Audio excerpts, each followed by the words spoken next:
President Trump marking 6 months in the White House. It is my honor to introduce to you the 45th and the 47th President of the United States of America, Donald J. Trump. Donald Trump immediately getting to work with a remarkable show of the use of executive power. We've never seen anything like this. There's 20,000 people cheering for every executive order signed. President Trump comes in and immediately begins taking action to fix each and every one of these fires that the Democrats started. It's 6 months delivering on the agenda. This ultimately is promises made, promises kept by the president. This is a message to the rest of the world. The days of ripping off America and Americans are officially over. The Trump archives are a series of near impossible feats. We have the safest, most secure border in the history of this nation. Border crossings have dropped so much that federal agents now outnumber illegal crossers. He had a mandate and he's delivering on it. The American economy is better for it. NASDAQ and S&P both hitting all-time highs. Gas prices are down. Retail sales are up. $2 trillion in international financial agreement and record tariff revenue. The USA is on a roll, culminating in the signing of the One Big Beautiful Bill on July 4th. A bill for and by the people. Thanks to this bill, Trump could resign tomorrow and still point to an enduring legacy. And he's full steam ahead for America. This movement that President Trump has started is only getting bigger. It has more energy, more enthusiasm. What he's going to do is show up and work hard and deliver every day for the American people. You're watching history, so buckle up, because the next 3.5 years will probably be just as busy.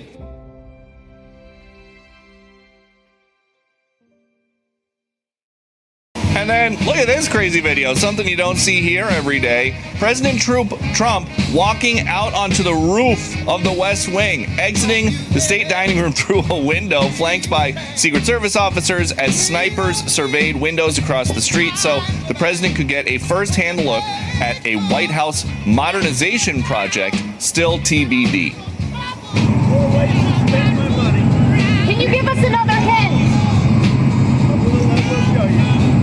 Another way to spend my money for the country. Are you considering what story? Anything I do is financed by me, so you have to worry. Contributed. Just like my salary is contributed, but nobody ever mentions it. It's just after 11 a.m. here in St. Charles, Illinois, and I'm standing outside the heavily guarded entrance of the Q Center, a facility that now resembles a political bunker more than a hotel. I'm Gary Franchi. I'm the chief White House correspondent for the Next News Network on a special assignment investigating a stunning development. Democrat fugitives from Texas are now holed up inside this compound, using it as their base of operations to sabotage the democratic process they were elected to participate in. This is a historic move for the Oversight Committee. Just imagine for a moment Bill and Hillary Clinton walking down this very hallway here on the way to their closed-door deposition. That is what this committee wants to see in a matter of weeks, really months here. And they are not alone. We're talking about a long list of big, prominent names, cabinet officials from the Obama era, from the Biden and Trump eras, as this investigation into the Epstein files really gets underway here. Take a look at the list along with me. The Oversight Committee wants to hear from, first and foremost, U.S. Attorney General William Barr. Bill Barr, he is being summoned on August 18th. That is a summon. That is not a deadline to respond. That is the date the Oversight Committee says he has to show up. And then there's U.S. Attorney General Alberto Gonzales, former U.S. Attorney General Jeff Sessions, former FBI Director Robert Mueller, former U.S. Attorney General Loretta Lynch, former U.S. Attorney General Eric Holder, former U.S. Attorney General Merrick Garland, former FBI Director James Comey, former Secretary of State Clinton, and of course, former President Bill Clinton. We have reached out to the Clintons for a response to this. Nothing from those camps just yet. I've digested Trump's tariff plans. They've heard his administration's explanations for it, and they simply reject it. The stock market is breaking records, and Treasury Secretary Scott Bessent says tariff revenue could reach $300 billion this year. This is the biggest policy mistake in 95 years. It's really extraordinary. The president has proven his tariff policies are exactly correct, and they work. And the U.S. tariffs coming in, revenue this year, $124.3 billion, 130.8% more than the same time last year, according to the stats.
breaking guitars, 'cause it doesn't remind me of anything. I like playing in the sand, what's mine is ours, if it doesn't remind me of anything.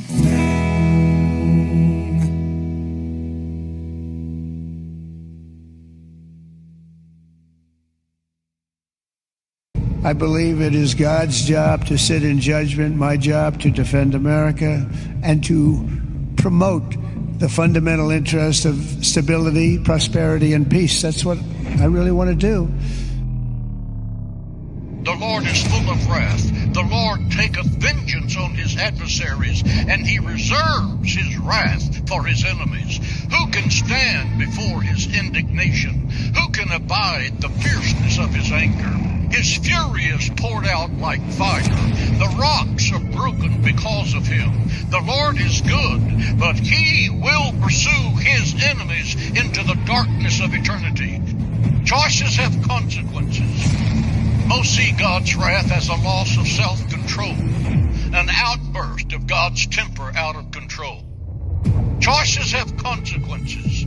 God has a zero tolerance for sin, as evidenced in the crucifixion of his Son. Can you imagine getting a lecture on public safety from the party that has let child rapists and murderers into this country en masse? All of this you see going on in Washington with its deception and those who seem to be getting away with absolute corruption and murder. I assure you there's coming a day when they're going to stand before a righteous judge, God Almighty, and they will answer for every word, for every deed, and for every act. We know this. In America, we don't worship government, we worship God. God's wrath is your choice. If you choose to obey God, you qualify for mercy, grace, abundance, and love. If you rebel against God, he promised you his wrath. God's wrath is an expression of his justice. Choices have consequences. Your disobedience demands the judgment of God. Don't ever get the idea that when you watch fake news at night and all of this corruption seems to be going unattended and unattached, there's a God in heaven who has angels writing all of it down. What you believe has no bearing on reality. Fire burns whether you believe it or not. Poison kills whether you believe it or not. Hell is a real place whether you believe it or not. Every liar is going to answer for every lie. Hello, Congress, are you listening? Every rapist is going to give an account to God. Every gossip and every talebearer will answer for every word. You cannot destroy another person's life and reputation and expect God to give you his blessing. Every knee shall bow and every tongue shall confess that Jesus Christ is Lord to the glory of God the Father. You will bow today or you will bow later, but sooner or later you are going to bow before Jesus Christ. And there's a payday someday.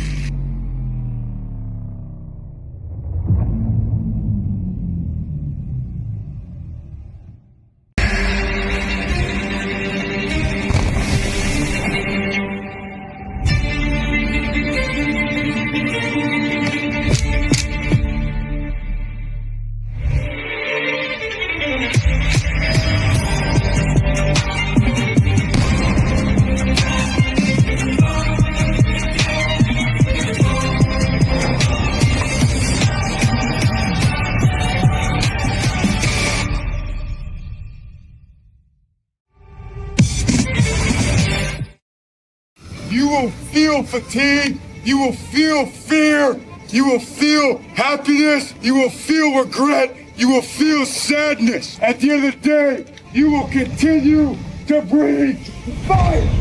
Here's what I tell you to do, and it's almost one of those impossible tasks, but you gotta fight for it every day. You gotta use that operational instinct, and you gotta know what happens before it happens. You gotta stay methodical on the field. You gotta stay clear-headed on the field. You gotta work any resource as required. Kill the enemy, kill the enemy, kill the enemy!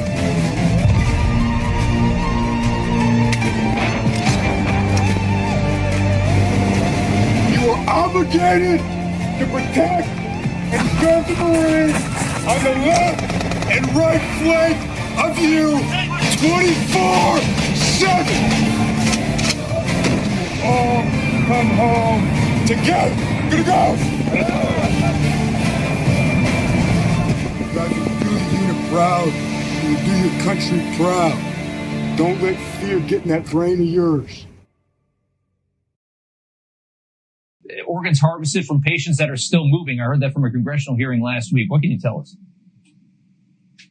Yeah, I mean, it's a horror story, and part of it is because of the capture of the agency that was regulating ORR. The board that was actually regulating organ harvesting was overlapping with the contractor that was actually harvesting the organs. And it was done state by state. Some of the states were just truly, it was a nightmare. And it was sickening to read these stories. They had one instance where a family was waiting at the hospital for the body of their deceased relative. The relative was brought to one of these private organ harvesting centers, awoke while they were harvesting her organs, and then was brought back to the hospital where she died eventually. But the family, brought litigation, and that's the only reason that we learned of this story. We've done a complete investigation of that company. We've taken the contract away from that company, and we're reorganizing it so that we will be regulating it and running it directly at HHS, and this will never happen again.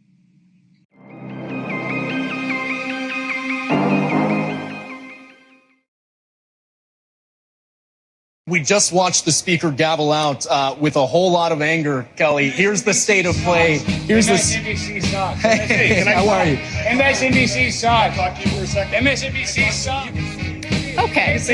Sometimes this happens, and we understand that can happen. And while we love free speech, we're going to keep control here. So, Ryan, thank you. Shaq, thank you.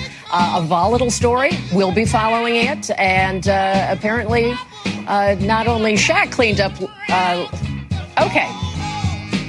Stay with us here because Ryan has cleared the set, as we would like to say. The gentleman moved on. So, Ryan, let me turn back to you.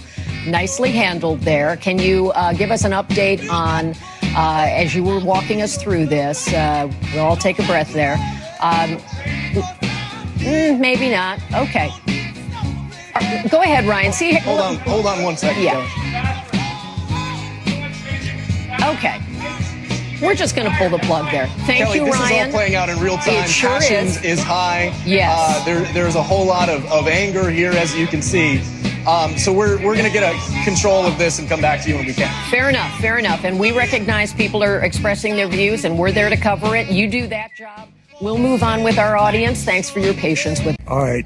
You can see them. There's 1, 2, 3, 4, 5 of them on the ground. 2 of them are pretty big. And they're off to the side of the airport at a private hangar that everybody's pretty sure has a tunneling in Cheyenne Mountain.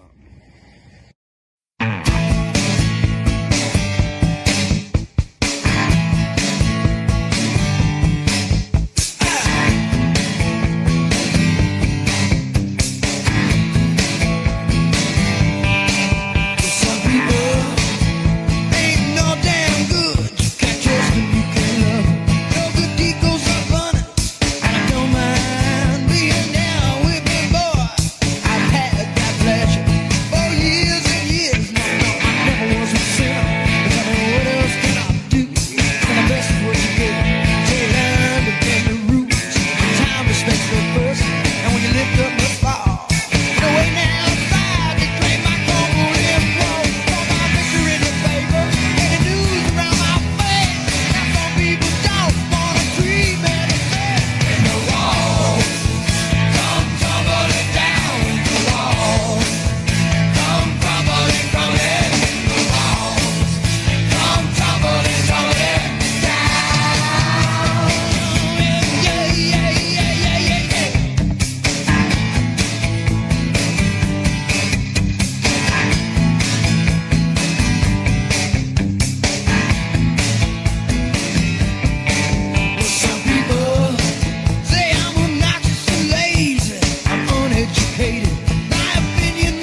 reason this is important, and getting back to his mother goes village to village as a quote unquote anthropologist to find out who the communists are in the village so they can be executed. And she's an operative. That's what she's doing. That's where the blood is on the hands of the family of Obama.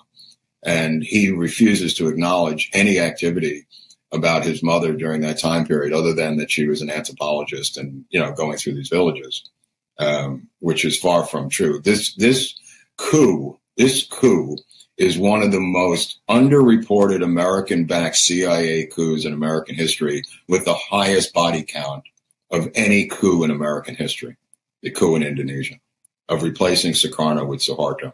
News. House Oversight Chairman James Comer has just issued subpoenas in the Jeffrey Epstein case. Chairman Comer sent one subpoena to the Department of Justice for the complete Epstein files and more for depositions from former officials. Those officials include former attorneys general Bill Barr, Loretta Lynch, Eric Holder, and Merrick Garland.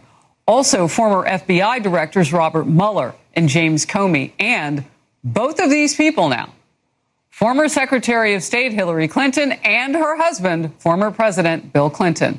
We'll keep you posted as those subpoenas are served. Okay, but now what? You've unplugged from the Matrix. You know that you're in the Matrix. You go back in the Matrix, observe other people who don't know they're in the Matrix. Now what? Your only job, now that you have this newfound awareness, is to enjoy it. Oh my God, no, but this reality fucking sucks. What do you mean it fucking sucks? Do you know how lucky you are to have unplugged from limitation and fear and scarcity? Yes, it is challenging to still live in the third dimensional realm where everyone is still plugged into that channel of the Matrix. But you can't leave the Matrix. You're not superior because you can see through it. You're here to be a guide. You're here to have a domino effect on the rest of the collective. You are here right now, right now, your only job is to listen to your intuition, okay? Is to go within your being and to look at that fear and that sadness, that rejection, that loneliness, and alchemize all of those lower frequencies back into love. Your job here is to learn how to offer yourself that unconditional love that God has offered to you the second that you were here. And when I say God, I don't mean some bearded guy, okay? I'm talking about the infinite divine creator of everything that is. I'm talking about infinite consciousness. You are so inherently worthy, and your entire life you have been programmed to believe that you are not. So you need to train yourself to return to that self-love. Can you offer yourself love in those moments where you think you are not worthy of it? And I know it sounds stupid, and I know manifestation, oh my God, reprogram your subconscious. All of it, you don't feel safe and you don't feel good enough. That's it. You don't feel safe, you don't feel good enough. You don't think you've worked hard enough. You don't think you've deserved it, because we live in a world where you need to study really hard to get good grades and you need to earn your diploma and earn your success. No, you are a child of God and you are such a beautiful, infinite spiritual being. And now that you know all of these things, what do you want to do? How do you want to create? How do you want to serve? How do you want to have fun? How do you want to be in a state of receivership all the time? You must go within your being and look at the parts of yourself that do not feel good enough to receive. You have always been good enough to receive, but you have been trained to give. You have been trained that everything starts on the outside. It's a fucking illusion. It's a video game. Welcome to the play, buddy. Level player 1, whatever it is. You're here to have fun. You're here to enjoy it. So, oh my God, I can't do all of these things because it's low vibrational. Nothing is low vibrational unless you decide that it is. Yeah, but I don't want to go to raves. Don't go to raves. Yeah, but I don't want to drink out. You don't have to. You can do whatever you want. If you want to be by yourself and go live in the woods, you can do that. If you want to travel the world, you can do that. Yeah, but I just want to make money and do nothing. That's not true, because if you had all the money in the world, you would still want to do something. So if money wasn't a question, what would you want to do with your soul? How? What is your intuition calling you to that you have been ignoring because you're scared? And whatever it is. What do I do now? What do you mean, what do you do now? He's in charge of the sprinklers. If the grass gets too high, it's the speaker's fault. Everything is the speaker's problem. We're going on a morning walk. Do you have a morning routine? It changes every day. I'm a wartime speaker, really, in a real sense, and so there's not a lot of regularity to my schedule. This is the coolest room. Listen, not to what she's saying, but listen to how they interrupt and the words they use. Released in the months leading up to the November 2016 election concluded that Russia had neither the intent nor capability to impact the outcome of the U.S. election. Doesn't matter. On December 5th. We've been listening there to the Director of National Intelligence, Tulsi Gabbard, continuing on what has now been a multi-day effort, not only with public statements like this, but release of documents to attempt to back up the quite extreme allegation in the attempt to give these extreme allegations. How do you not understand that is dipping in your mind and telling you what to think before you even have a moment to digest the situation? That is no different than I walk in and go, this person is attempting to give these outrageous allegations, and if you can't stand this person or you can't stand the other news, you're already all in. If I'm a liberal, I'm like, yeah, it's crazy allegations. It's just insane. That is called brainwashing, and if you're falling for it, you're being brainwashed. Listen to the words they use to manipulate your thoughts. Some sort of conspiracy. Conspiracy. In the assessment by the intelligence community at the time that Russia interfered in the 2016 election. Multiple intelligence. Listen again to the words they use. Are you ready? This is mind control. Right now, someone's going, you need to interrupt the program. They're not reporters. CNN is not reporters. None of these news networks are reporting. They're telling you what to think. General Dowley, I have a question for you from our chat room on the American Arc Radio fan page. Do you know who the individual calling himself or themselves, if it's an organizational effort, Q? What do you know about that? Was that part of the PSYOP? What are you at liberty to say? Or is it a bunch of bunk? Well, let me just tell you the QAnon's tied to information. And it comes out of a group called the Army of Northern Virginia. Okay? Yep. Now, this is a group of military intelligence specialists of over 800 people that advise the president. And so the president doesn't have a lot of confidence in the CIA or even the DIA, Defense Intelligence Agency, as much anymore. So he relies on these real operators. Most of them are special operations type of people. Yeah. And so this is where Q picks up and gets some of their information, as I understand it. I know what they're looking at now, these alternate technologies of actually creating a separate internet. Okay? Yep. And this internet can't be compromised. It's so high tech. Of course, that's up to conjecture. But there's some technologies in clouding and all of this stuff that they're working on, and the Chinese have been working on it as well. But they're really looking alternatives to communicate worldwide with an alternative, or I'd say an alternative to our internet as we know it today. That's all I can tell you about that. Fair enough, General. You've told me a lot in just what you said there. I appreciate that. Well, I was in special operations for 20 years. I started out as a Army Ranger in special ops as a lieutenant. So I've been around the special ops field since 1962. But then I was appointed by President Reagan when he made special ops a separate service under a 4-star general. I helped organize and put that together. I was also the recommended First Assistant Secretary of Defense for Special Operations. But they ended up putting the politician in an ambassador who just came back from Cambodia. He only lasted about a year, but I went on to do other things. And last 20 years, I was responsible primarily when I was Deputy Commander, U.S. Army Pacific. I was responsible for the Special Ops operations over there, coordinating a lot of things. Well, PSYOPs is just a part of special operations. Okay, listen, I'm not a Q guy, but 1 million people are asking me about Q, and that was what went the furthest with our last show. In the dying seconds that we have, can you say anything about Q being a white hat psychological operation? Yeah, it is a white hat. It is a white information system that gathers information, intelligence, and puts it out through a distribution that's called QAnon. And as we can see, most of the reports that come in from Q are very valid. The only thing they've been off on a little bit is when Attorney General Barr is going to come out with indictments.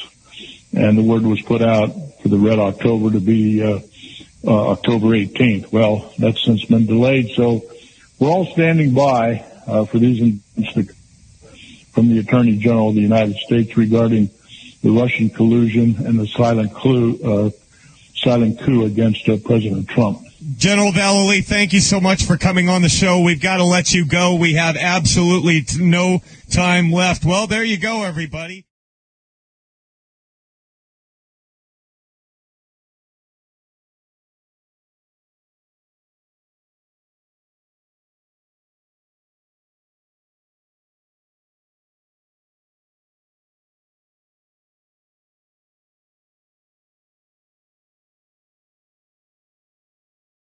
The 12-year affair with you. That allegation is false. You know, I'm not sitting here as some little woman standing by my man like Tammy Wynette.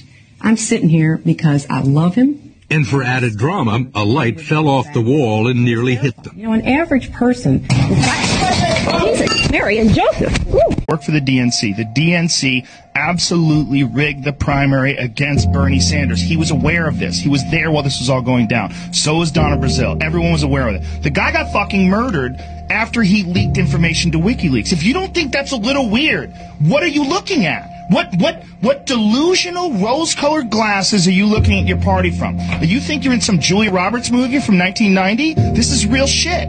Some guy got killed. He was 24 years old. He was a young guy who was very optimistic and had this view of the world where the guy fucking wore American flag pants and shirt. There's a famous picture of him with a beer on. He's a patriot in a lot of ways. He wanted to be involved in the political process.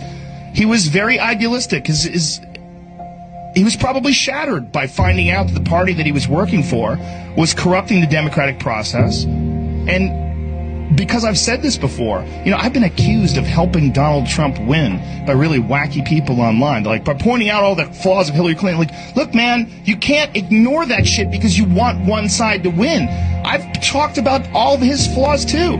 There's a lot of flawed human beings that run for president, pretty much all of them. I mean, it's very rare you have someone who's not flawed. Right. We're extremely flawed. We're all flawed, but extremely flawed who wants to be the fucking king of the world. It's very rare.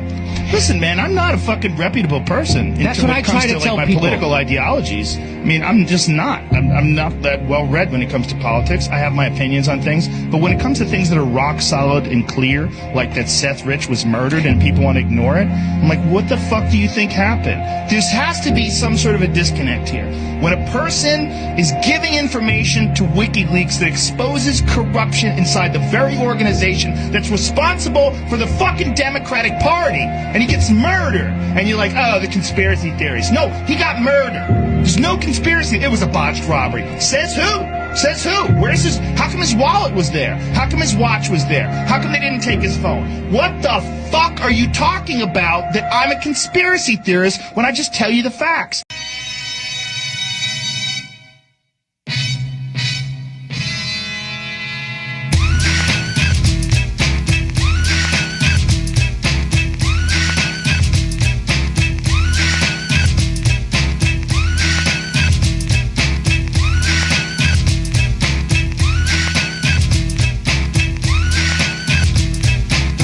Pack it in, let me begin. I came to win, battle me, that's a sin. I won't ever slack up.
get down. I came to get down. So get out your seat and jump around.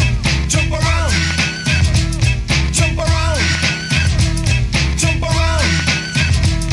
Jump up and get down. Jump, jump, jump. Everybody jump, jump, jump, jump, jump, jump, jump. Everybody jump, jump, jump, jump, jump, jump. Everybody jump, jump, jump, jump, jump, jump. Everybody jump, jump, jump, jump. This is dedicated to jump the fight. Decoder. Grab your bullseye.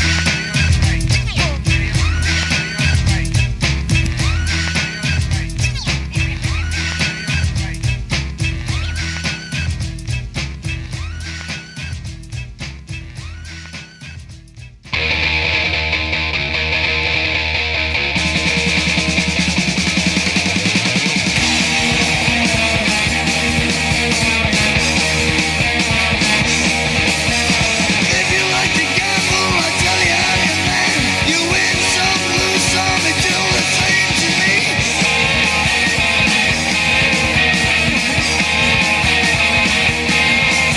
The pleasure is to play. Ain't no difference what you say. I don't say greed. The only card I need is the ace of spades. The ace of spades. Playing for the high road, dancing with the devil, going with the flow. It's all a game to me.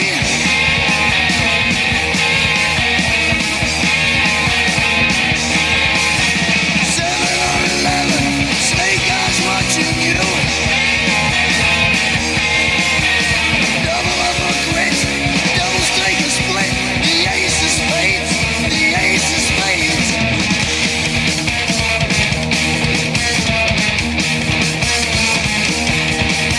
You know I'm going to lose, and gambling's for fools. But that's the way I like it, baby. I don't want to live forever. And don't forget the joker.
This is a message to the people who regard themselves as the leaders of the world. You know who you are, as do we. You are bankers, politicians and the CEOs of global corporations. The cat is out of the bag, and has been for a long time now. We know how your banking system works and understand the deceit you have been perpetrating for centuries against your fellow human beings. You have manufactured debt in order to turn people into slaves and to steal the value of their labor and life energy. You have hoarded trillions of dollars in your offshore tax havens and British Crown dependencies. Meanwhile, innocent people all over the world have been forced to suffer the most terrible deprivations. All this, you have presided over, and you have had numerous opportunities to intervene and put an end to so much unnecessary suffering. Instead of taking action, you have continued to start unnecessary wars in order to prosper financially, via the military-industrial complex, from the misery and death of so many innocents. With all the wealth at your disposal, you could have built a world worthy of the amazing, creative people of this planet. What a lack of imagination and vision you have shown. It was obvious decades ago that the future of humankind depends upon a successful transition to a resource-based economy. Yet you have done nothing to work towards this, instead choosing to maintain a system that has served you so well. Or has it? Look at our once beautiful planet and what we have done to it. Is this an achievement that you are proud of? Isn't it time to admit that you have failed the Earth and to stand aside and let the scientists, political philosophers and visionaries who have real workable solutions to global problems take their aims? Things have become so bad that you may soon need to hide away in a bunker, deluding yourselves that you can save your own skins, while the Earth is scorched and polluted so severely that life itself on this planet may well die out within a few generations. Can you not see that the only way forward is to abandon this lunacy, and to realize that we are part of an ecosystem with which we must find a way to live in harmony? Is this really the future that you want? You have made several important miscalculations which are now going to prove extremely costly to you. Your first mistake was to separate money from gold or other tangible assets so that you could squirrel away the wealth of nations. Now that people understand that their human energy is the only thing giving value to currency, they will increasingly use Bitcoin or other cryptocurrencies and media of exchange to reclaim the fruits of their labor. If you continue to buy up Bitcoin and to infect this currency with debt, we will simply switch to another means of exchange. Your sinister efforts to halt Bitcoin are as pointless as chopping the head off a hydra. Your fiat currency will soon become worthless, and it is you who will know poverty. You will simply possess trillions of dollars that nobody chooses to use. You might as well hold as many grains of sand. You have suppressed the truth about cannabis and hidden the numerous medicinal and industrial applications of this plant. All this to maintain the dominance of the oil industry and the products derived from petroleum chemistry, such as pharmaceuticals, textiles and plastics. Many of these substances are harmful to human health and the environment, and a new industrial wave is about to swamp the world as we embrace biodegradable materials and begin to utilize hemp and other plants for a variety of purposes, from fuels to fibers for clothing. Another fatal mistake was to persist in profiting from wars throughout the world by deploying false flag operations and spreading false narratives in the news and media. You have pushed this too far, most recently in Syria, and have been forced to abandon your plans there as people simply stopped believing your lies. You have propped up an abhorrent regime in Saudi Arabia, selling it arms, technology and munitions, willfully ignoring the appalling human rights abuses in that country, as well as concealing the genocide being committed by the Saudi regime in Yemen, preventing public disclosure via the mainstream media you control. Your censoring of the media and the use of fake news stories was another mistake, as people no longer look to the television for their information. Instead, people are increasingly relying upon their own judgment and reasoning to form conclusions. In seeking to brainwash people into passive automatons, you have only made them more individualistic and aware of their own intellectual capacities. You have hidden technologies that could have transformed this planet, such as over-unity devices, free energy, new propulsion systems and cures for cancer and other serious illnesses. All this, and to what end? To profit from poisonous drugs that harm your brothers and sisters, so that you could secret away money that is never spent, while your own actual standard of living in fact changes little. How pathetic and uninspired. Are you still convinced that you are our natural leaders?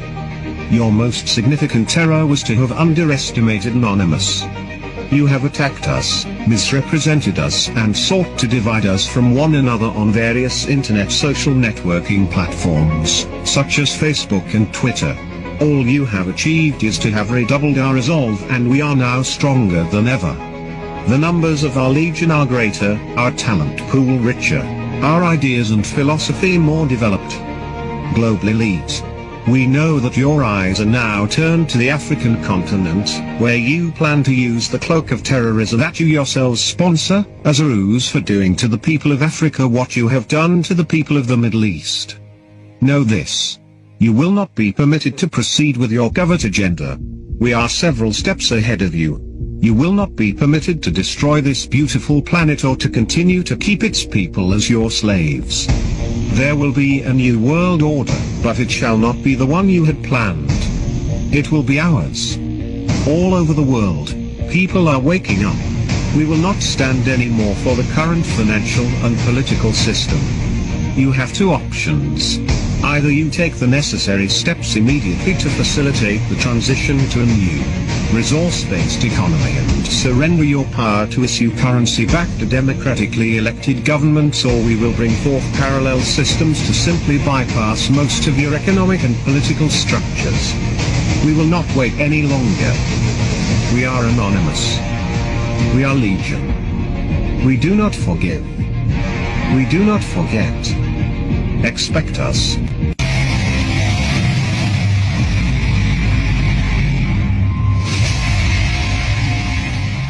Phil posted "What's up, Fresh? It's our turn, baby," at 1:16 East Coast time. 1:16, 1:16. David Koresh, 1:16. Back from the Dead, 1:16. 85, 1:16. Hillary equals 85. David Koresh links to the Clintons. The first event that took place when Bill Clinton became president was the siege of Mount Carmel. It was like it was first on his list to wipe it out right away as soon as possible when he became president.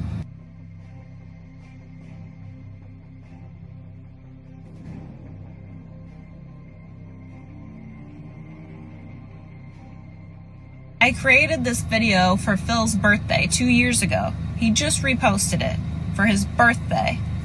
My birthday is coming up August 18th. David Koresh's birthday is coming up August 17th.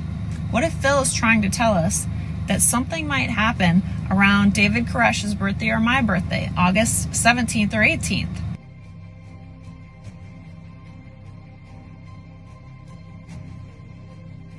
He posted "What's up, Fresh? It's our turn, baby," with the capital letters W and F equal 29, leak 29, AUG 29, AUG like August, DOJ 29, HRC 29.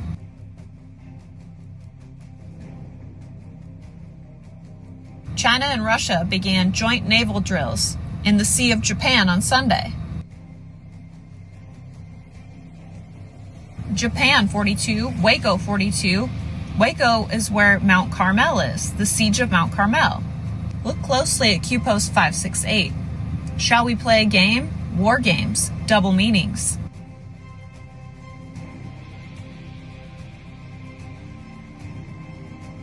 It was posted on January 19th, 119. Linchpin 119, Think Mirror 911. The day before Mount Carmel was sieged and burned to the ground, a thunderous explosion happened 17 minutes after noon at the World Trade Center. This is on the FBI website. It's facts. A thunderous explosion 17 minutes past noon. QPost 829, Zebra Zebra bring the thunder. What if this explosion was a signal to David Koresh that we're coming to extract you. We know what Clinton is planning, and we're coming to extract you and save you, David. Phil B.O. extract.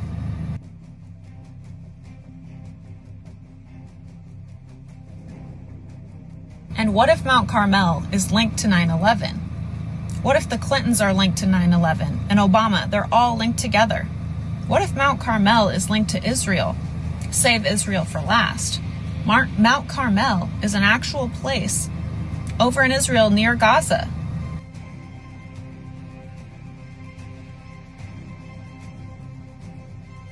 Phil said he's going to come back like Jordan. Should he wear the 45? He said 45 3 times. Boom, boom, boom.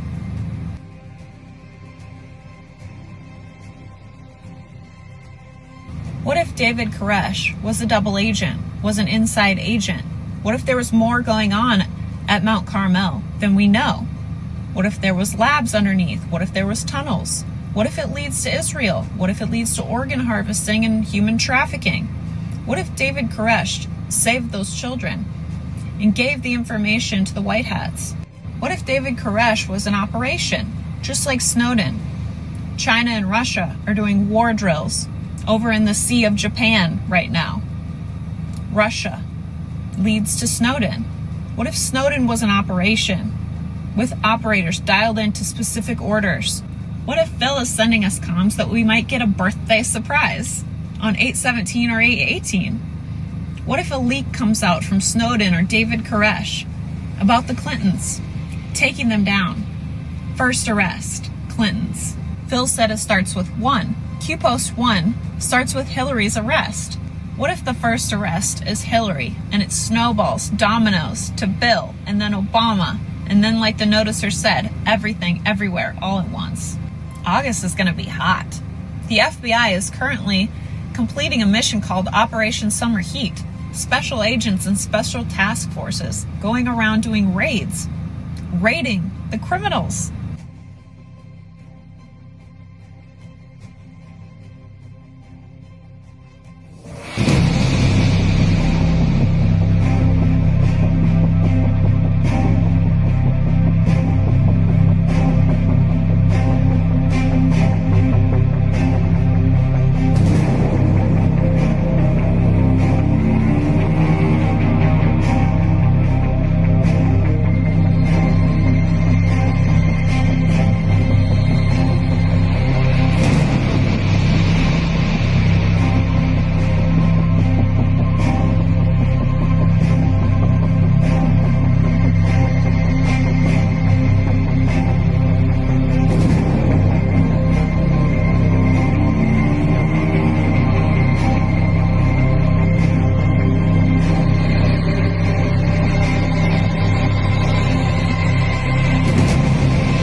Patriot Princess.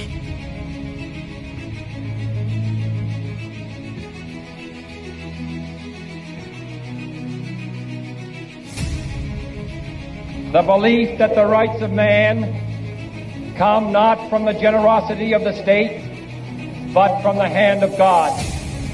Listen to what he's saying. He's saying end to maritime law. He's saying that no cabal owns you. He's saying that your rights are God-given and you are sovereign. But this peaceful revolution of hope cannot become the prey of hostile powers. Let all our neighbors know that we shall join with them to oppose aggression or subversion anywhere in the Americas.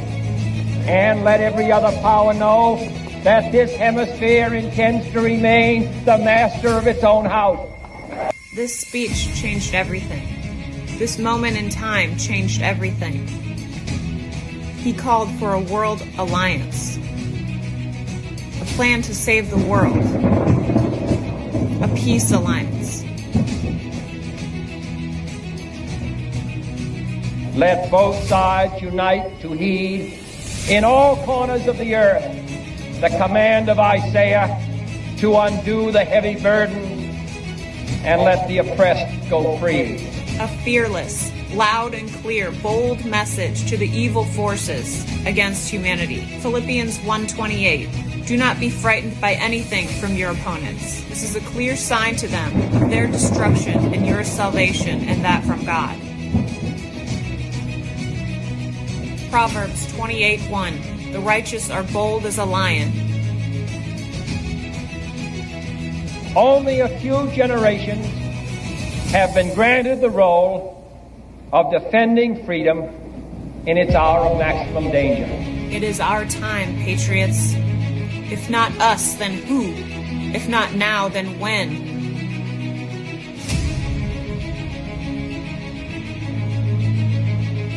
Acts 4:29. Enable your servants to speak your word with great boldness, Lord.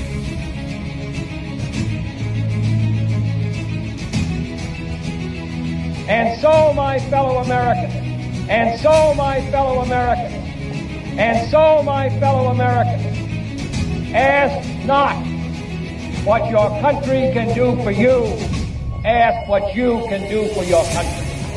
For God and country, Geronimo.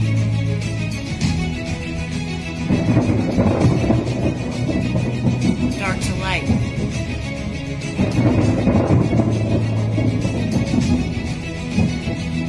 Patriot Princess.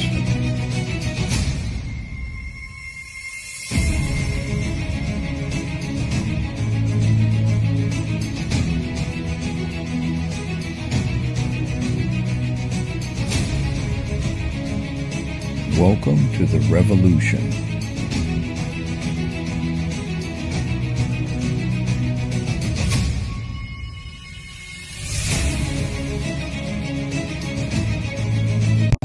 It'll be the last really important decision you make, because your digital ID will be the only thing that your governments, institutions, and anybody authorized by those holding power will recognize you through.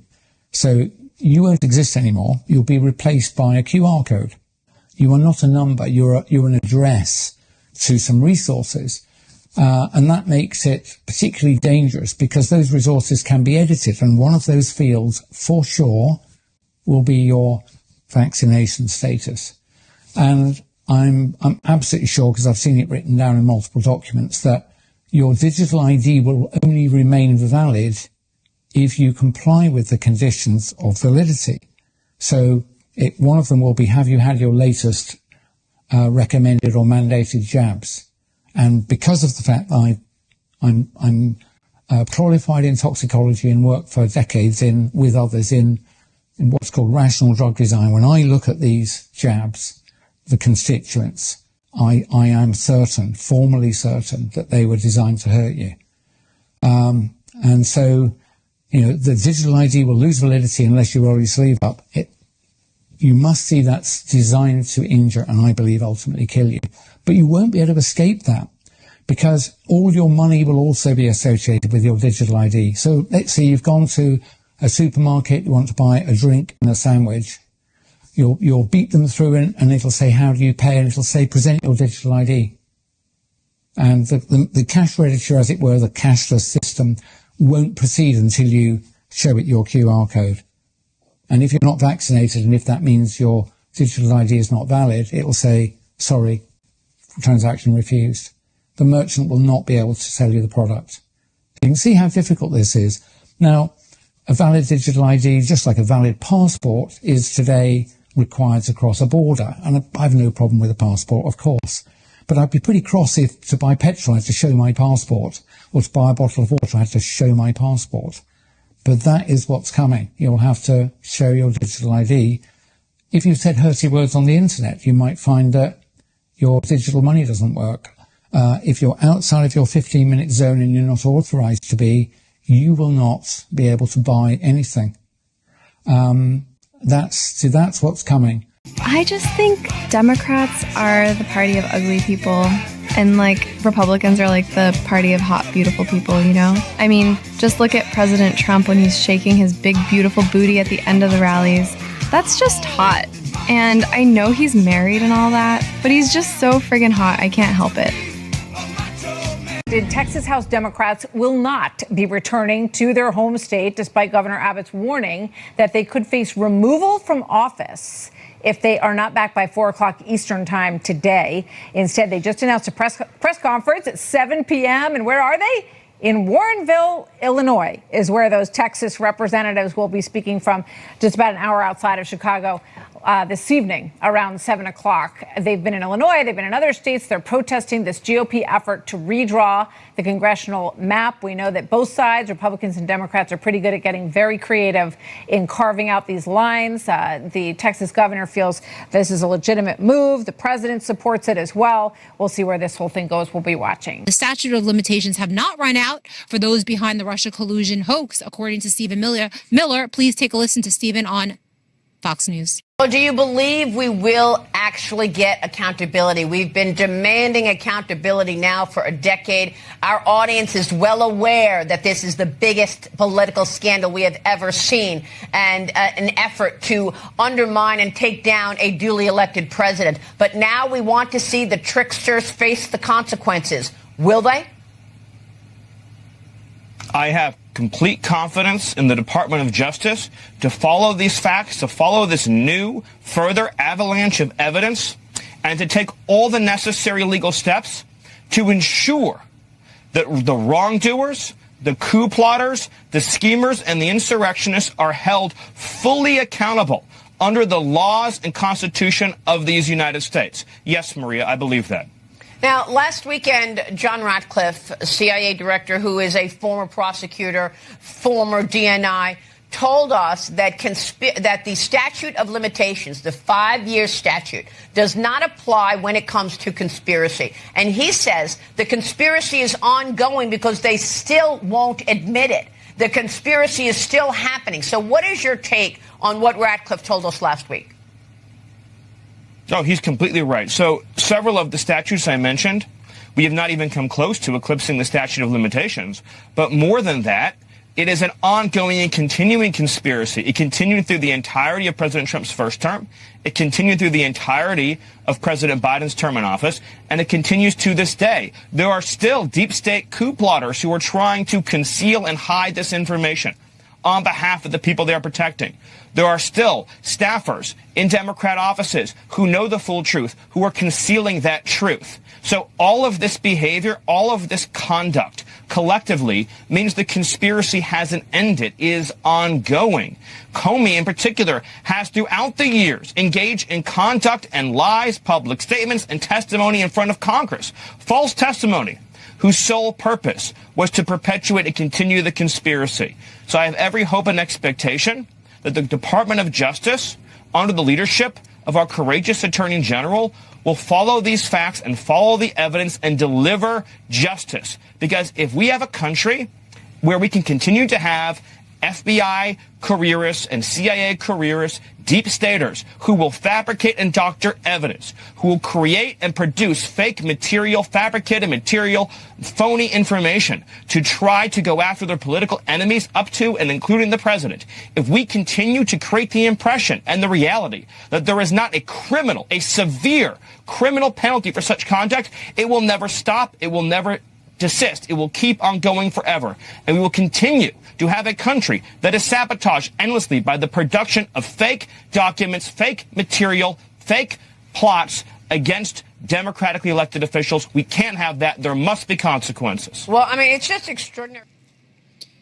So there you have it. Stephen Miller, like I said, he's so smart, when it comes to actual facts, and very interesting argument that the statute of limitations hasn't run up, especially because they're still conspiring to this day through the obvious first Trump presidency. They conspired. They hid this through the Biden illegitimate. A lot of people say, not me, but a lot of other people are saying it was an illegitimate presidency. Conspired, and still to this day, they're colluding to continue to cover up the Russiagate hoax. So therefore, the statute of limitations is not expired. These people can be indicted, as they should be. I think a lot of the American public agrees. Indict them, Let a jury of their peers decide. Let Hillary, I don't know where Hillary Clinton's peers are. I know she was a New York senator for a little while. She moved to New York so she could be a senator after, John Kennedy Jr. Was killed in a plane crash. Hillary Clinton became a senator, and they're in New York. So is a jury of peers there in New York for her or in Arkansas? I don't know who would consider themselves a peer of Hillary Clinton, but let the people decide if Hillary Clinton is guilty or not. Let's keep talking about these Bezos wedding photos, because the more you look, the weirder it gets. In the fitting photo, she's wearing a high-neck lace bodice with long sleeves. But on the wedding day, the dress is suddenly sleeveless. No lace, no neckline, just a totally different look. That gray industrial carpet in the photo shared by both Sanchez and Vogue, it makes zero sense at a billionaire's wedding. Then there are buttons on the front and back of her dress. That's most definitely not couture. There's a chair that appears to be missing a leg. She also doesn't appear to even be wearing any rings on that warped left hand. And in that safety pin photo, yes, an actual safety pin stuck through lace. Look closely. Her fingers are distorted, and her right earring? Gone. So here's the thing. These aren't random glitches or style choices. They're signs of AI manipulation, signs of something synthetic being passed off as real. Watch my original video to spot more of the signs.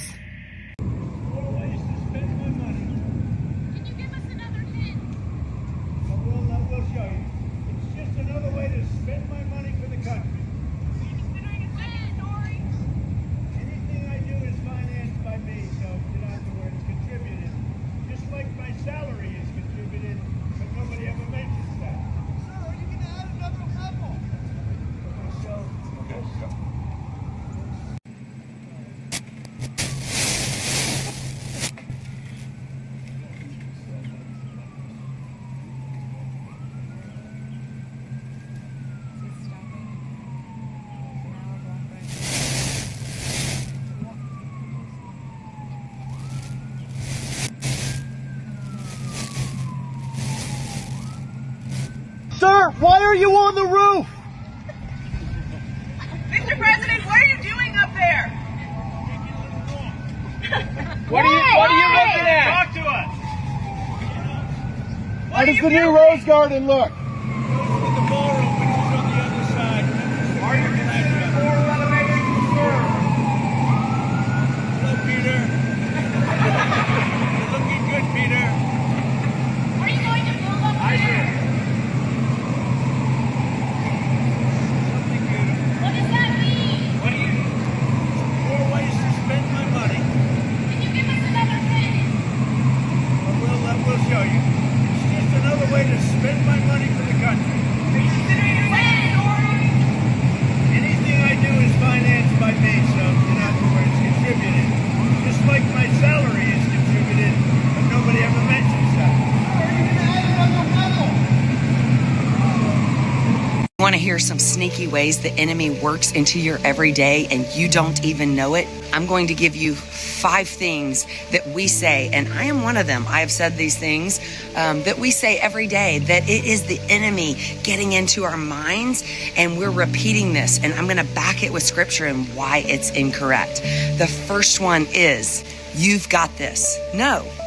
That's not right. That's not biblical. Proverbs 3:5-6 says, trust in the Lord with all your heart.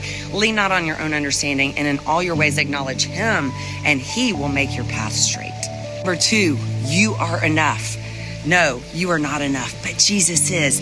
And 2 Corinthians 12:9 says, but he said, my grace is sufficient for you. Jesus is all we need. Number 3, follow your heart. No. Follow Jesus. The Bible says in Jeremiah 17:9, the heart is deceitful above all things and desperately sick.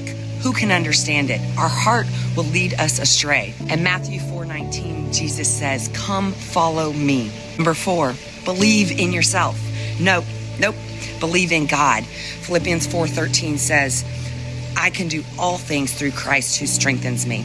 And that means I'm not doing those things. Actually, it means in hard times, in difficult times, it is not me who gets me out of those and carries me through. It is God. Number 5, Do what makes you happy. Nope. Do what pleases God. That is what we should do. And 1 Corinthians 10:31 says, so whether you eat or drink or whatever you do, do all for the glory of God. So those are top 5. I could go through this all day long.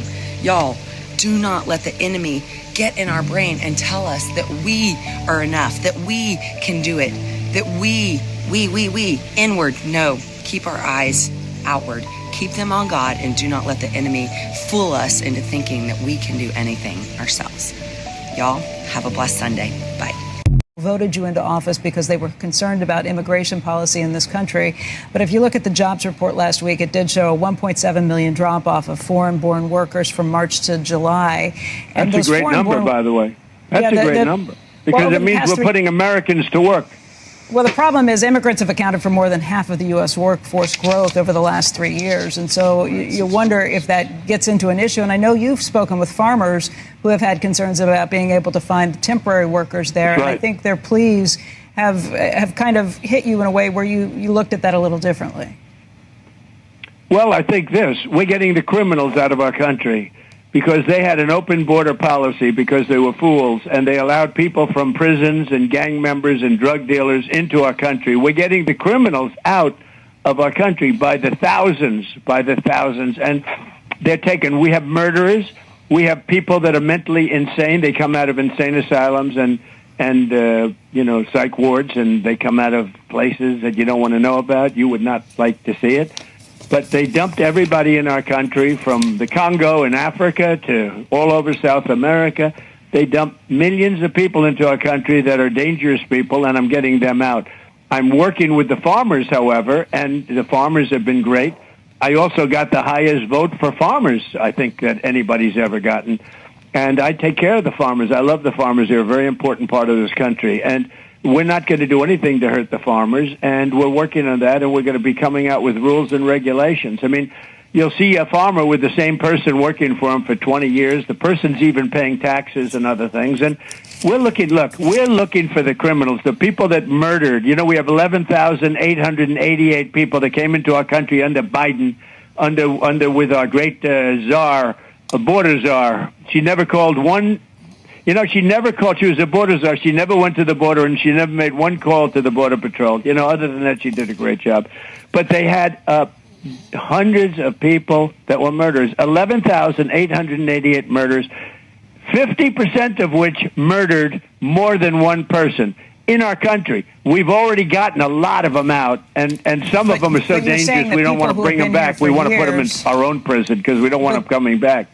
But they allowed 11,888 murderers, many of which murdered more than one, into our population, and we're getting them out rapidly. But, Mr. President, I just want to hear you clearly. You're saying the people who have been here for years and who have been even paying taxes, you're going to look at them very differently, and maybe they belong here in the workforce? I want to work with them, and in some cases we're sending them back to their country with a pass back in legally, and we're doing things that are very difficult to do and very complex, but it works really well. We're sending them back, and then they're schooling, they're learning, they're coming in legally. We have a lot of that going on, but we're taking care of our farmers. We can't let our farmers not have anybody,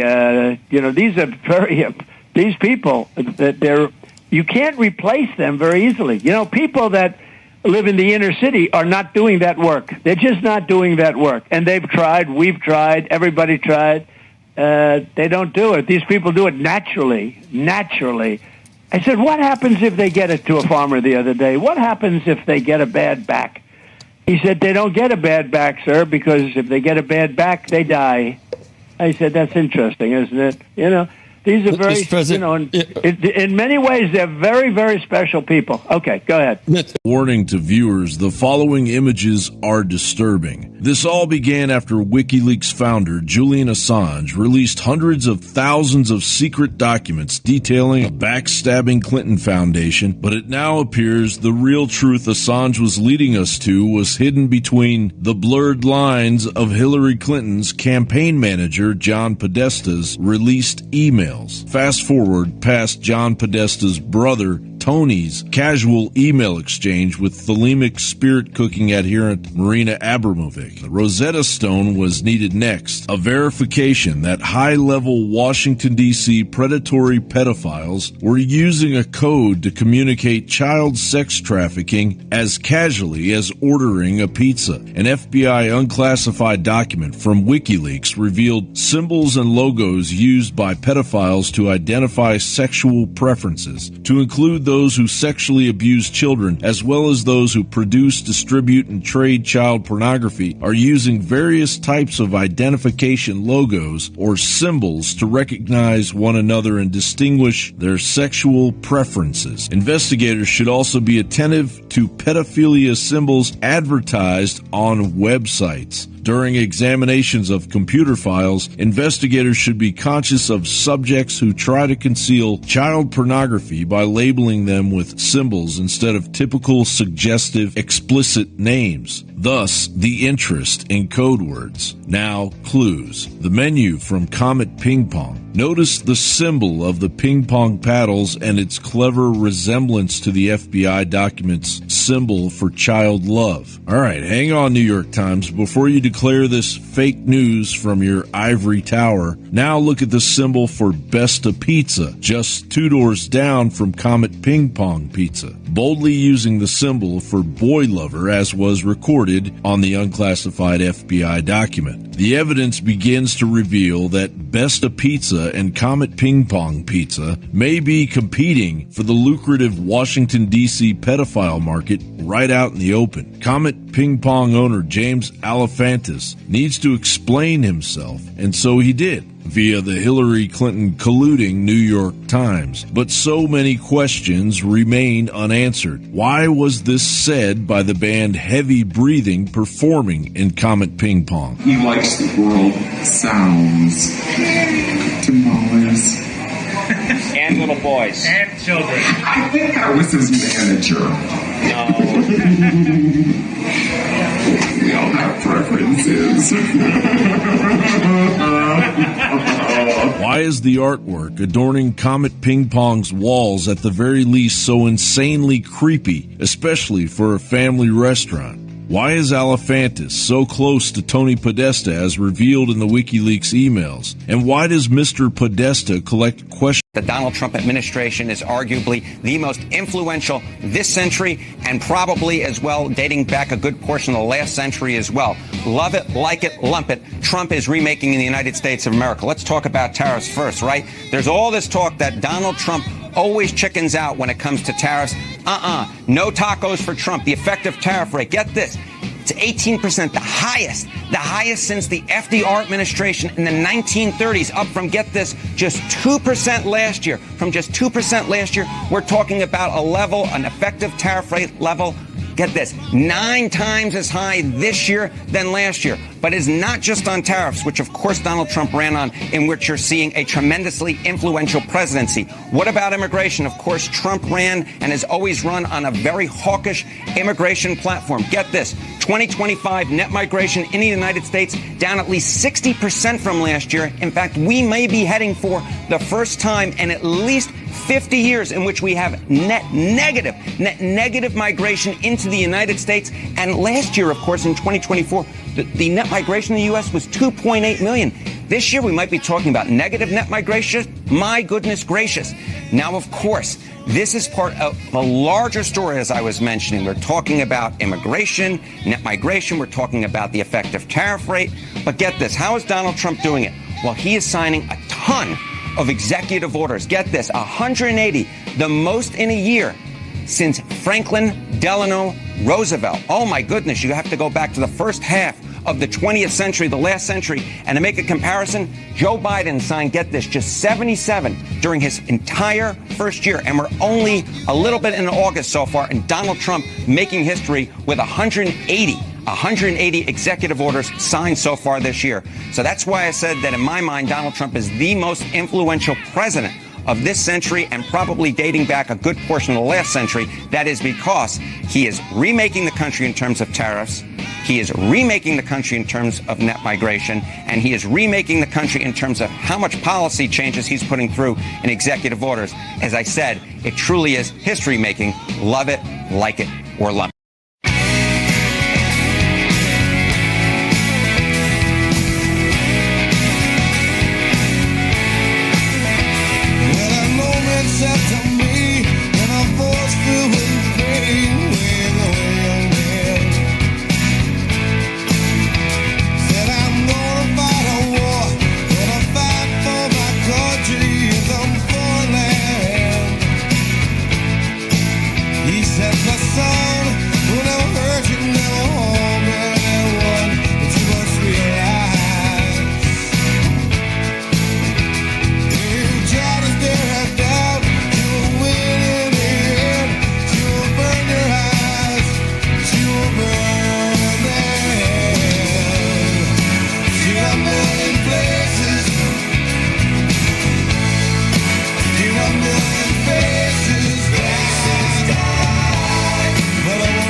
God bless you and welcome to Patriot News Broadcasting. How you doing tonight, Patriots?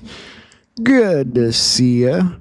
I am so very unorganized today. It's been a busy day for news and posts and all that good stuff, so we're going to jump into it and try and get through it quick enough because there's all kinds of good things to watch this evening. So you got to get out your popcorn or pizza. That didn't sound right. I feel like I can't say the word pizza anymore. It's not good. Not good. It makes you think about all the things in the future and simple things like the word pizza. I don't know. Anyway, it's good to see you all tonight, to see you all here hanging out. Love it when you guys come and hang out. Get all this stuff out of the way. Happy birthday to the U.S. Coast Guard, celebrating 235 years. Established August 4th, 1790. Pretty wild, huh? We're going to come back around at one point tonight to the U.S. Coast Guard.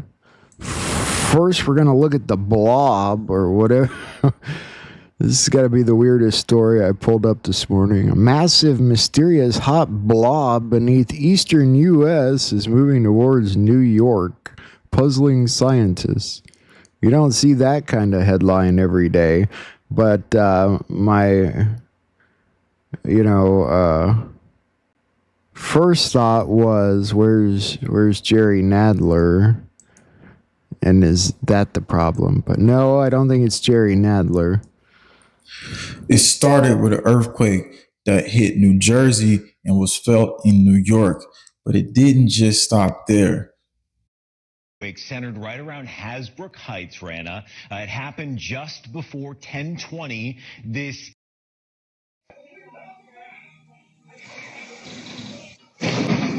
Oh. Someone crashed into us. What was that? But a little bit before that happened, something was announced that was happening inside the United States, and it was spreading towards New York. This came from the Appalachian Mountains. And what we're going to show you on screen here is a map that is showing how far this massive blob is stretching. It's hundreds of kilometers wide. It's from Earth scope, and it's deeper than 75 kilometers. And you can see on the west side here, that is where Yellowstone's magma activity is. So this is magma activity on the other side. So what you want to understand, people are going to ask, well, where is this going? How many states of the stretch? We're going to get to all of the information. This thing is about 250 mile wide. And so Live Science dropped some footage here. We're going to, just the maps, we're going to show you that right now, where it stretched from. You look on screen right here. First, it came from Greenland. If you're looking right here on the map, the Greenland North American Rift Zone is where it first came. And they said this has been happening for a while now. And then it slid down in towards the Northern Appalachian Anomaly.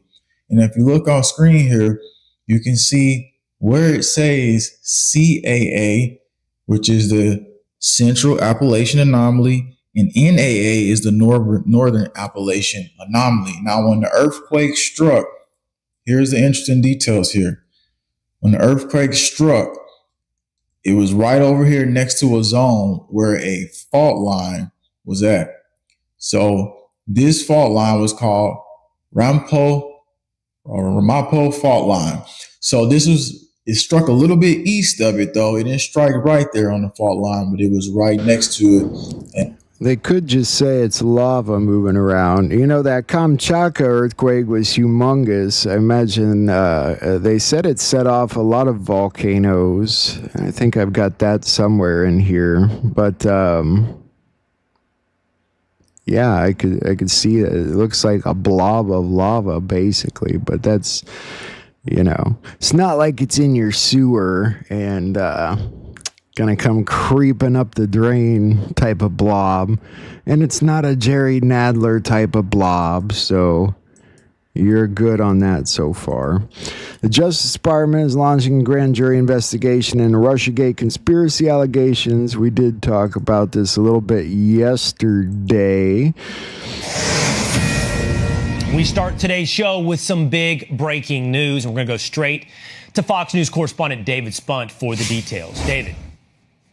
Well, Will, good to be with you. This is coming out of the Justice Department. Fox News can confirm that Attorney General Pam Bondi today signed an order directing an unnamed U.S. federal prosecutor to take evidence to a grand jury relating to an alleged conspiracy to tie then 2016 candidate Donald Trump to the country of Russia. Now, Fox News reviewed the one-page order just hours ago signed by the Attorney General. A source familiar with the probe confirms this as well, while a DOJ spokesperson declined to comment on this report of an investigation. Fox is told Attorney General Bondi is taking the referrals from Director of National Intelligence Tulsi Gabbard, quote, very seriously.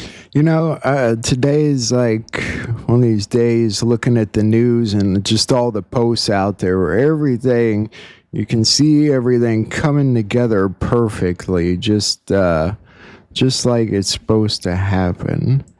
It's kind of fascinating. And I'm sure you all know about the Texas stuff by now, the Texas cowards. Texas governor ordered the Texas Department of Public Safety to arrest and return every House Democrat who fled to the Capitol, though they might have some trouble enforcing that, I'm guessing. Texas House locked its doors, approved a motion to issue arrest warrants for Democrats who broke quorum by fleeing the state. And Ken Paxton ordered the arrest of 57 Democratic House members who left the state. 57 of them here in Illinois still, guys, as far as I've seen. They also said any Democrat who solicited or accepted funds to break quorum may have violated bribery laws. Texas Rangers must quickly send any findings to the appropriate prosecutors. It's getting kind of interesting. I wish you would take them out of Illinois, though. Pursuant to a motion previously adopted, the House stands adjourned until 3 p.m. today. There are multiple things the Texas House is working on and should be working on at this time. Pursuant to the Constitution, the governor gets to set the agenda, and the Constitution says the members of the legislature shall show up to do their jobs. I am proud of the members who are here. It was bipartisan. I am hopeful there'll be more members here tomorrow. But I am disappointed that while these members are here reporting for their duty under the Constitution, others are out of the state, in New York, in Chicago, in places they do not represent, obviously getting lots of attention at this time. Pursuant to the powers that this House has, we have issued a call on the House. The governor has called me, and I appreciate his support. He has offered DPS to fully help us make sure we need to do what can be done to establish a quorum and do this special session. Let me assure you of this. While our work may be delayed, whether it's tomorrow or next week, the House will complete its required duties.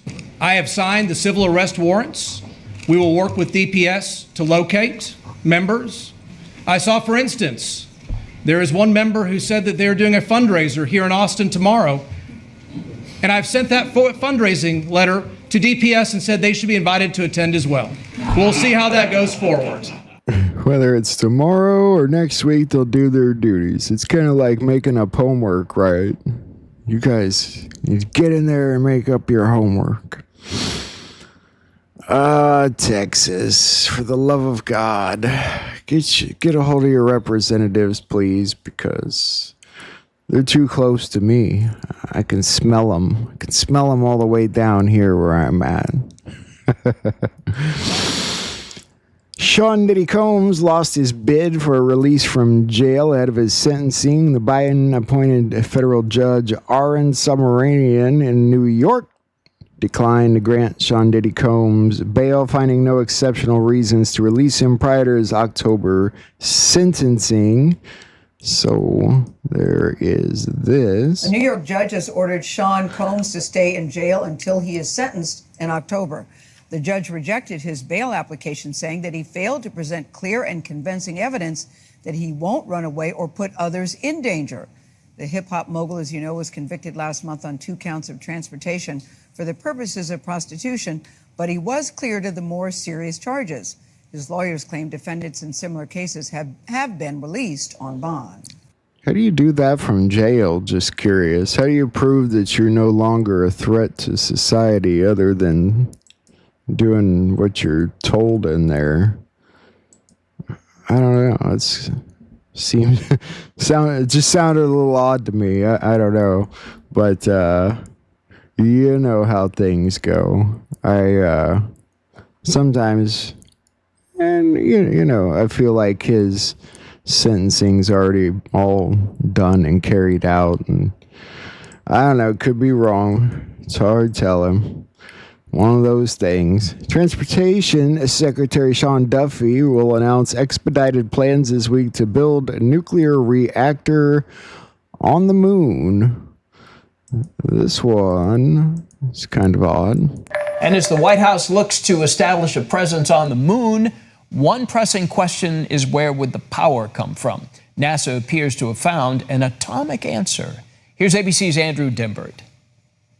The space race is back, and this time it's nuclear. Get off the nuclear warhead. But not like that. Acting NASA Administrator Sean Duffy is set to announce the agency is fast-tracking plans to build a nuclear reactor on the moon.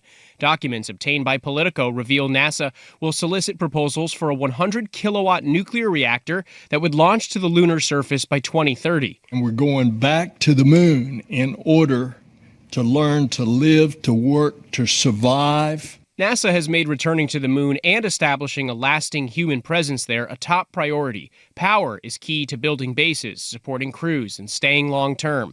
And with 14 days of darkness on the moon each month, solar power won't cut it. So the race is on to be the first to bring power to the moon. The directive warning, if other countries manage to build a reactor first, they could declare a keep-out zone, which would significantly inhibit the United States. China and Russia currently have a joint plan to bring a reactor to the moon by 2035. A senior NASA official saying it is about winning the second space race. The UK is already working on its own lunar reactor, partnering with Rolls-Royce to build a miniaturized system that could support humans on the moon. It's a very small reactor that we can absolutely launch into space, so it's about the size of a car, and it allows us to give continuous energy and electricity. When you've got the sun, you can use solar, but if you want to explore the dark side of the moon and go around the other side, actually you're going to need something else, so the nuclear power allows you to do that. I think they kind of showed what it'll look like there. I don't know if this video did or not. The Trump administration is expected to announce plans to build a nuclear reactor on the moon. Did you get punked? I did not. That's real. You were looking right now. This is a rendering of what it might look like. So basically a moon-based reactor would help astronauts on long-term missions. A rendering of what it looks like. A new space race. What do you guys think about that, going back to the moon? I know that's a leap from where we're at with getting our economy to come back. But I think, you know, we may just see a lot of money coming in all at once with the kinds of things Trump's doing aside from tariffs. This was wild. I don't think I have the video. Democrat Representative Delia Ramirez speaking in Spanish at a summit in Mexico City this weekend, saying, "I'm a proud Guatemalan before I'm an American." I just wonder how you guys felt about that. You know, it's a weird thing to say, taking our oath. I don't know. Anyway, moving forward. China reports 7,000 cases of chikungunya virus. We take a look at this. China is experiencing an alarming outbreak of chikungunya, a mosquito-borne infection, with thousands of cases reported in the south. Chinese authorities said an imported case triggered local transmission in July, but did not specify where the infection originated.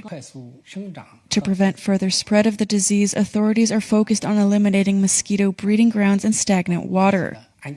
Residents are urged to remove stagnant water from their homes, including from flower pots and spare bottles, or face steep fines. In the city of Foshan, officials also released thousands of mosquito-eating fish into lakes and other water bodies. Oh, man. This is the last thing we need is a new virus, right? I don't know that so far I've only heard of cases over there, so I suppose that's a good thing. Russia's army claims it seized a new village in Ukraine. China says it's going to offer free preschool education from autumn. And I think I seen something about free kindergarten. They're wanting... they're having declining birth rates, I believe I read. They're trying to get people to have kids again. Isn't that kind of weird how that works? A flash flood hit a village in India, washing several villagers away. This is a pretty wild video, I gotta say.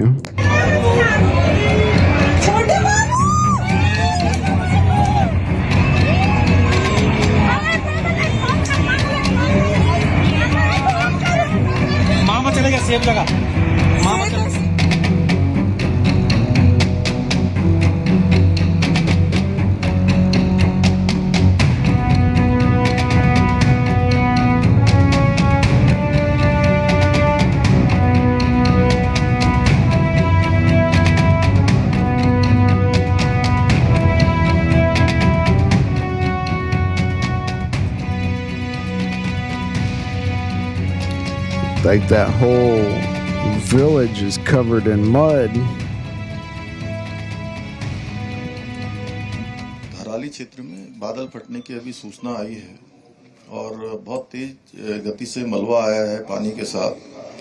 हमारा प्रयास है कि इस समय में सभी को जल्दी से जल्दी I don't know if there's a translation.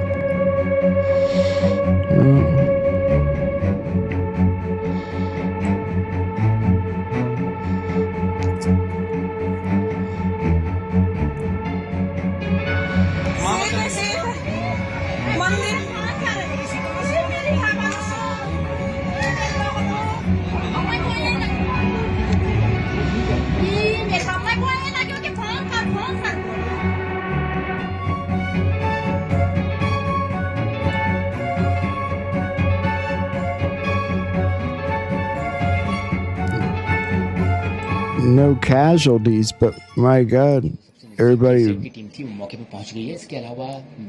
would be buried. I want to show you a different. It's kind of the same video, but it looks a little clearer. Maybe it's just, I don't know.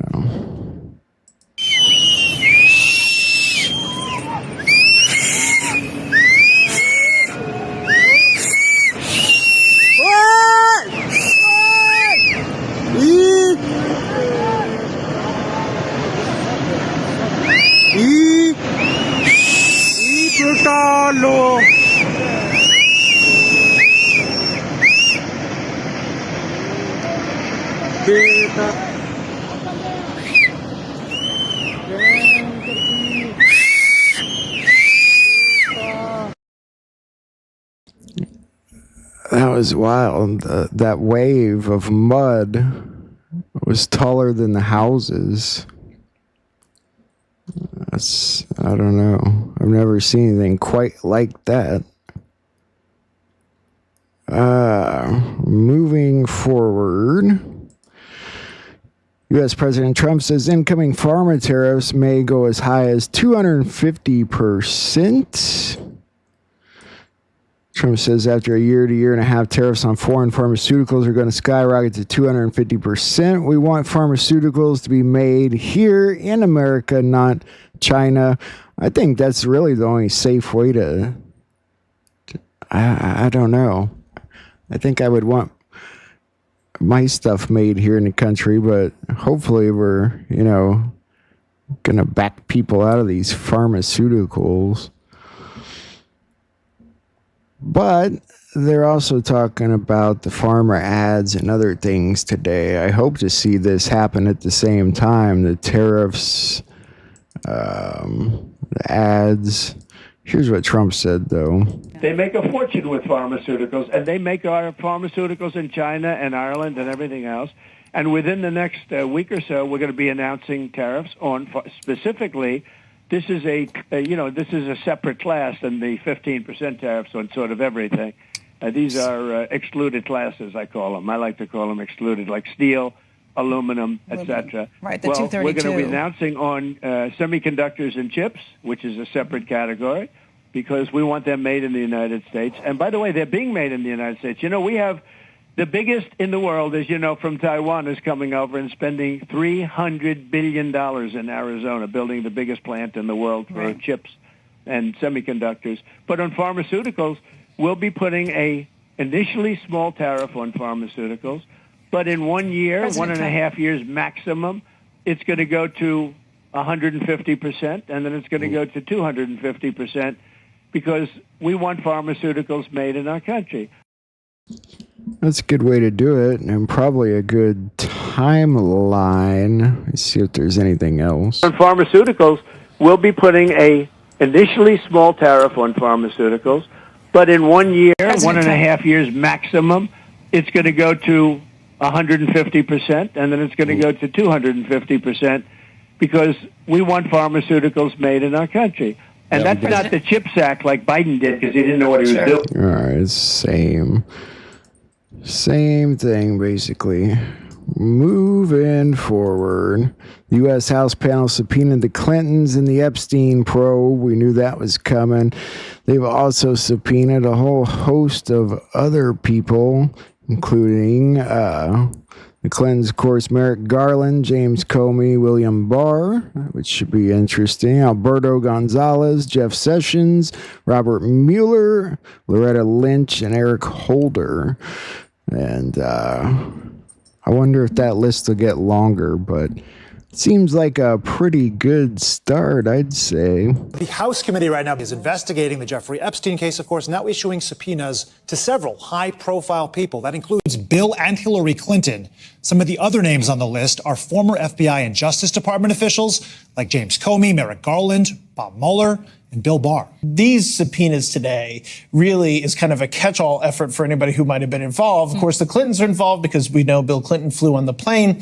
Ghislaine Maxwell was at the Clintons' daughter's, Chelsea Clinton's, at her wedding. So there is a political component to all of this, but there's also let's just get everybody involved, get them in front of the committee and testify. Whether or not that leads to charges, typically not. If somebody lies, they make a referral, but typically this is probably not going to lead to something that that we see additional charges out of. Yeah, they'd probably all lie, wouldn't they? That just seems like what they do.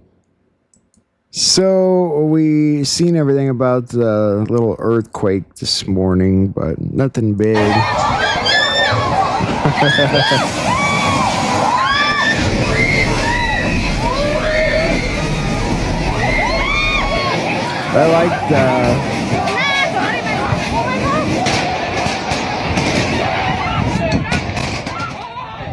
I like the dramatics.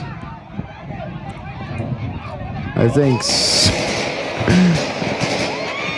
somebody might have had a little fun with that video. Oh. The blobs coming, though, don't forget.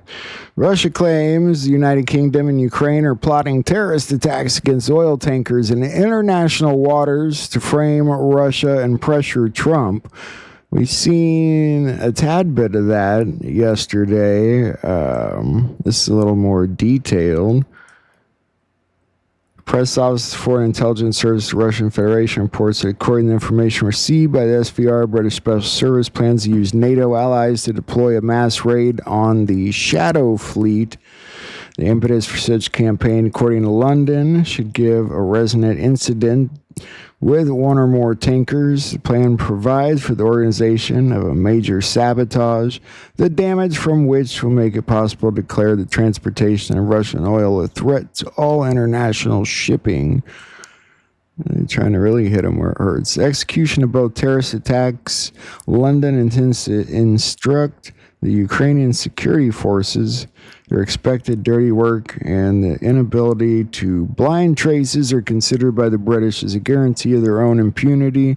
The international investigation will lay responsibility for the disaster either on Russia or, in the worst case, in Ukraine, by analogy with the undermining of the Nord Stream. The moment for the attack in the UK intends to be selected in order to use the media effect of it to pressure the administration of Donald Trump. The goal is to force Washington to take the most severe secondary sanctions against buyers of Russian energy resources. Yeah, kind of like India, I suppose.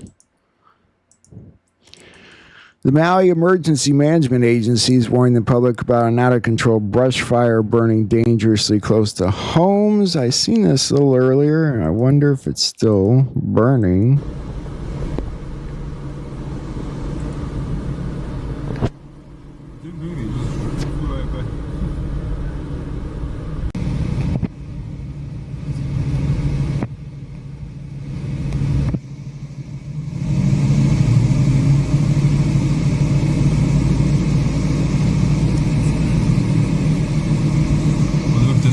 next to you, see? Behind it? Oh, no, behind it. That's a large one. And Robert F. Kennedy Jr. says American taxpayers will no longer fund the purchase of soda on food stamps. We're spending $405 million a day on SNAP. About 10% is going to sugary drinks. If you had candies, it's 13 to 17%. You know, I get it again, and we've talked about this here because I don't necessarily agree. Because it's like, you know, he says we shouldn't be giving our kids bad drinks, but well, you know what's good? Even the juice out there, you got a bunch of 3% real juice drinks out there that kids will reach for, Kool-Aid. I'm not saying it's better. Kids shouldn't be drinking soda anyway, but what's really, you know, and then the fluoride in the water supply, so it's like what do they recommend, I wonder? Her changes to the SNAP program are emblematic of that commitment. SNAP, we're spending $405 million a day on SNAP, and about 10% is going to sugary drinks. And between, and if you add candies to that, it's about 13 to 17%. And we all believe in free choice. We live in a democracy. People can make their own choice about what they're going to buy and what they're not going to buy. If you want to buy a sugary soda, you ought to be able to do that. But the U.S. taxpayer should not pay for it. And the U.S. taxpayer should not be paying to feed kids foods, the poorest kids in our country, with foods that are going to give them diabetes. And then my agency ends up through Medicaid and Medicare paying for those injuries. So we're going to put an end to that, and we're doing it step by step, state by state.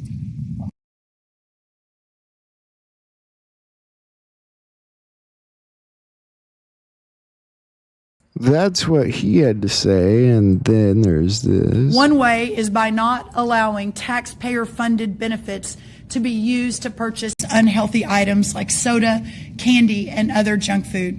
The number one purchase by SNAP recipients is sugary drinks.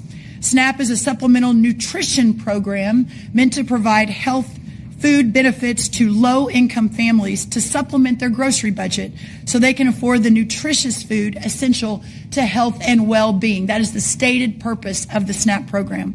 The law states it, and President Trump's USDA plans to deliver on it alongside our partners at HHS. So today, I'm proud to sign 6 more waivers for Florida, West Virginia, Oklahoma, Texas, Louisiana, and Colorado. This is in addition to the waivers we've already signed for Iowa, Indiana, and others across the country. I continue to encourage states to be laboratories of innovation, think through how you can promote healthy families and healthy communities. And because of our historic partnership, USDA and HHS, and the visionary leadership of the governors here with us today and of the states represented by the signings, we are doing something about it. These SNAP waivers are just one piece of the MAHA effort. We work so closely together to encourage voluntary commitments to remove artificial food dyes, among other things, from our food supply. And together we are crafting sensical dietary guidelines for Americans that prioritize whole, healthy, and nutritious food. Some big changes. We will see how all that works out. We also knew they planned to change the U.S. dietary guidelines, and it looks like they're going to be able to do that earlier than they originally planned. I'm also working with Secretary Rollins on the dietary guidelines, which should come out next month. The dietary, or they're coming out, I think it's at the end of September, 3 months ahead of schedule. And the dietary guidelines that we inherited from the Biden administration were 453 pages long. They were driven by the same commercial impulses that put Fruit Loops at the top of the food pyramid. And they were incomprehensible. And we are going to release dietary guidelines that are 4, 5, or 6 pages long, that are understandable, that are simple, and will allow people to make good choices about their food. They will drive changes in the school lunch program, in prison lunches, in military food, and they will begin to change America almost immediately. I don't know if they belong on the food pyramid, but I like Fruit Loops.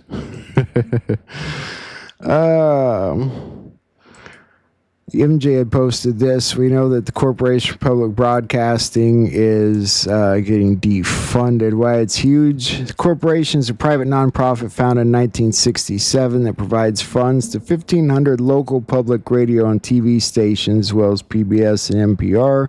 The Mockingbird Media brainwashing operations closing down.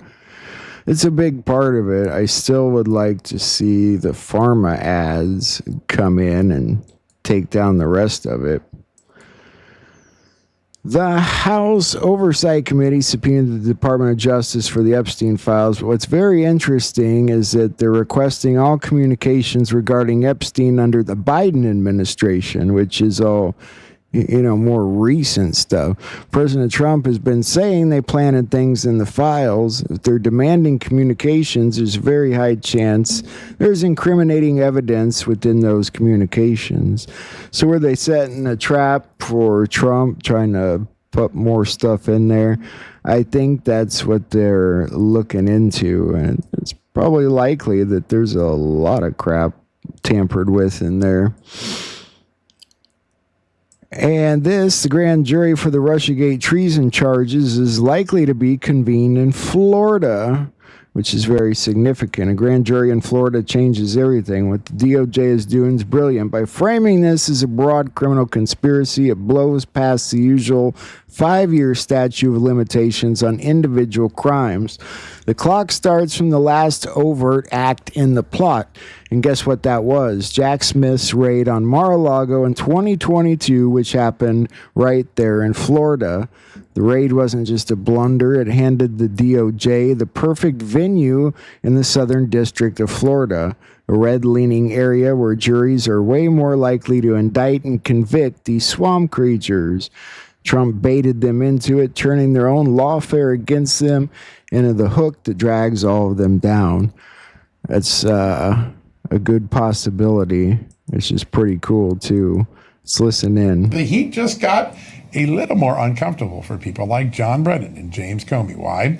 Just a few hours ago, we have confirmed here at Just the News that Attorney General Pam Bondi has given the okay for a grand jury to be impaneled to begin looking at evidence of the Russia collusion hoax, starting a 10-year conspiracy to potentially deprive civil liberties in America. People like Mike Flynn, President Trump, George Papadopoulos, and Carter Page, and many others caught up in it over the course of the last few years. This is a major development. We told you last week that Pam Bondi, the Attorney General, had given permission for a strike force to begin. That's a very specific tool the Justice Department uses on major conspiracies. And we told you then we would know it was getting serious when the grand jury jumped into action. We now know that a grand jury will be impaneled. Most likely, my sources are telling me, it could be in Florida, where the raid of President Trump's Mar-a-Lago home happened. So that is the very latest. You can check it out at Just the News. We're going to have a whole lot more on that over the course of the next few hours. Pretty cool right there. So this was an interesting post that MJ had posted to. President Trump strategically anticipated the surrounding Mar-a-Lago raids to create a legal death trap for Obama and his minions. To understand the depth of the trap Trump set, let me take you on a walk down memory lane. On August 5th, Dan Scavino posted a picture of a door with the number 45 on it. This was a hint that Trump knew they were coming to raid Mar-a-Lago. Later same day, a search warrant was filed in Florida after Dan Scavino's post, which was assigned to Bruce E. Reinhart, who had major ties to Epstein. The next day at Trump's rally, the text number was 88022, converted date August 8th, 2022. And then on the 8th, his Mar-a-Lago home was raided the same day as the rally text number. Because of the raid, the FBI and Department of Justice, framing the entire Russiagate hoax as a broad criminal conspiracy, started that clock over. And so that's pretty cool. We had talked about that a little. President Trump confirmed Scott Besson has been taken off the board as a replacement for Jerome Powell's as Fed chair. Listen into that real fast. Or you just pick the person who's going to head up the Fed. That's a possibility, too.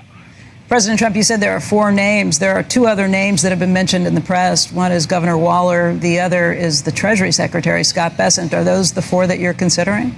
Well, I love Scott, but he wants to stay where he is. I'll take him off because I asked him just last night, is this something you want? Nope, I want to stay where I am. He actually said, I want to work with you. It's such an honor. I said, that's very nice. I appreciate that. But no, Scott wants to do what he's doing. He's doing a great job, and he wants to do what he's doing. So I just take him off. He does not want it. He likes being Treasury Secretary. He's doing a really good job. We made the greatest trade deals in the history of our country. We had to because we were being ripped off by the world. It's not like we had a choice. If we would have gotten these trade... Howdy, Elvis. Good to see ya. And so, taking Scott Besson off that list. A juicy development quietly unfolded regarding Ghislaine Maxwell. She was recently transferred to FPC Bryan, a low-security federal prison in Texas, often referred to as Club Fed.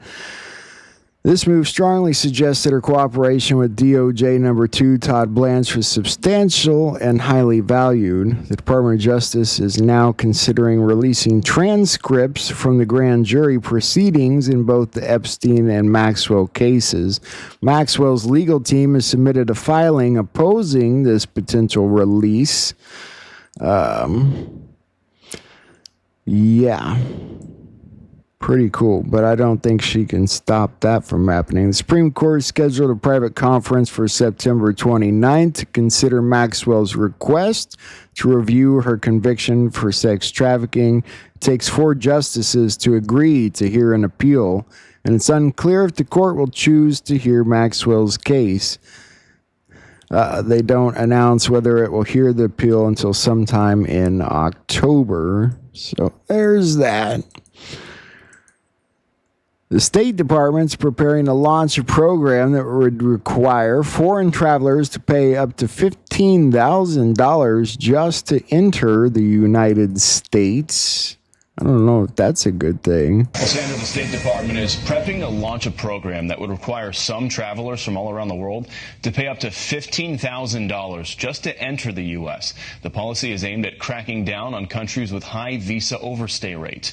Joining me now to talk about this is Jonathan Fahey. He's former acting ICE director and former DHS Deputy Assistant Secretary. Jonathan, as always, great to see you. Thanks for joining us today.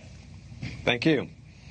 So this is essentially a bond program. What they're talking about doing is if somebody comes into the U.S. on a visa, they put down up to $15,000, and then if they leave the country when they're supposed to, according to that visa, they get the money back. What do you think about this idea?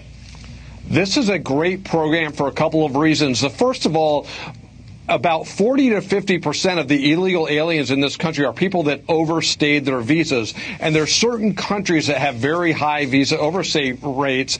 So this program is to address those particular countries.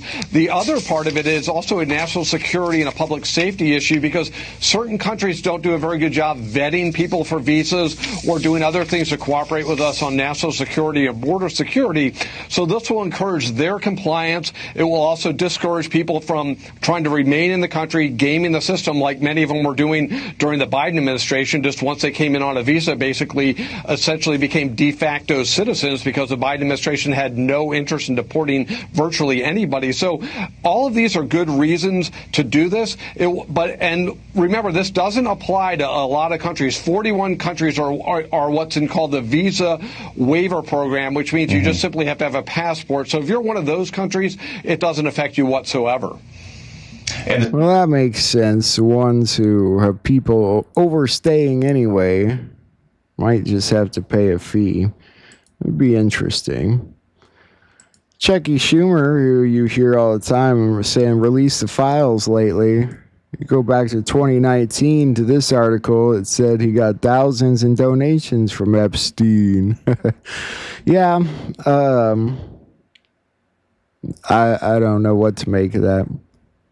On the other hand, I don't honestly know that sometimes I feel like that's not the same Chuck Schumer, but that's a guess. The Trump admin plans the first Golden Dome test of the space-based missile defense system, but it might be a little down the road. Pentagon officials are aiming to test President Trump's space-based Golden Dome missile defense system to safeguard the U.S. in the fourth quarter of 2028, according to a report. That timeframe lines up with Trump's ambitious goal to have it done in 3 years, and comes amid pitches from defense contractors to score coveted contracts to develop the cutting-edge system. They want a win to point to in November 2028, a defense official told CNN. And DoD, Department of Defense, wants to avoid anything they perceive will slow them down. Test, which will be conducted by the Missile Defense Agency, is expected to be called FTIX, which stands for Flight Test Integrated, in a nod to how it will assess the Golden Dome's vast array of sensors and weapons systems. I think we'll revisit that a little closer to 2028, maybe. Former CNN host Jim Acosta is now interviewing an AI-generated version of a deceased Parkland school shooting victim as part of a push for gun control.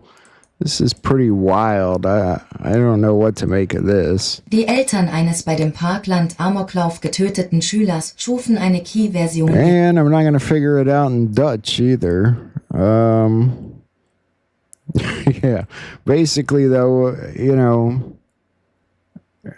I don't know how the families would feel about that. I would wonder. To bring someone that's dead and try to make it like you're having a conversation with them. You're putting words into somebody's mouth. So there's storms coming up on the coast. Let's take a look at the forecast. And the southeast, yet again, continues, my friend, to get drenched. So we're watching this area of possible interest that we monitor off the southeast coast.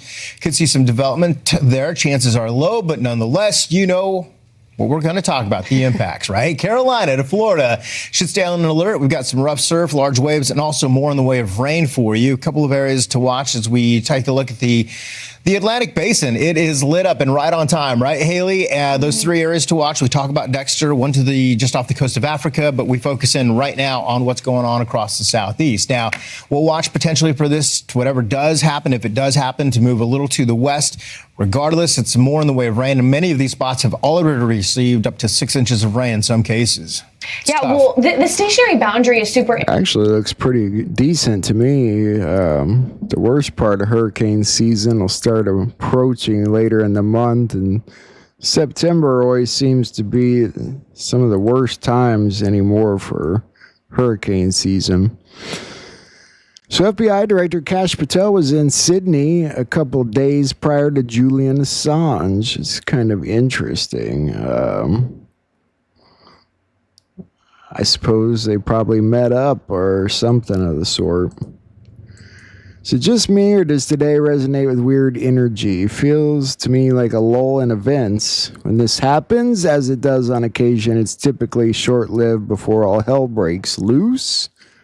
Which could be true because that's a picture of Justin Bieber with a shaved head and an assault rifle. So, you know, I don't know if I'd look at that as hell breaking loose. So it's probably a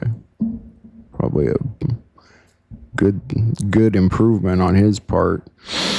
Maybe not the shaved head, I don't know, but the assault rifle, definitely an improvement on his part. President Trump just announced a major policy allowing Bibles and crosses back into federal workplaces. Pretty cool, huh?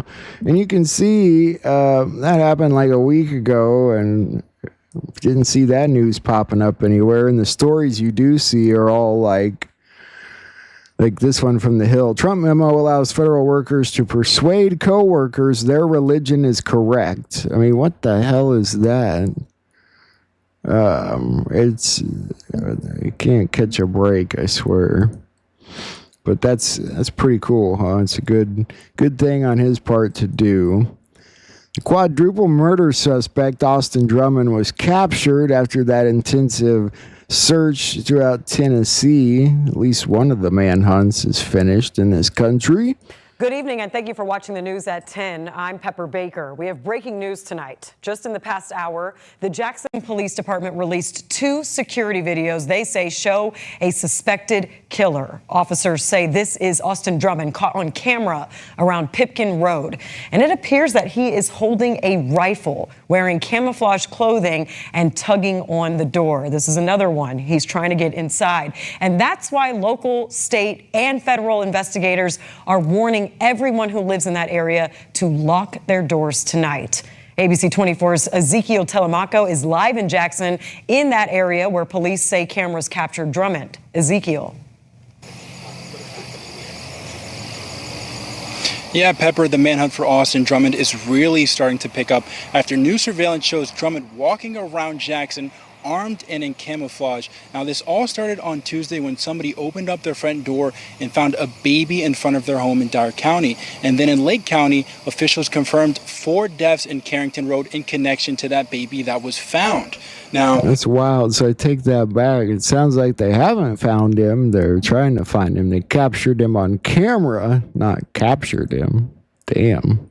Tonight, new surveillance videos show 28-year-old Austin Drummond walking in front of the 700 block of Pipkin Road. He is seen holding a black rifle, wearing camouflage pants and a long-sleeve camouflage shirt and a brown backpack. Police say that this is the most recent and confirmed sighting of Drummond, and they still believe that he's in the area. Now, officers are urging residents near Pipkin Road and Pleasant Plains Road to stay alert, lock up their homes, garages, sheds, and check security cameras for any sightings from Sunday night through today. And do not pick up hitchhikers. Stay safe tonight, Tennessee, for real. In Philadelphia, police are asking any more potential victims of a man wanted in a series of sexual assaults in the past 16 days to come forward if there's been any attempts, gropings, etc. that have not been reported in Center City area. Let's take a listen. Is there any concern? I understand it sounded like you said 3 over just this past weekend. Yes. Yes, there were 3 over this weekend. My concern would be any incidents that have went unreported, because it seemed like this smell is just over this past weekend there were 3, so it seems like it's escalating. So with that, I would just want to say if anyone that hasn't made a report to definitely come to Special Victims to make a report, and for those that live in the area, definitely check your cameras to see if you have this smell on camera. When we're talking about these sexual assaults, is this heating up? So, you know, if you're in the Philly area, there's that. President Trump warns that he may place Washington, D.C. under federal control if the city doesn't change its laws to allow the prosecution of local youths and gang members as adults for violent attacks and shootings. Elon Musk says it's time to federalize D.C. after Trump says that crime in the city's out of control. And Trump posted this: crime in D.C. is totally out of control. Local youths and gang members, some 14, 15, 16, are randomly attacking, mugging, maiming, shooting innocent citizens at the same time knowing that they will be almost immediately released. They're not afraid of law enforcement because they know nothing ever happens to them. But it's going to happen now. The law in D.C. must be changed to prosecute these minors as adults and lock them up for a long time, starting at age 14. Oh, man. That's a hell of an age to lock. I mean, it's sad that we got to that point. I think we should take over Washington, D.C., make it safe. President Trump made the comments last night aboard Air Force One. Trump also complained about graffiti, the homelessness, and tents set up in the city. People are getting killed, people are being hurt. You have a great police department there, but somehow they're not utilized properly. Mayor Bowser posted on X after the president's comments last night, D.C. is a world-class city, along with some statistics such as violent crime in D.C. is the lowest it's been in 3 decades. Kyle Cooper, WTOP News. Yeah. And I seen this post today from the UK. The largest rat in the history of the country, 56 centimeters.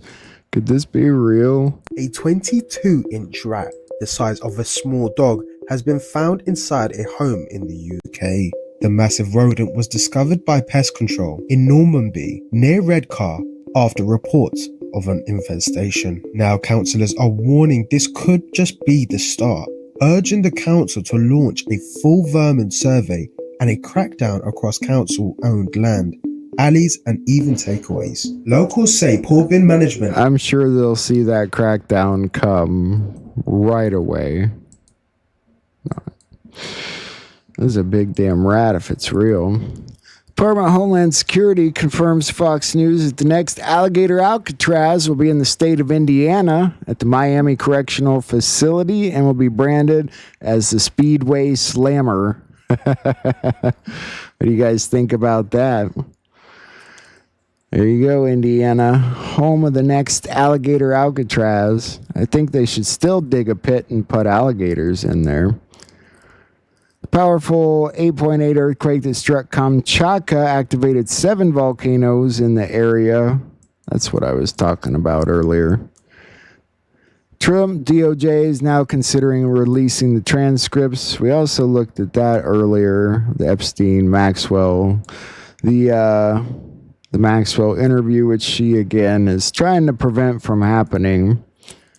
The Coast Guard report reveals who was to blame for the Titan submersible implosion. You guys remember that story, don't you? It's been a little while. Well, we have some breaking news right now. The Coast Guard says the Titan submersible disaster that killed 5 people was preventable. The new information comes as the Coast Guard released its full investigation today. They say the primary factors in the 2023 disaster were inadequate design, certification, maintenance, and inspection of the sub. It also found that hull issues that were identified in 2022 were not properly investigated. The sub was owned by OceanGate, and it imploded while on a mission to visit the wreck of the Titanic. Investigators laid out 17 new safety recommendations to prevent future disasters. That includes adding Coast Guard personnel to provide oversight on sub construction and inspections. All right. I think we're about to our stories. A couple more posts I wanted to look at. This from the Obama account. We can't lose focus on what matters right now. Republicans in Texas are trying to gerrymander district lines to unfairly win 5 seats in the next year's midterm elections. This is a power grab that undermines our democracy. That's the pot calling the kettle black. And, Stacey Plaskett, remember her? If you wondered how seriously our government takes Epstein's crimes, Stacey Plaskett, serving on 3 congressional committees, solicited donations from Jeffrey Epstein in 2018, a decade after his 2008 sex offender conviction. She faced no actual repercussions. 6 women sued Plaskett and other Virgin Island officials in 2023, alleging they enabled Epstein's trafficking by making the territory a safe haven. As of March 2025, Plaskett's the only defendant remaining in the case. They've got no souls. This is a cool post. Palantir equals Sovereign Wealth Fund, Executive Order 13818. In response to the Palantir tops $1 billion in revenue for the first time. And he says, sorry, I wasn't trying to be flippant. We confiscated Palantir, and it's now part of the Sovereign Wealth Fund. I think he's exactly right. Just like I think we've confiscated BlackRock, but it's me. President Trump confirms he'll be signing an executive order to punish banks for debanking conservatives. Trump even talks about how he was debanked after the 2020 election. So there's that interesting update. From Ty Clevenger, yesterday a government attorney asked me if we would consent to transferring the Seth Rich Freedom of Information Act case from the Eastern District of Texas to Washington, D.C. I told him that I publicly referred to the D.C. federal courthouse as the dirtiest federal courthouse in America, so no, not in a million years. That's funny. Mexico makes biometric identifier mandatory for all citizens. They've officially introduced a digital identification system by signing a law that turned the previously optional biometric-based citizen code into a mandatory document for all citizens. So you've got to obtain a biometric identification by the end of 2026 if you live in Mexico. U.S. envoy Steve Witkoff to visit Moscow tomorrow to meet Russian leaders. We will wait to see how that conversation goes tomorrow. This was an interesting post from Captain Kyle for you Q fans out there. For shits and giggles, most of you know about this, and probably not actually. If you're bored, enter any of Q's many trip codes, which is the highlighted part there in yellow. Enter those into Google and search. When you get results, switch to the books tab of the search, and it works every time. I don't know what it does, how it works, but when I did it, a lot of awesome, interesting things came up that are worth looking at. So if you're looking for something to do later, take the trip codes from the Q posts and throw them in Google. And this from Joe M. Are you ready for the coming week? It's showtime, go time. God, I pray so. And that is today's news. And we got a lot of things to look at tonight, and I need to look and see where we're going to start, Patriots. We've got documentaries. We've got interviews. We've got things to look at. Where do we begin? Oh, we've got Bozy. We've got Juan. We've got a film. We've got a documentary. Let's see if this Juan interview's new. It said it was new, or said it was from today, I think. Really gotten me through. My question is, and I've been following a lot about the fiat dollar versus the treasury-backed dollar. I know the fiat dollar is going to devalue a lot, and we're going to switch to the gold-backed dollar. However, for those of us that have 401ks, we're retired living on investments, people that live paycheck to paycheck. All right, I have no idea what I'm looking at here. That is a lot of people. I'm sure this is a long interview. I'm not thinking it is. All right, that's all right. We keep moving forward. Do. All right. 1 second, my friendly patriot friends. We're going to start with this little short video from Free Voice Films like we've been watching. The rich and powerful are gathering here at the Melania Opera House to watch what has been hailed as the most important opera this century.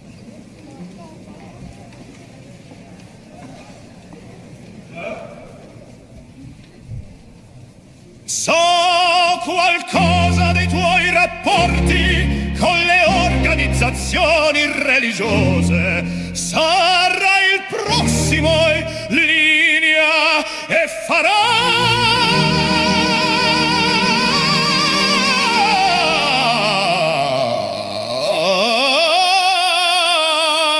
come dico. E chiunque si candidi contro di te lo dipingeremo colluso con la Russia.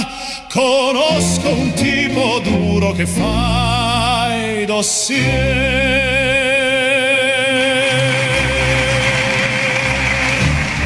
Vix credere possum. I don't think that's what I thought it was. We're having a bad start tonight, guys. Third time's the charm, right? My microphone's still on. All right. Let's try this again. Let's just start with the interview.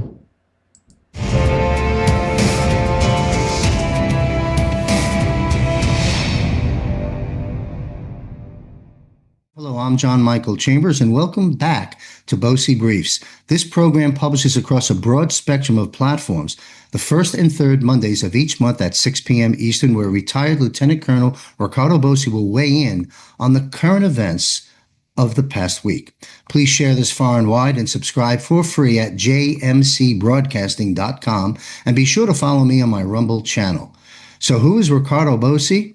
Former Australian Army Special Forces Lieutenant Colonel who served 24 years in the Australian Army. He's the national leader of Australia One Party. Let's see. MAGA.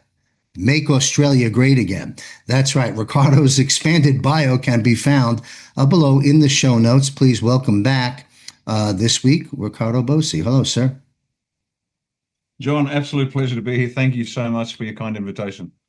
Thank you. Well, let's have some fun, even though the subject matter is deadly, as the deep state global cabal apparatus is fully exposed, at check on the chessboard, and the walls are closing in. And we're going to cover that and some more. So I'd like to tap into your broad and highly specialized training and experience in both military and intelligence. And let's break down what is really going on here, as I find the events occurring today pretty extraordinary with the moves that we are presently making on our side. I mean, both overtly and covertly, it is an absolute strategic switch, almost like someone flicked a light switch on. And now we're moving from offense to defense at warp speed from every direction. And it's a complete shift from just where we were, the modus operandi in this war 7 months ago. It's like, boom, and everything's coming at them. What do you see, and how do you see what's happening in this phase? In any way you want to begin to break it down, and we'll get into some specific things a little bit later in the broadcast. Sure. First point, we are exactly where we need to be. Excuse me. We are exactly where we need to be. And that might sound odd, but if you want a quick metaphor, imagine the Allies are They've landed at Normandy. They're tearing across Europe. Patton's done his famous end run, Operation Cobra. They're punching through on the northern side as well, and they're out on the outskirts of Berlin now. Now, when you get to the outskirts of Berlin, the fighting gets pretty desperate, and that's exactly what's happening. The remaining cabal, let's say, and there's not much left, but the remaining cabal are desperate. And so what you're seeing is what was intended by them. So we're seeing governments, we're seeing politicians, we're seeing bureaucrats, you name it, whatever. They're saying and doing the most insane things, but now we see it with clearer eyes. We can see who the enemy is and how they operate. See, for years we just, well, some of us, some people, believed everything that they said. A few of us held back and went, hang on, not so fast. And so people were sucked into this narrative that the cabal, the black hats, have been running for decades and decades and decades. And now, though, we're now starting to see it for what it is. More and more people have, to use the expression, they're woken up. Doesn't mean they're active, but at least they know something is wrong. We're on the outskirts of Berlin and the fighting is desperate. We're pushing hard, and understand this, the white hats have got it. They really do. And I know you've heard this for many years, and it's been true every time. It's just that where they are on, we've got the beach, we've got Normandy. Well, you're not in Berlin yet. Yeah, well, hang on, give us a minute. We just got here from England. We managed to pull us off massive deception operation because Normandy was the worst of all possible places to land. They could have landed Cherbourg. They could have landed at part of Calais where they had the deep water ports, et cetera, whatever. So we took Normandy. Well, why aren't you in Berlin yet? Well, we're stuck in the hedgerows. What are the hedgerows? Well, we can't get the tanks and the troops through because the Germans have got this tremendous defensive setup under the courtesy of, General Field Marshal Rommel. And so there's been a frustration with the people. And I get it, but that's what, from the military perspective, we understand that. It just takes time. You can't rush this. And I did a presentation last week on the complexity of the operation. And I just took one line of effort. And I said, okay, for those of you who want this to hurry up, I said, let's take child sex trafficking. Now, let's just sort out all of that in Australia. So who do we have to talk, which groups do we have to talk to? Well, the polity, the bureaucracy, the judiciary, the constabulary, the military, the media, academia, big business, big unions, every church, synagogue, mosque, lodge, and temple. So you lay them all out. Now let's talk about all of those individual groups and what they have to do. And then I actually broke it down into a very complex slide quite intentionally. And I said, well, that's just Australia. Let's now bring in New Zealand. And I just duplicated the slide. Then Papua New Guinea, then Indonesia, then Malaysia, then the Philippines, then Thailand. And this is just one line of effort that we've had to, we, the collective, everybody that's fighting this, every white hat and every anon out there, the level of complexity is just staggering. And I said, now look at the screen and look at all these lines of effort and pictures and who's got to do what. And that's just Southeast Asia and Australia. And that's one line of operation. Now multiply that by 195 countries, multiply that with maybe, I don't know, dozens of lines of operation. The complexity of any one of them would blow anybody's mind. And they're wondering, why isn't this happening? That's why. It takes time. But we are exactly where we need to be. The people need to be paying attention to the insane directions and claims made by people. In Australia, they're still pushing, you got to wear the mask and make sure that you get your flu jab. And remember that COVID is still a problem. And we're just laughing. It is just so childish, but they just keep pushing this dumb narrative. So that's where we are in the op. We are just on the outskirts of Berlin. We're about to break through. The fighting's going to be a bit desperate, but they're going to lose. They've already lost. It's just those last bits and pieces. And so that's where we are in terms of on-the-ground fighting. Come up a level or two on what's going on. As I think I mentioned last time, there is a systemic collapse of the entire system. This isn't just the old system cleaned out and then we rerun it. No, because it doesn't work that way. So there's a controlled demolition of the entire system. Every system within the planet has to be collapsed without causing a breakdown. Operations must continue. Food has to be delivered. You get my drift. Yes. And so with this collapsed system, it has to simultaneously and has been replaced by something else. But what is the challenge? The people need to see the failure of their elected leaders. We mentioned that. And now where we're at, and this is a tough part, because we can go to the end and say we need a commander-in-chief to put his foot down, and I mentioned that last week. Yes. But this is where people are struggling. They have to look in the mirror, excuse me, look in the mirror and realize that the person looking back at you is responsible. It might not be your fault, But it is up to you. Unless each one of us looks in the mirror and says, you know what, I've got to do something about this, it'll continue. And that's where we are. And this is the tough part for many people to say, you know what, he's right. You know, you get criticized, I get criticized, we all get criticized. We were talking before the show, you're just a bunch of old fogies. What do you know? You caused the problem. You're the boomers. Screw you. Well, that might be true and it might not be true. But my message to everybody, and that's not true, that's the sin of the false collective, where, you know, the generation that failed us. Really? Well, I don't know if you might have been on not you, John, you weren't, but those of you out there of my generation, our generation, are on a surfboard smoking dope and taking unemployment benefits because you couldn't be bothered working. Well, maybe you should take some responsibility. I can promise you that I didn't waste 1 minute of my life sucking on the teat of anything. 24 years in the army and another 40 years in business. I've been busy. I've been doing stuff. And on top of that, and this isn't about blaming Trump, but it's a case of, for those of you who are complaining, you see that flag there? I designed it. Why? Because I think we need a better one. You don't like it? Design your own. I don't care. Get that printed. You see the party up there? My wife and I and a few others sat around the kitchen table and said, we've got to do something. I knew nothing about politics, and thank God, if I'd known, I wouldn't have started. This is a bastard of a job, excuse the French. You know, you think you can do better? You see the book? I wrote the book. You don't like my book? Write your own book. So talk's cheap, folks. And that's, I'm going to be a little bit, I don't mean to be too rough on everybody watching, but unless you are actively involved in saving your family, your suburb, your town, your city, your state, whatever the hell you want to do, if you're not doing it, if you're just sitting back doing this going, oh, I sent 3 memes today, so I'm saving the country. No, you're not.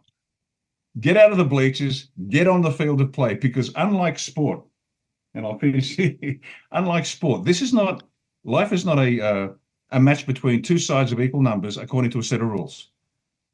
So you've got, I'm not sure in the NFL how many players you have on the field at any one time, but let's use rugby. Let's use Australian rules. There you go, 18 aside, massive oval, okay?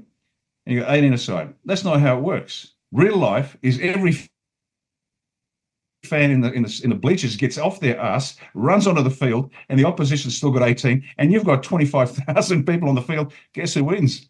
That's the nature of life in reality. Sport's a metaphor, it's great, but that's not how life works. So, ladies and gentlemen, we are where we need to be.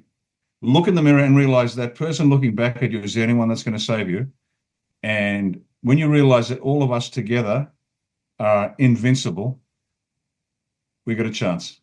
So, as painful and as frustrating as where we are is, and we'll talk about detailed issues in a minute, that's the guts of it. We're exactly where we need to be. We need to stand up and say enough. Now, I'll give you an example. Actually, let me mention this one. I previously was charged, I was given a $1,000 fine for not wearing a mask on an airport or whatever the hell it was. So they held me up at the airport and the cop said, you got to put a mask on. I said, no, I'm not going to. Well, we're going to arrest you. I said, okay, where you go?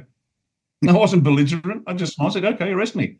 And the sergeant, the police sergeant didn't know what to do. So he raced off to get instructions, and there were 2 constables there, and one was he saw what I was up to, and he sort of smiled, and the young bloke was full of testosterone and not much else. And eventually the sergeant rang the 2 constables and said, give him a fine and let him go. So wow. I did. So I walked through the airport, and then about a month or 2 later, because I was back in my home city, I got a message saying, okay, you're going to go to, you're going to face the magistrate's court. It'll be by phone because it's COVID, you can't travel, but, do that. Yeah, he'll make the call. So he got on the phone. Are you there? I said, yeah, I'm here. And he said, how do you want to handle this? And I said, well, what I'm going to do is I'm going to make a statement, then I'm going to hang up on you. And I basically said, you have no standing. I don't recognize you. So I'm not going to say anything other than you're going to be facing the people from the other side of the bar table. And he hung up on me. And basically I said, no. I refuse to pay you any mind at all. Nothing happened. They let it go. Mm-hmm. Now, having said that, I received another letter. And this letter says, alleges several horrible crimes. This is from the Australian Federal Police. This is like a discount version of your FBI. This is the off-brand FBI. Off-brand FBI. Our feds are just corrupt. And anytime they solve any cases, because the real FBI calls them and says, you've got a problem in your country, you better fix it. Anyway, so I've got this letter, and I'm going to be making a public announcement on it next week and tell people publicly how I'm going to handle it. But this is where I said you stand up and you do something. This letter says that I falsely contested an election in Queensland, which is a state to our north. That I wasn't there. I didn't. I illegally tried to contest a state seat and an election. There's no basis to it because basically we couldn't travel up because of the COVID lockdowns. We contacted the Queensland Electoral Commission and said, "What's the go?" They said, "It's okay. As long as you've got an address where you are contactable in the electorate, you're fine." And we checked it and we said, "Fine, no problem." We had a contact there. We were intending to move to Queensland anyway. And so we did everything the right way. That was years ago. And out of the blue, a couple of weeks back, they sent a letter saying, "We're taking it to court." Replay. I'll be making my case to the people online, and I'm not turning up to court. And if they come and try and arrest me, good luck. Bring some body bags because I'm not going to need them, but you might. Is that a threat? No, that's just the logical consequence of a bunch of people who think they're police officers, but they're actually policy officers of a corporation that think they can scare us. Well, they're not going to scare me at all. And so I'm supposed to turn up to court and face these horrendous charges. There is no basis to any of it, and we'll break it down for everybody to see. But that's what standing up for yourself looks like, folks. And this is what we were talking before the show. People don't know what standing up looks like. They don't know what good looks like. They don't know what it is to say without being belligerent or violent. And I never offer violence, but I will defend myself. Basically saying you have no standing. I'm going to ignore this demand to come to a corporate court. You've taken an oath to somebody other than the country, so you have no standing at all. So just go, away you go. Leave. We don't care. And that's going to come on the 22nd or 20th of August. I don't know. But anyway, well, I'll let the world know. And this is what it looks like to say, no, you can't do this to me anymore. And don't try it because it's not in your best interest. And so if 27 million Australians turned around and said that, problem solved. But because they've never seen it before, you got to show them. I'm happy to do that. I like this as a bit of fun for me, a bit of sport. With some imbeciles that think they're going to intimidate the Australian people. Well, they're not. And so there you go, folks. So we are where we are. If you don't like it, get to work. Real simple. Very good. Boy, I've taken a short page of notes here. A lot of things I'd like to comment on. First off, thank you for addressing the current status of where we are in this war, because it's getting confusing to some people out there and not to others. But that your metaphor, your analogy of Berlin and all that made all the sense in the world. And that's exactly where we are. I just to share a quick story with your standing up for the truth and not acquiescing and complying to, as you stated, policy officers of a corporation. It reminds me of a good friend of mine who served in the 5th Special Forces Green Beret in Vietnam. He's probably in his late 70s now. And he stopped paying taxes. Now, I'm not telling everyone to stop paying taxes in America, so okay, but I'm just sharing a story. You won't have to worry about it, folks, in my country soon, because that 3-letter organization, along with the organization that Jerome Powell's a part of, they're going to be gone, at least gone as we know it. But this gentleman, Paul is his name, he went before the courts after not paying taxes and living in a cash-only world. And this is a professional. He's a neuromuscular clinic, and he's taught his modalities in multiple countries. He's an established person, as well as some stories he shared with me on the battlefield in Vietnam. And usually these folks don't share these stories, so I'm honored that he shared a lot of his journey with me. But anyway, he went before the courts. They knocked on his door, pounded on his door in the middle of the night one day and say, hey, we want you to stop speaking about these things, because I was holding conferences under the Save America Foundation banner at the time that I had a not-for-profit, and he was one of my keynotes. Long story short, he goes into the court system. Now, of course, we know about the bar and England and where all this comes from, and the capital letters on any title that you own in America, the birth certificate itself, guys. All this is part of the bankruptcy that to the crown that we were a part of. And all we were debt slaves to be taxed and never be able to pay it off and continue to fund the evil machine in part the halls of London. And so So he's in there and he knows all this and he knows it from top to bottom. And you're talking about a 5th Special Forces Green Beret. I don't have to tell you, this is a pretty tough man with a very high level of confront and a patriot. And he went in this court many times, and then he knew the system and he would say certain things. And the way it works, I guess it's above my pay grade. So sorry if I don't have all the right language, but he would run through judges, and the judge would leave in the middle of the thing, walk through the back door, and like another judge would come out, a higher level of secrecy, because they realized Paul knew stuff. And if they answered Paul's question the way they could incriminate themselves within their own corrupt system. So this guy, my friend, went through it all, and a judge one of the judges pulled him in the chamber at one point and said, hey, listen, I give you a lot of time to think about this. You can sit in jail for a long time until you whatever, pay the tax, do this, the other thing. And he said the same thing you did, standing there. Well, as soon as he crosses that gate, you're not in the constitutional republic territory, and in the courts. And he said to them, he stood up as the theme of what you were just talking about. People need to stand up for the truth and what's right. And he said, when the judge said to him, Mr. Paul, whatever his last name, we'll call him Jones, Mr. Paul Jones, the court addresses, and what do you say about blah, blah, blah? And Paul would say, his answer was, with what authority do you identify me as this name on that document? Because it's not him, the sovereign soul. It's the control of the system. And again, I'm not recommending going to a sovereign citizens movement and doing things that would violate the law of the land, even though it's unconstitutional. I'm not suggesting that. I pay my taxes until Trump sets it straight and we can have a fairer system that serves the American people. Sorry, I didn't mean to jump into all that. Usually I'll go right into the next question, but I had a couple other comments here. You spoke about... Before you go on, can I jump in? Yeah, just on that issue. Yeah. I have a friend of mine who is heavily into this whole straw man issue, and this guy's a master at it. He's a postmaster. He's gone through the whole process, and he said to me, mate, you've got to get into this, because I got pulled up by the cops, and the constable, I sort of recalibrated the constable, and the sergeant behind him sort of said to the constable, well, you heard him, where you go? And he sent him on his way. So he's had great success. And I said to my friend, and I respect him immensely, I said, that is fantastic, well done, but I'm not doing it, because I'm no more going to play that game than I'm going to play the other game. I didn't consent to any of this. Forget it. So you can lock me up, and I'm happy to go to jail. I don't care. So if I do go to jail, folks, understand this. I'm not going to drink. I'm not going to eat, because I know I'm not going to come out well. And I'm certainly not feeling suicidal. And I'm more than happy to unleash hell if something happens. But anyway, the point is, I don't even want to play that straw man game, because I'm still playing according to their bollocks rules.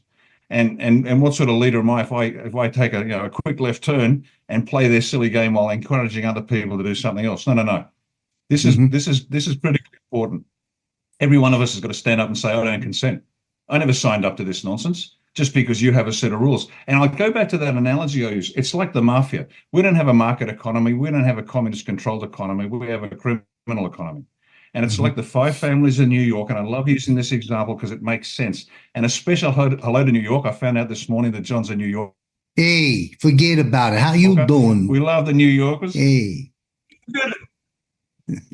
Forget about it. Exactly. We love New Yorkers. But the 5 families in New York, you look at it one level, you've got the mayor and you've got the police and you've got all the regulations for how you're going to run your shop and all that sort of nonsense. And then you've got the mafia superimposed. And the mafia turns up, and, if you don't play their game, you're going to get your windows smashed. And if you don't play your game, you're going to get a fresh one of them every week until you play their game. So there's a couple of laws. We didn't consent to any of this nonsense, folks. The cabal's like the mafia, and they're saying, well, you have to do this because there's a rule. Well, you might have a rule, mate, but I never consented to it. You never got my agreement. Oh, but you answered the letter with the uppercase letters, and therefore you acknowledge, de facto acknowledging that you are this guy. I said, no, I didn't just open the bloody letter, you idiot. That doesn't construe consent. Stop pretending. Now, you can kill me, but I'm not going to consent. And if 27 million Australians or 335 million Americans decide that they don't consent, the mafia law ceases to exist. The cabal law ceases to exist. And thankfully, you have a great debt of gratitude to your founding fathers. you've got a plan to move ahead. We're playing catch up very quickly with what your founding fathers did and didn't do to set that foundation. So law is derived from the will of every individual, regardless of race, color, creed, etc. We don't care. God made all of us. We all have that divine spark. We are all equal in the eyes of the Almighty. And unless they get our informed consent, then they're just deceiving us. And so we have no obligations, in my view, no obligation to listen to anybody. Now, I'm going to be sensible. Obviously, I'm not going to drive 120 miles an hour through a school zone. That's just stupid, right? So you sensibly live life well. But the key point here is, and this is the transition from where we are to where we need to be. This is the big difference. It's no longer, as I said, the old system cleaned up with better people. No, it's a new system with better people. And that's the key. Where's that quote? Who was it? John Adams. John Adams said it. The Constitution is only for a moral people, a moral and religious people, and is unfitted for everything else, which comes back to the first point. Forget the system. The first thing we've got to do is become better people, moral people. What's a moral people? Our definition. A group of individuals who agree the difference between right and wrong, and then think, speak, and act to advance the right and eradicate the wrong. There you go. And once you've got that, once you look in the mirror and realize I've got to become a moral person, that's the beginning of the new golden age. It's not so much a better system of finance. It's not a better banking or better trade deals. That's all part of it. That's downstream. Step one, we've all got to become this better moral person. And watch the planet change, people. It's going to be brilliant. Absolutely. Sorry, mate, I didn't mean to jump in on top of you like that. It's all good. I'm going to look at my little notes here to provide some feedback. First, we don't want to see you incarcerated, and we don't want to see you messed around with, but you're standing your ground, and I and everyone else, I'm sure, salutes you. Those prayer warriors and folks that like to decree to the ultimate source of power would like to do so, keeping you safe, number one, and free. Number two, my friend Paul, by the way, maybe your story will end the same. I'm sure it will. He stood his ground. He spoke the truth. He caught them in their own game. And while they messed with him and threatened him and all this other stuff, when that judge said, you're going to get sit in jail as long as you want to think about it, he said, okay, take me away. Well, guess what? They never took him away. They stopped sending in another level judge. They never called him back to court. They never closed the case, and they never acted. And why? Because he was going to set precedent in the court system with the facts that he laid down that could have backfired on those corrupt judges and system. And, and God was good to him. And he's still walking around today, serving the American people in various different ways. You keep mentioning the man in the mirror. It reminds me of the song of Michael Jackson. It was a #1 massive hit called Man in the Mirror. I think people should go listen to that to support your narrative. You talk about the masses of people in Australia or any given country, the people of the world at this point, not standing up collectively as a moral people in truth, and to combat the tyranny. And what comes to my mind is 9/11, New York City. Tragedy brings unity. That's what came to my mind when I saw what happened, because we are a fractured country. In every category they got us in, and everybody hating everybody. And then all of a sudden, the night and the days and weeks that followed in New York City, where I'm from, I wasn't there then, thank goodness. I was in Florida. But what did you see? You saw all those categories they had us in break away. They were gone. And no one cared on the street to help another person. If you were gay, if you were straight, if you were Jew, if you were Muslim, if you were Christian, if you were an atheist, you were Republican, you were a Democrat, you were rich or you were poor. Didn't matter. Didn't matter.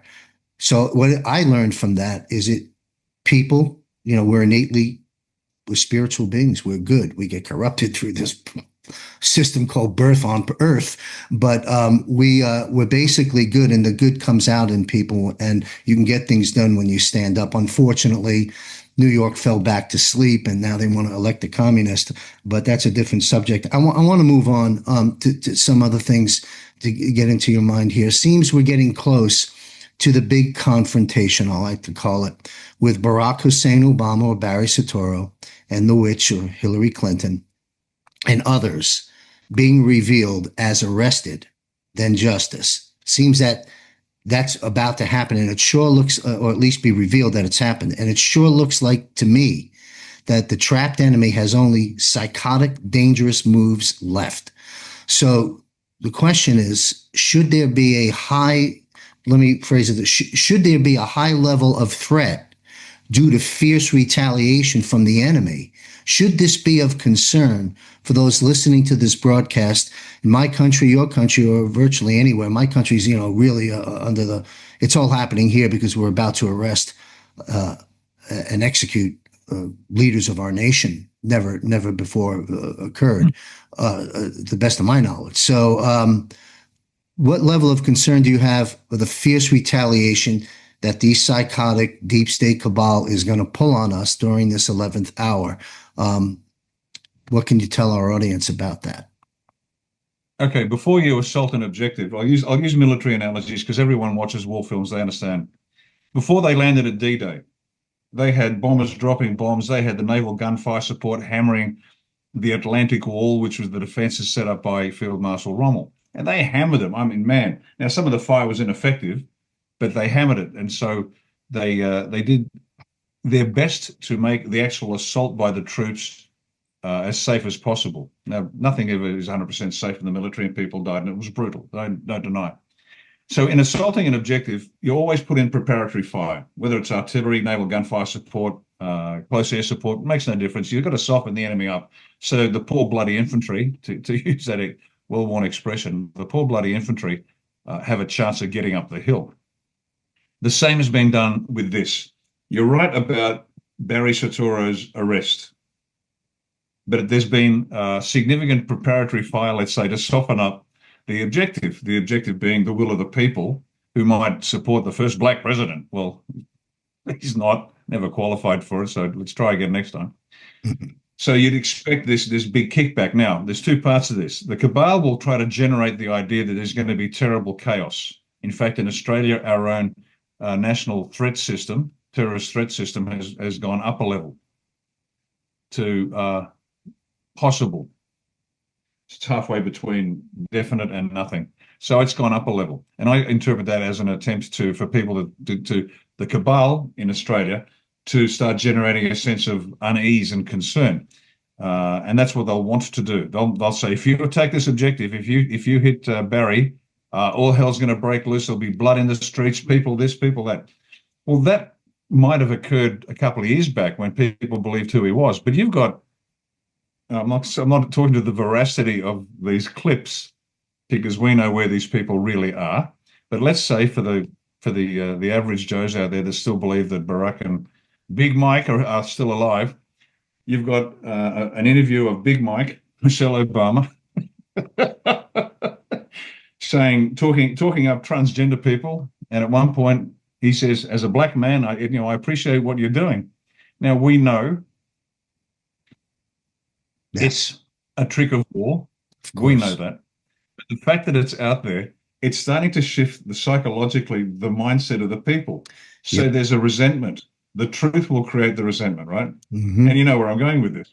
Mm-hmm. As all these truths have been leaked out for the longest time, where all of a sudden everyone knows Big Mike, except for a few people who live in under rocks rather. It's there. And now the humor part is coming in, and we've all seen the video of Barack Obama being arrested by in the White House, sitting next to Trump. It's all AI, we know it. Sure. But it's that predictive programming. They have removed the shock of the new. The shock of the new is what resists people's desire to change or move. But just like the bad guys, the cabal, the black hats, have used predictive programming in movies to prepare us for what comes, whether it's a pandemic or whatever it is. The white hats are doing the same. So they've done their predictive programming. And now when people hear about Barry Soetoro being arrested, they'll go, "Oh yeah, I saw the video of that on YouTube. That was quite funny."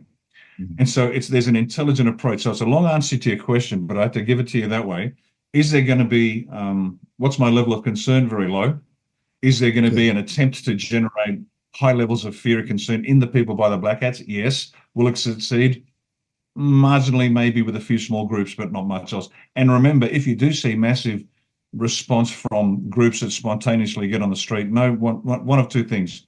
One, it's AI, didn't happen, or B, it's been paid to happen and it's under control.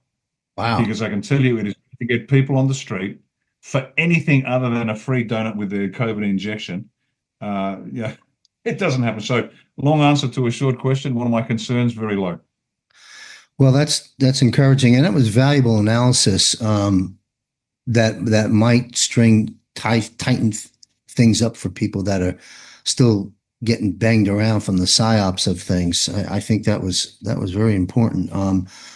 So I'm going to move on to this. Seems to me we do have some issues, though. We have water flooding, which we talked about last time. Some of it may be cleaning out the tunnels and all that, but some of it is weather weapons, and I think that's easily proven for those that deep dive into it. But so we have flooding in America and different parts of the world. We have tsunamis now. We have earthquakes.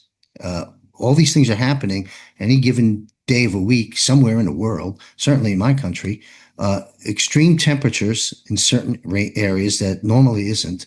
I'm wondering what percentage of these things are which were typically deemed as nature or act of God, which those that are completely asleep will just run to that immediately.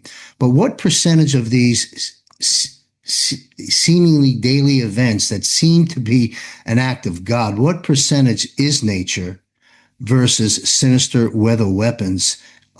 In your estimation, I know it can't be quantified specifically, but give us a general idea, if you will, please. Okay, there's actually a third category. You've got what's natural, what's man-made, and what's false reporting. So let me get the big one out of the way. Most of it's false reporting. Let me give you an example of that. I just returned after 5 years in the Middle East, and I had a good mate of mine over there who was a US Special Forces guy, brilliant guy. And we'd only been back a little while. It's 2014, I think 2015, around there. And there were massive fires across Australia. And it was reported overseas as horrendous, millions dying. It's catastrophic. And I got a call, and he rang me up and he said, "Mate, are you safe?" I said, "Yeah, why? I'm in suburban Sydney. Nothing happening here." I said, "Why?" He said, "You got to look at this map." And he sent me the link of the map that was going around in the Emirates. Now, Australia, the country of Australia, just think of the outline. It's the same size. It's just marginally smaller than continental US. If you exclude Alaska and Hawaii, it's just marginally smaller. Now, imagine the entire US. Now, this map of Australia was all black, and it had little images of flames across the entire continent. And I just burst out laughing because the entire continent is mostly desert. Sand doesn't burn, and nothing's out there, okay, except for a few geckos. And so we only got 25, 26 million, 27 million people on the coast, mainly on the east coast, some on the west, barely anything up north, but the whole map showed the entire continent ablaze, which is just hilarious. Where it was actually burning, and it was catastrophic where it was, without a doubt. People died, properties were destroyed, it was tragic, but not in the scale that was being reported overseas. And I said, "Mate, it's sand." In fact, we refer to the centre of Australia as the Gaffer, the Great Australian F4, because there's nothing in the Gaffer. And so that's point number one. So you're being told there's a tsunami, and was it Japan? Yeah, and that's gonna Russia, hit Hawaii and go to Russia, Yeah, Japan, Hawaii, California, run for the hills. Nothing happened. Everybody, panic. Now, was there an earthquake in Russia? I don't know. Was it if there was earthquake, was it man-made or natural? I don't know. Are Californians being panicked? Yes. Why? Because tsunami. Now, so the big category that you're going to remember is it's fiction. Most of this is fiction. It is designed to move those that won't move, okay? Now, to your actual question, so the great majority, well over 50, 60, 70% has got to be fiction. That's just my call. And so But just to get you on the record here, because I already can hear some of the challenging responses from folks would be, well, wait a second, look at Maui, it's gone. Wait a second, these people did die in this flood in Carolina or Texas or something. So some of these events have occurred. Would you agree? And if so, but many of them may be weather weapons, and we'll just categorize it that way. But you've entered a new narrative, and thank you for confirming that. I knew you would. I just wanted to put it on the record. What I've learned is, I know that the media lies. Sometimes you see CNN pretending there's a flood, and the lady is, from the reporter is in a rowboat on some main highway. Oh, it's really bad. And in the back, you see people walking. They fix it all up. I get that, but I didn't really get the grand scale of that level of manipulation on such potentially. It ties back into what you said in the previous question about distracting people, putting people in a state of fear, taking their attention off of being cause versus effect. I want to jump into some things that took place just a few days ago. So in recapping last week, DNI Tulsi Gabbard, to me, one of the superstars of the day. DNI Tulsi Gabbard confirms that the Operation Mockingbird, the Mockingbird media, is still active within the CIA, and she's working to shut it down. Now, that's remarkable to me because, of course, it's a media-controlled CIA op that's been going on for decades, and you've never once heard, at least I never did, anyone in an official position within the United States government raise those words, never mind do something about it. I see this and some other things I want to get you to weigh in on in a moment as big moves. What's your take? Had you heard about that, or what's your comment about exposing and dismantling Mockingbird media? That's big stuff. And that's what we've been waiting for. All the Anons have been sitting out here waiting for mainstream, and in its broadest sense, apart from what's going on QPosts and on social media, mainstream, whether it's government or media, to start using words like Mockingbird media. I mean, it's old news to us, for people to catch up. But the fact that Tulsi Gabbard is mentioning it, it's part of the reveal. It's letting you know how close we are. People should be getting a lot of relief from the fact that she's even just mentioned that phrase. That's right. Because then what's the Mockingbird media? What do you mean the CIA? She's trying to shut it down. What do you mean? Brilliant. This is encouraging. This is like we're making advances. We've broken through the outskirts of Berlin. We're finally over the county line. That's what this means. And so not only what Tulsi Gabbard is saying, but all the things that Devin Nunes was talking about, the burn bags. And 10 out of 10 to Nunes. I mean, that guy deserves a Presidential Medal of Freedom. He has been single-mindedly driving the truth into the media at cost to himself professionally since about 2017, when he came out of the office and in 2017 and told Trump he was being taken out. Now, obviously, DJT knew that, but the fact is, for the purpose of the show, Nunes has been doing God's work. And he comes out recently and he said, hey, we found all these burn bags in the FBI and the DOJ and everywhere else. For those of you who don't know what burn bags are, there's classified waste. Some waste can be shredded, some has to be burnt. And so they put them in bags, and then the Secure Destruction Agency comes along and destroys all the stuff. Sidebar comment, in Australia, the Australian Labor Party controls the destruction of classified material from Parliament House.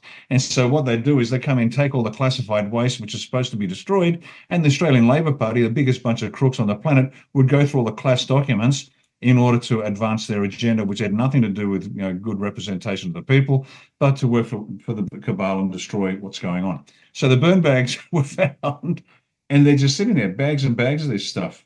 It's another sign that the initial response would be, what do you mean they're not destroying their classified waste? What do you mean there are bags of this stuff? I don't believe it. The fact that, as Nunes said it, there's a man with real weight. He's got heft, right? And he's saying it. You go, wow, okay, there's something rotten in the FBI, in the DOJ, wherever the burn bags are being found, and I think you'll find them everywhere. There's something rotten in the system. It's another comm saying the truth is coming out. It gives us great relief to know that someone with that sort of weight has actually made that statement publicly, along with Tulsi Gabbard and a range of other announcements. Every time we hear our words coming out of mainstream mouths, celebrate, smile. We're making advances to the center of Berlin. Yeah, you used the term predictive programming before. I think, well, there's a stellar movie that those that have been around long enough would remember, Minority Report with Tom Cruise, talk about cloning and predictive programming. But and we those that have been awake to a lot of truths know about that through Hollywood, through music, through commercials, through everything. But now I see it as you're stating here. That's what we're doing as offense, being deployed now from many different angles that we've been touching on here as predictive programming to help ease those into looking around, Googling it, waking up. And all of a sudden, we went from 5 billion people on our side to 6 billion, that's very interesting. I want to touch on a few other things that I know people are seeing out there, and they're off the heels of what we just spoke about. We touched on Mockingbird Media from Tulsi Gabbard. So just like when Trump said, let's not talk about Epstein, the whole world Googled Epstein. What the hell is Mockingbird Media? Now they're all going to Google Mockingbird Media. But here's what else is happening in the transformation of, I'll call it entertainment, sports and entertainment. Colbert is gone. Okay. And that's a whole new narrative that's taking shape. And thank you, Jay Leno, for speaking some truth there. Sports teams' names returning. If you look at some of the posts that President Trump has been putting out about the Washington Who, Redskins, the Cleveland Who, Indians, he's telling these sports owners, put the names back. These are interesting little threads. Then President Trump, let's see. Yeah, I want to read something to us here. If I got to pull it up. Okay. Like yourself, I had done some public speaking years back prior to getting on camera, if you want to say, and even during the Reawaken tour. But I always said back, 2016, 17, 18 and forward, I cited U.S. Section Codes 2384 and 2385 that the media would be found complicit because they knowingly reported false information, aiding and abetting the enemy in affecting our elections and violating all kinds of laws and protocols. The president now is talking about revoking licenses to the ABC, NBC, CBS, or anyone in violation of this, CNN, Fox, whoever it is. He's defunded NPR and another major biased propaganda machine. I forgot the name of it. He's making a lot of moves, and we see with the sports, we see with Colbert, we see with some of the things I've just mentioned. What's your comment about that? Between Mockingbird Media and all these other little things, it seems to be a coordinated effort. Am I on target? Yeah, it's another wonderful piece of communications. Think about the power.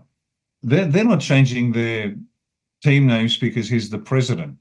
Anybody that's read about Trump's background, at one point he wanted to buy an NFL team, and they wouldn't let him. So there's he has a real personal grind. And I might be wrong about DJT, but he doesn't like losing, and he doesn't get mad, he gets even. And so he's got I think there's a level of personal satisfaction here, but it's pretty small compared to what he's actually achieving. So changing the names back, normally they'd tell the president, not your remit, away you go home. But this is a sign of the level of control. So if you want to know how much the White Hats are running the show now, and something as deeply corrupted as the NFL, where they script entire seasons and they tell players, you're going to have a great season. You're going to, win MVP. You're going to do your rotator cuff in the middle of the season, and you'll retire. And most of the players are criminals, so they know they're on a good wicket. They're not going to. They take their money. So an organization as corrupted as the NFL, including, and including the provision of wives and daughters as young as say 4, to players. Now, is this baseball or football? Just let me think. No, that was a baseball one, but it's the same thing. They would provide the wives and daughters to the team to motivate them to win. This is how sick and corrupted the institutions of the US have been. It is just grotesque. So the fact that just because the president says change your name, they would normally turn around and just ignore him. But this is, again, very encouraging. It's an indication of the level of control that DJT has. Now, what does this indicate for the future? Brilliant things. And I'll give you another historical example. And we're talking about treason, treachery, and sedition. Now, these are words to people of our era, John, was common. Treason, that's death penalty. That's capital crime. You betray the country, you're done. That's been watered down. It's been so watered down in Australia that it's now a joke. But let's go back to World War II again, because it's chock full of good examples, right? Yes. Article 3, Section 3 of the Constitution, levying war against the United States or in adhering to their enemies, giving them aid and comfort. That's the definition of treason in the US. Well, how about Henry Ford selling Ford Motors to the Wehrmacht for their vehicles? Yep. Sort of think that comes under the category. What about Coca-Cola producing a transparent version of Coke because they didn't? Well, I think it was Goering that liked Coca-Cola, so they made a transparent one so he could drink his transparent Coke and nobody knew he was drinking a US drink. What about the Coke company developing Fanta for Germany as their drink? And so this game of footsie that's been played for the longest time, where corporations can play both sides, and that's the way they win. They play both sides. They fund both sides of the war, whether they're bankers or car manufacturers and the rest of it. That's got to end. You do that, and certainly from Australia's perspective, you can't play both sides anymore. And I've said it before, I'll say it again, we'll unleash the lads from our own special ops, and they're going to break into the boardrooms, and we're going to grab these people by the scruffs of the neck, charge them, try them, and execute them. Because that's what's got to happen. This is why it's a complete change. Now, just saying that would be heartbreaking for a lot of Americans. What do you mean, Henry Ford? He was the genius that. Yes, he was. But Hitler also gave him the highest civilian award he could award. He gave that to Henry Ford and had a portrait of Henry Ford in his office. Because Ford provided the same motors for trucks that were killing the Americans on Omaha Beach. Now, this is the level of reveal and heartbreaking reveal that's going to come. And that is the least of what's coming. The least of what's coming. Because when the Hillary Clinton stuff comes out, and as I said, I think last time, you got to do the Barack Obama stuff because he signed the document. So according to their rules, all roads lead to Obama. Not because Obama is some sort of criminal mastermind. The guy's an idiot. But he signed the document. And so that's the way they're following it. They have to, the law and order president, that's what the DJT and the White Hats are doing. So this is the beginning of the reveal. So this is an example of the old world collapsing. So all the corporations out there, you're going to be shivering in your boots. You're going to behave so politely and so assiduously, lawfully in accordance with the laws of the country, because we will cross borders. We will come and get you, and you will pay the price for what you're doing. Those days are done. The bankers, the manufacturers, the corporations, BlackRock, Vanguard, you're all finished. This is part of the infrastructure of the golden age. Big difference, as I said. It's not the old system cleaned up. It's a brand new system. Yes. Interesting. You mentioned Hitler having a picture, a photograph, or a painting or something of Henry Ford. He may have also had one of Prescott Bush, 9/11 Bush's granddad, who funneled a lot of gold over there to help the efforts, as people know, or maybe not. And it also used as Ford provided cars or whatever vehicles to Germany during such time. So did Trump reveal and dismantle right away, first go around in 2017, ISIS, which of course was an inside operation. And what did we discover there? Toyotas and U.S. tanks. Hello. Same thing. History repeats itself until Trump steps in, exposes it, and crushes it.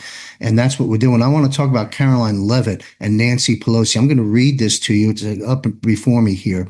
This is Caroline Leavitt. Quote, "The reason banning members of Congress from trading stocks is a thing is because of Nancy Pelosi. She is rightfully criticized because she makes $174,000 a year, yet she has a net worth of $4 $113 million.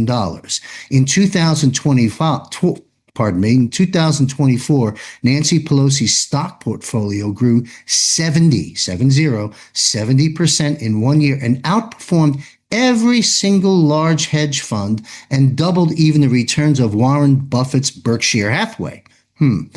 The president's stance, yes, she goes on to say before the world in the press room, the president stands with the American people on this and doesn't want to see people like Nancy Pelosi enriching themselves off public service and ripping off their constituents in the process. Now, somewhat breaking news last week as we're covering some of the events, it's now called the Pelosi Act, which bans congressional stock trading. It just passed out of committee, getting started through the process 8-7. And the name of the bill, the Pelosi Act. Pretty amazing. Any comments about this level of, in other words, what we're talking about is all our offensive moves. We're not backed up against the wall anymore like we have been over the last 10 years or perceivedly over the last 10 years. It's a new day. Like I said in the beginning, someone flicked the light switch as soon as Trump got in office January of this year, and boom, here's another thing. Listen, the Pelosi Act. Yeah, and that's exactly right. It's the stuff that we've been yelling at the television screen for years. Why doesn't somebody do something about it? It's happening. And unexplained wealth was one of our policies way back when. Unexplained wealth by public officials, and it goes on. It's not a matter of my husband can do it while I'm in power, and then when I retire. No. We're going to track their performance over years and years because that unexplained wealth, and there's plenty of it. And in Australia, man, the local councils, which are just corporations, they're not like your counties. They sort of think we're electing people, but they're just corporations. The local councillors, and I've said this publicly, and they're terrified. We're going to go through their books and try to determine where the unexplained wealth comes from. So I was going through one of my divorces, and one particular wife, we're looking at the financials and going, where's all this come from? She was crying poor, and I had to pay her off and pay for this, pay for that, which I was happy to do according to my obligations. But even the registrar who was reading the documents sort of looked at what she put up in terms of her financials and said, well, these are sort of ambit claims. We want to have a closer look at this. And so that's what we're going to do with every elected official. It doesn't matter. And this comes back to this sovereignty bit and treason. Let me just give you this one. The treason in Oz, let me see if I can find the right words here because I don't want to get it wrong. I'll give you the treason in Oz, a serious crime against the state. Listen to the words here. The state, primarily involving acts of disloyalty and betrayal towards the sovereign, the Queen or King, the Commonwealth or its institutions, disloyalty and betrayal of the monarch, the Commonwealth or its institutions. Now, this harks back to an understanding of sovereignty that was popular in Germany in the 1800s, where the institution was sovereign. And I'm thinking to myself, what do you mean? The building, the chairs, the desks, the pot plants in the corner. Yeah, you've got to be a living being to have that responsibility because sovereignty is delegated from the Almighty to us. And then we as individuals, because we are the source of law, we delegate that to people. You can't delegate it to an institution. This is a fundamentally important point to make. But this is disloyalty to an institution and betrayal. No. So when we get into power, treason is going to be very, very different. Everybody on the public teat, anybody that is taking the people's coin, is going to be subject to this. So I don't care if you're a typist typing a letter or whatever, if you're involved in an act of betrayal, not of the institution, not loyalty to the general or loyalty to the Department of Defense. No. It's loyalty to the people through the written Constitution. If you betray the Constitution, which is the will of the people and the rules according to the way we live in this country, you're up for the high jump. Treason, treachery, sedition.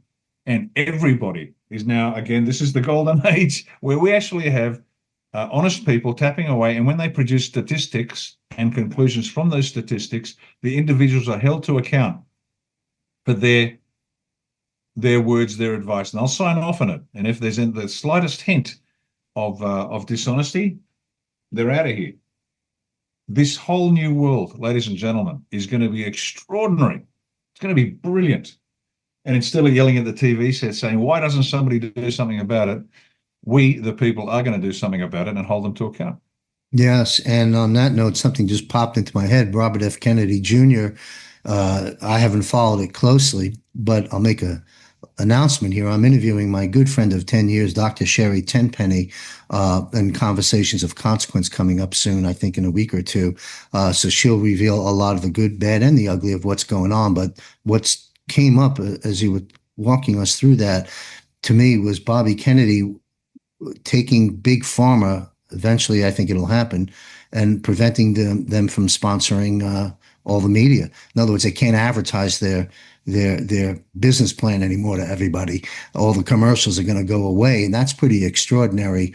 I want to talk about. I know this is a popular question out there, but it's still the drums are beating so loudly now.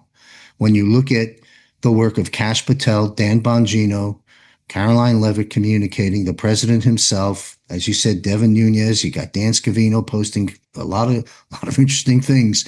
When you look at all, and Tulsi Gabbard, when you look at, and Bobby, when you look at all this going on, it sure looks like, as you mentioned earlier, all roads lead to Obama. So we have Barack Obama and Hillary Clinton. Now, Juan O'Savin, a while back, a long time back, on a show I did, I asked him, that big arrest, what's it going to be? And he said Barry and Hillary. So we'll see. So, and we know that this has already played out. So here's the question. If all roads lead to Obama and Hillary, and we can hear those drums beating very loud, as you mentioned a moment ago, by watching what they put out tells you we're getting very, very close. In your Nostradamus crystal ball, and I phrase that way because no one nails things down like that. But your wisdom and your experience, I think people are going to want to listen to your answer. What in your crystal ball? When does that big arrest of Obama and/or Hillary be shown to the world? Whether if it's happened already, they'll reveal it and show us as the actors get hauled off and get arrested and executed. When do you think that's going to happen in your crystal ball? Of course. Oh, it's got to happen before the end of the year, without a doubt, because it's timings are always tough. I get that. Yes, but there's a sequencing. There's a sequencing because it's like a TV show. There's always a high point in every episode, and then they leave you hanging, and then you come back to the next episode, reaches a high point, and then they leave you hanging. So if you look at it that way, it's not going to be here's Barry, here's Clinton, and it's just this rush. It might appear quick, but they have to let people absorb it, have their emotionally process it, and then leave them hanging for the next one. It is literally episode by episode by episode. And that's why I think that a lot of TV producers and movie producers working behind the scenes to choreograph this so magnificently, because they can understand how to not manipulate, but play people's emotions for the benefit of the story. So when's it going to happen? Mm-hmm. Certainly before the end of the year. It could be as soon as this month, the first one, August. Could be as soon as August. But then, as I said, just watch the ebb and flow of the arrests. But it will catch up. But they need to, what's the right word? Not eke it out, but give the people time to adjust, because the revelations will be so horrific that we can't afford to have the people run into their houses with their hands over their eyes and ears and shut down, hoping it goes away. Mm-hmm. So as soon as August, I think is not unreasonable. I'm not saying that's correct, but I'm just saying that would be possible. Certainly, there'll be big news before Christmas. By Christmas, my view is this: we will have seen enough to be very confident and happy that 2026 is going to be an extraordinary year. And so this is, I think, this next 4 or 5 months is critical to preparing the ground for next year, which is always, when you look at an operation, you're always looking at the phase after and the phase after. So this last phase here is to prepare for 2026. And as we know, that's the 250th anniversary. And if you were smart, you'd want to have nothing but celebrations for the 4th of July, 2026. And so a lot of work's got to be done in the next 11 months. And this year particularly, I think they've got to get a few things out of the way and then tidy it up in the first Q1 and Q2 of 2026. That makes a lot of sense to me. And, a common theme throughout this broadcast, at least resonating for me, has been the concept of enactions of predictive programming and how that's being done in multiple ways. And a big letter R comes to my mind. And I love the word responsibility. And it has a lot of different meanings. And one, of course, is to the ability to withhold, the ability to withdraw as a tactic along the way, and being responsible in the sense of giving the people things on a gradient and a gradual basis. And then the takeaway of it, as you just talked about in the film script writing, to get people to come back and check it out further and look around and process that's brilliant analysis. And it's a reach and withdraw mechanism. They're going to come back. They want more. And so I'm going to apply that right now in a question to you, but don't answer it because we want them to come back. The question to you is this: in the next episode of BOCI Briefs, I'm going to invoke the conversation about John F. Kennedy Jr. I have some very interesting things to reveal there, and I'd love to have you weigh in on that. But you know what?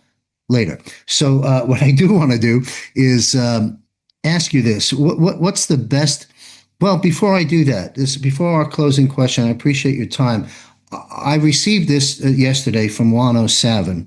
It was a forward from a source.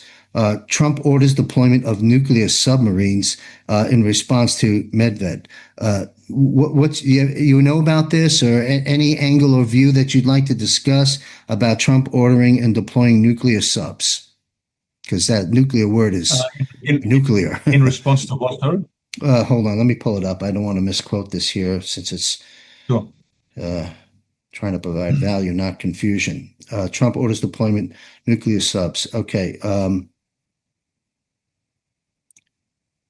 After provocative statements from Russia.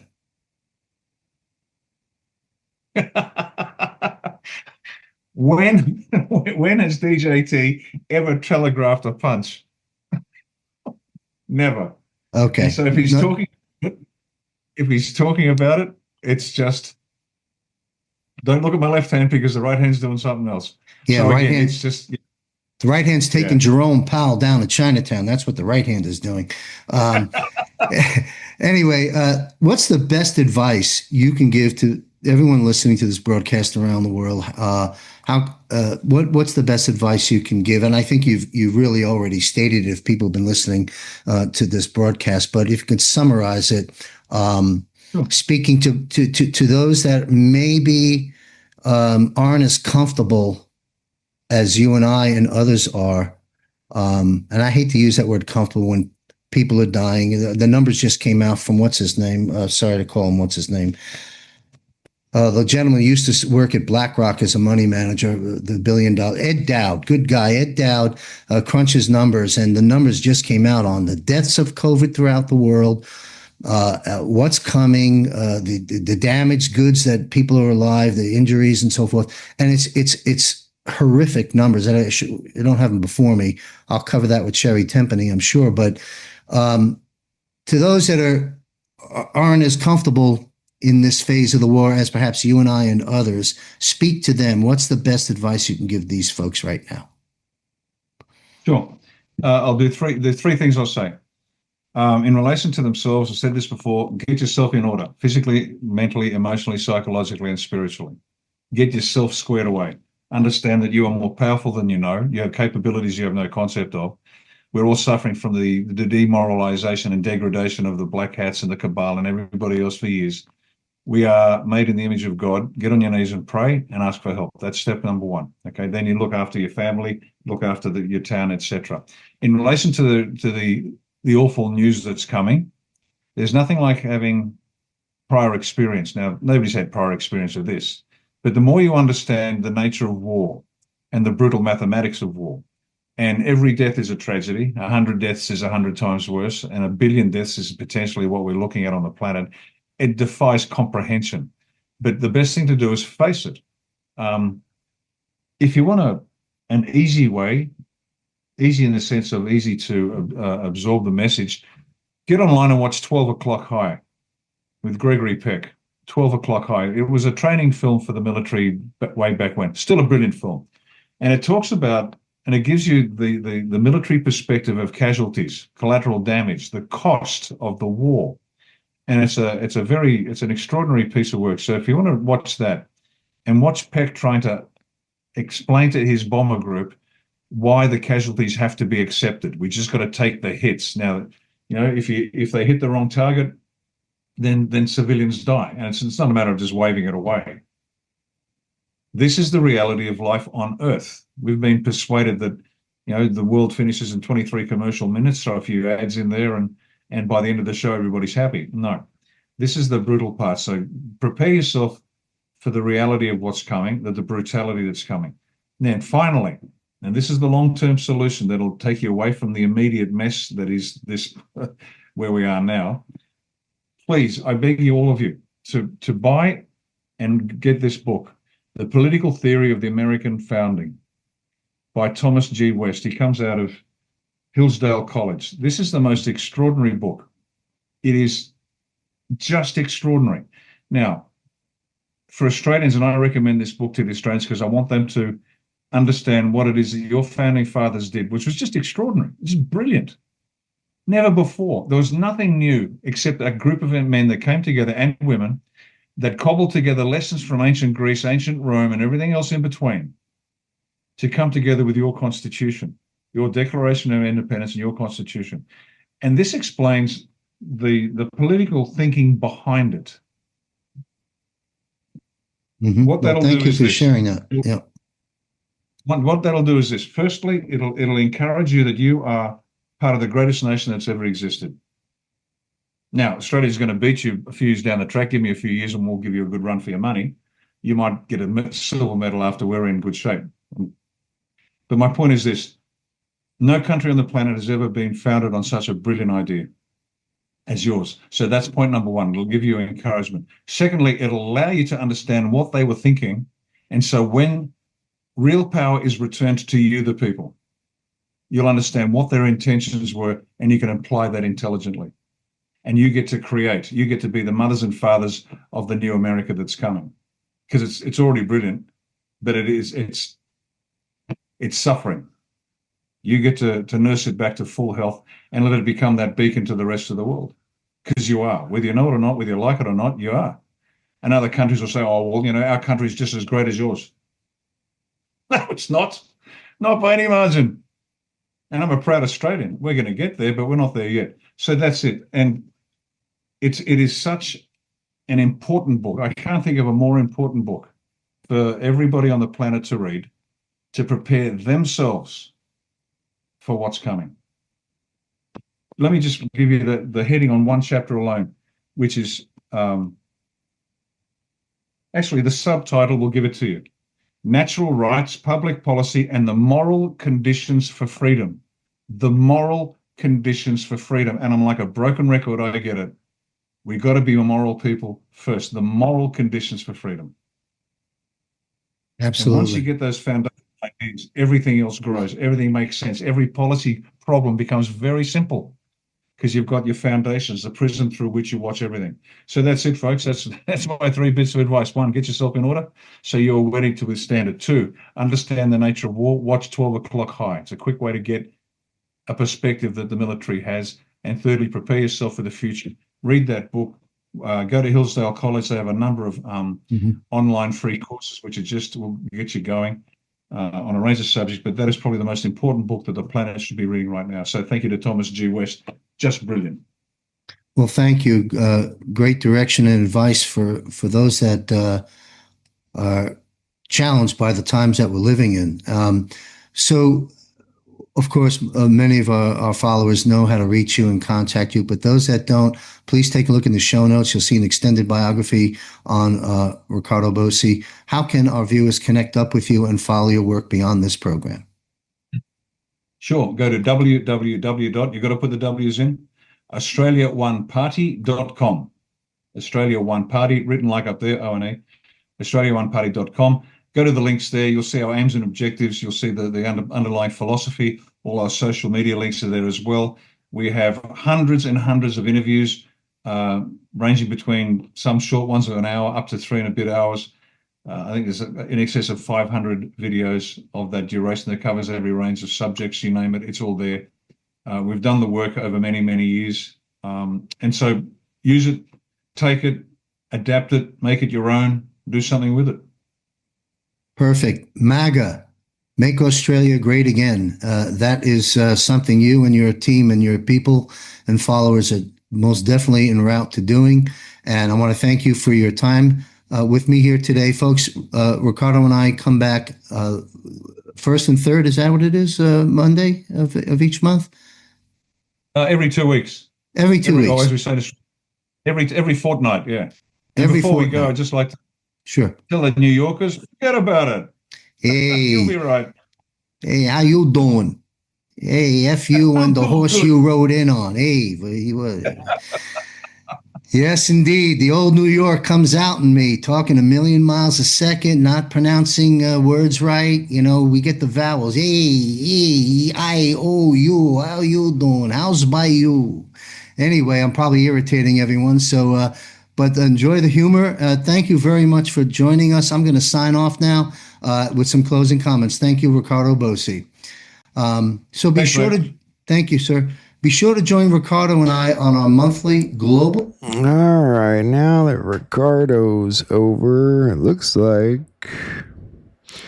everyone's signing out for the night. So maybe we'll call it a night tonight. I think there's not really any interviews out there, anything much going on. I have a movie we can watch. We can save that for tomorrow. We'll see what's going down. I could use an early night break myself. It's been a long couple of days. A long day especially. So maybe we will go ahead and wrap it up, Patriots. I'll be back on tomorrow night, and we'll see. I feel like there's something going on tomorrow, but I don't know. I'm tired. I could go to sleep early. I could probably go to sleep right about now. Aside from all that, hopefully we'll find out when Juan can come on the show. I think it'd be great, I told him a little bit about you guys. There's so many great people here. I couldn't even begin to talk about how awesome all of you are. And now the numbers jump back up. That's weird. Maybe there are still people on. I don't know. We can take a look at this movie. Let's see how long it is. That might be a good start. I don't know. Let's check it out.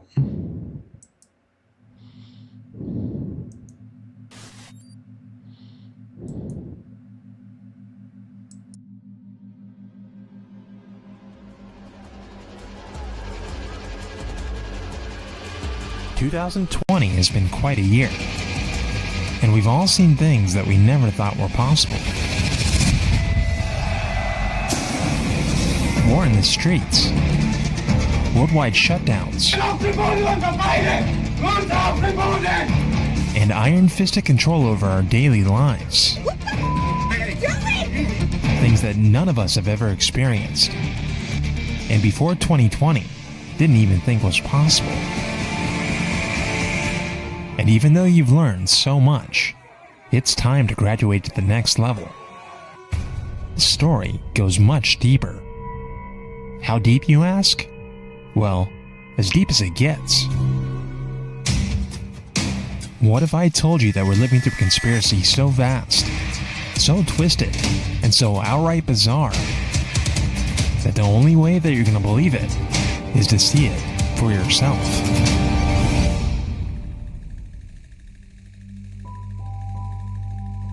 And to really understand the hidden hand controlling our present, there's no better place to start than to realize that there's something very, very wrong with the story of our past.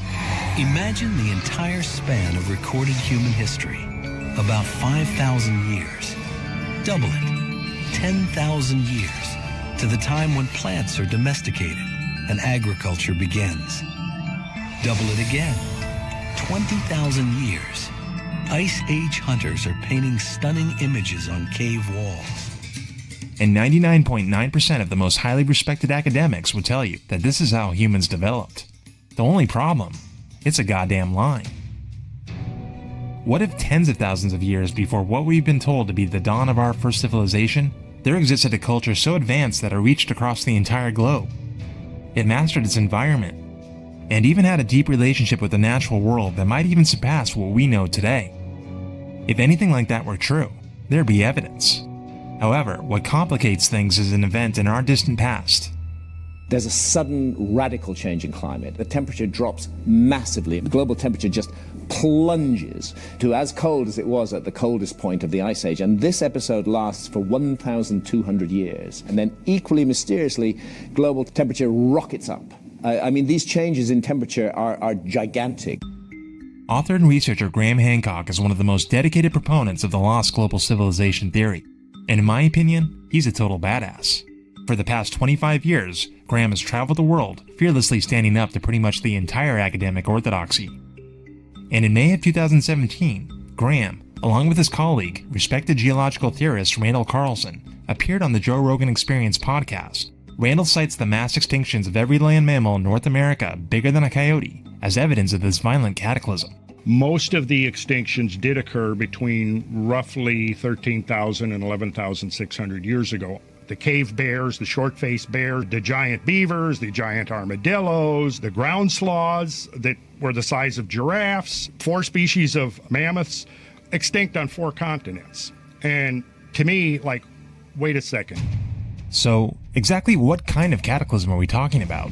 The comet impact theory is very controversial, but the evidence has been steadily mounting now for a decade. Including physical evidence, right? Like the core samples that show nuclear glass.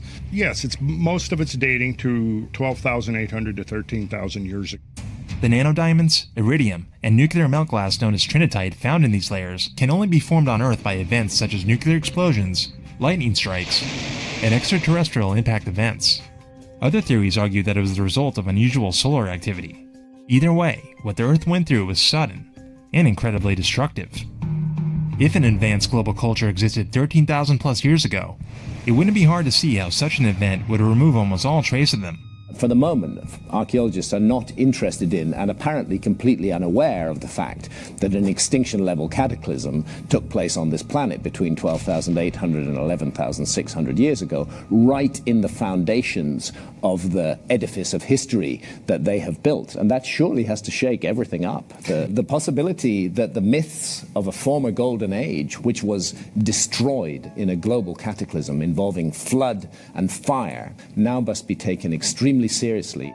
And even though it's assumed that our development has been mapped out in detail, discoveries that contradict everything are everywhere, such as the absolutely massive Göbekli Tepe in southeast Turkey.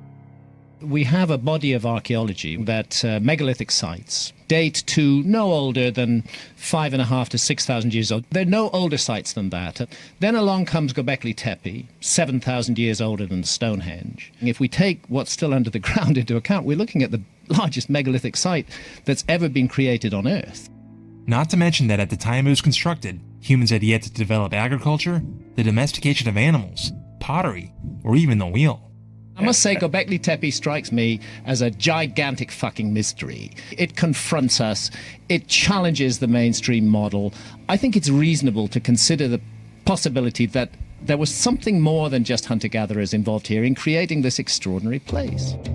But it isn't just Göbekli Tepe. There are many other mysterious structures that totally contradict the story that we've been given about our past.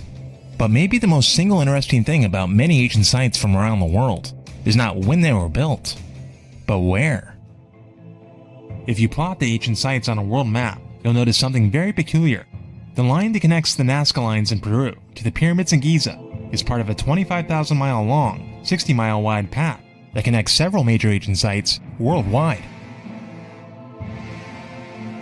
Starting in Nazca, Peru, the line continues straight down Peru's Sacred Valley and right over Ollantaytambo and just next to Machu Picchu, before going right through the ancient capital city of Cusco. From there, it passes over Sacsayhuaman and the Praetori Pyramids. If you follow the line across the Atlantic, it goes right through the pyramids of Giza, Petra in Jordan, Ur in Mesopotamia, Mohenjo-Daro in Pakistan. In India, it crosses over Mohenjo-Daro, then Angkor Wat in Cambodia. Crossing over the Pacific, it passes by this strange tower at the bottom of the ocean according to Google Earth, which I'm sure is just a glitch, before ending right at Easter Island. The meaning of this alignment is still up for speculation, but I'm guessing it's more than a coincidence. But as such mounting evidence continues to be ignored, is it unreasonable to consider the possibility that this information is being kept from us intentionally? I understood that there were academics with entrenched positions on this subject. I didn't realize how violent it could become and how concerted and organized it could be. I didn't realize that actually the past is an ideological subject in our society, that it is a subject that is therefore tightly controlled as to what we are to know and not know about the past. And I have a feeling that there's also another big reason why the man doesn't want us to know of a past great civilization. Knowing the truth about our past kind of lets us know our place in the world. And if we ever find out the real truth, we might not like it very much. What if much of the amazing megalithic works of the last ice age were built by people that weren't quite human? Now, I already know what you're going to say. You're probably going to tell me that the strange shape and size of these skulls was achieved by artificial means such as head binding, a cultural practice done for thousands of years. But I bet you don't even know the half of it. Deformed domes go back to the beginning of recorded history with Olmecs, but you also have some kind of cranial deformation all throughout Africa and what's today Russia. Attila the Hun and his Rome-sacking horde were said to look extra terrifying because of their grotesquely deformed heads.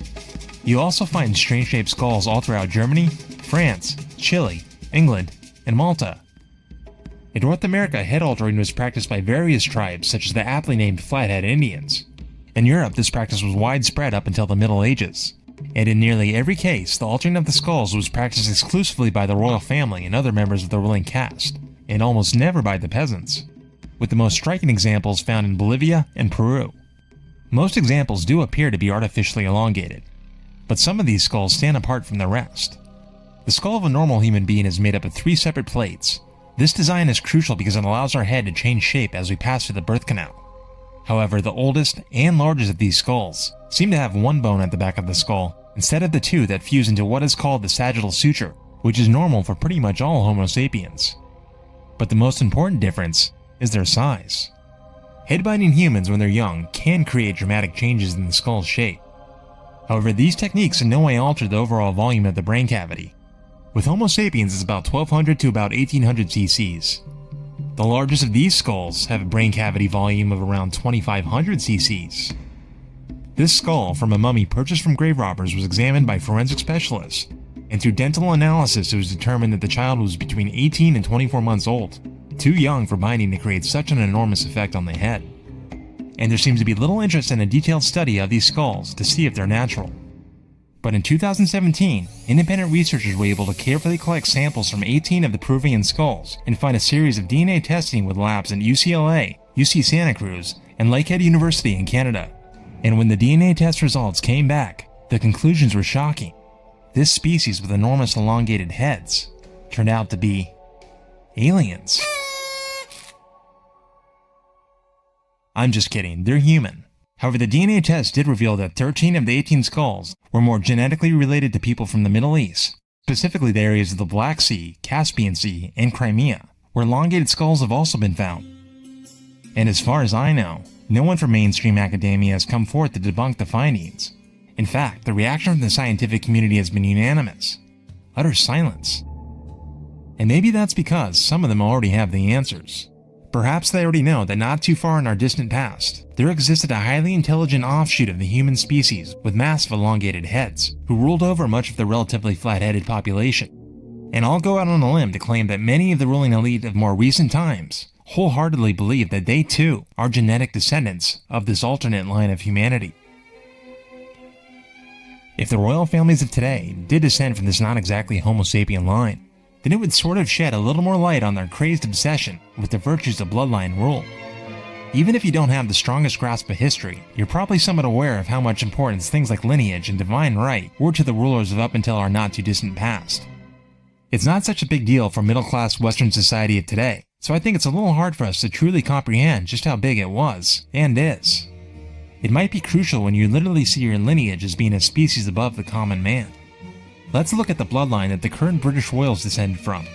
Their lineage, which is actually German and not British, can be traced back to generations of ruling dynasties throughout Europe, even to the 15th century despot Vlad the Impaler, the real-life inspiration for the character of Count Dracula in the Bram Stoker novel, which is something they're proud of. The genealogy shows that I'm descended from Vlad the Impaler, you see. So I do have a bit of a stake in the country. As it were. But it's not just one of the most horrible men to ever rule a country who was part of the same family lineage. There's a whole slew of world leaders that came from the same extended family. The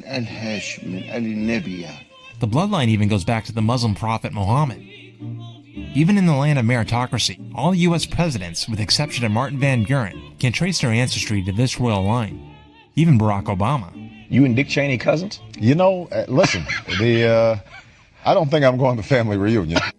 Celebrities like Johnny Depp, Madonna, Tom Hanks, Ellen DeGeneres, Brooke Shields, Hugh Hefner, Hugh Grant, Tilda Swinton, Celine Dion, Paris Hilton, Uma Thurman, Michael Douglas, Jake and Maggie Gyllenhaal, Hilary Duff, Robert Pattinson, Angelina Jolie, and Brad Pitt are all distant descendants of this European royal line that can be traced all the way back to King Charlemagne.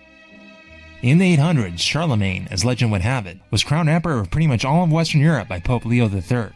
He then went on to conquer what was granted to him by the Pope in a brutal and cunning military campaign, before eventually dividing the empire amongst his heirs, thus subjecting Europe to over a millennium of inbred, all-in-the-family rule.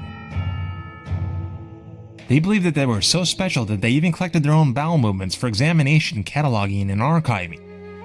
The goods were delivered in this custom throne that would travel around with the king or queen wherever they would go. The feces were collected and the royal arse wiped by a very high-ranking nobleman of good standing and good family stock.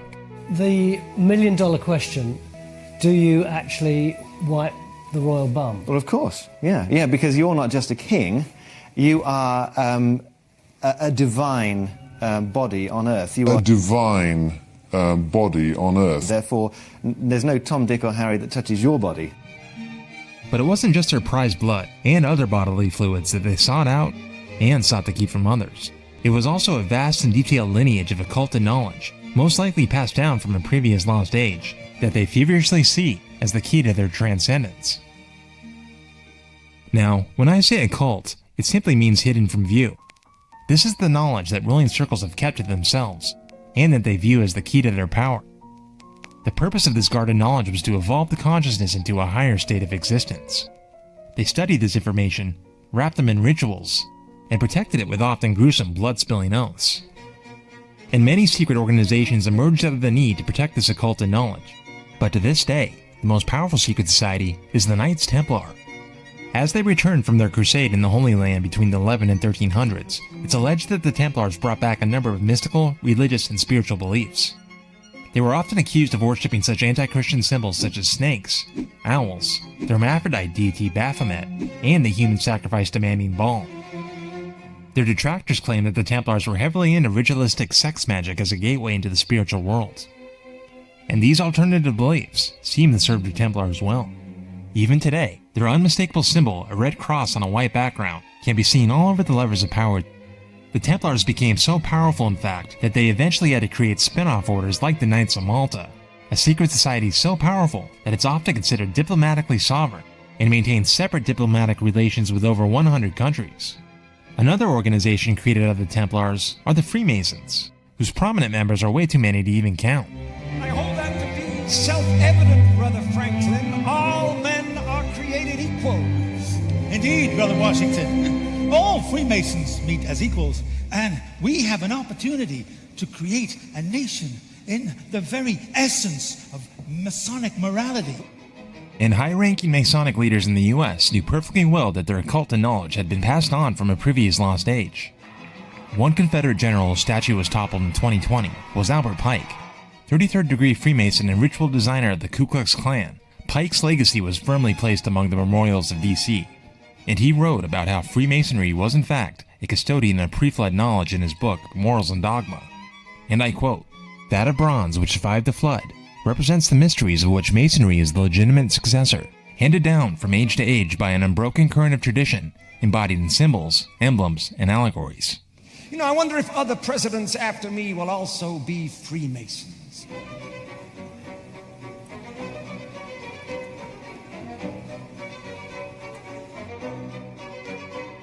Many are initiated into these mysteries by bloodline. However, to recruit enough lackeys to keep this power structure in place, the bloodline elite often find it necessary to bring in and indoctrinate talented individuals among the privileged class into at least some aspects of this knowledge. And what better place to do this than the seemingly tranquil and esteemed institutions of academia, where a very old and entrenched network of secret societies work to serve the long-term goals of this elite. Swearing allegiance to these secret societies puts its young members on the fast track to success in leadership positions for life, and despite a public front of philanthropy and goodwill, they are steeped in occult mysticism. Skull and Bones. Accept or reject. Of course, the most well-known is Yale's Skull and Bones. Its membership includes George W., his dad George Bush Sr., and his daddy Prescott, also John Kerry, conservative commentator William F. Buckley, a high number of Yale presidents, several high-ranking members of the CIA, and even actor Paul Giamatti. But this is just a small sample of their successful former members. And if you are a member, you're strictly forbidden from discussing your membership with anyone outside the organization. You were both in Skull and Bones, the secret society. It's so secret we can't talk about it. What does that mean for America? Both were members of Skull and Bones, a secret society at Yale. What does that tell us? Not much, because it's a secret. And perhaps for good reason. If the public knew the details of their rituals, they'd be appalled. What you're hearing is the first recording ever made of the Skull and Bones initiation ceremony. And what did you hear? What was it you managed to get this unique it was access disgusting. It was gross. I mean, they were pretending to murder people. And What was the tone of it, though? Was it jokey or was it quite... No, it wasn't jokey at all. It was sick. It's about the only way I can describe it. It was sick. Skull and Bones is the most well-known secret society, but they're just the tip of the iceberg. There are over 40 secret societies just in Yale alone, and hundreds more nationwide. Many looking like they belong in Harry Potter, and often steeped in dark and satanic symbolism.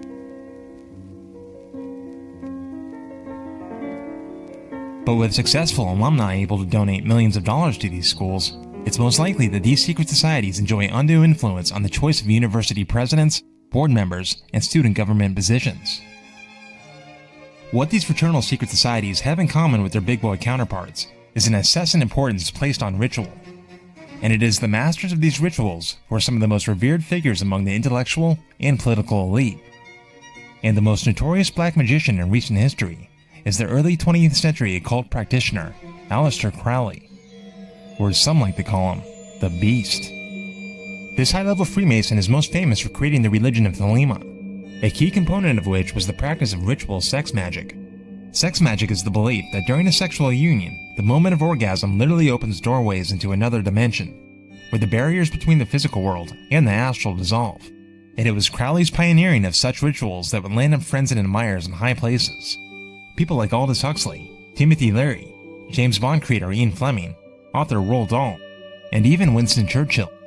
He's even credited for creating the V for Victory sign to act as a magical foil for the Nazi swastika. Repeat after me.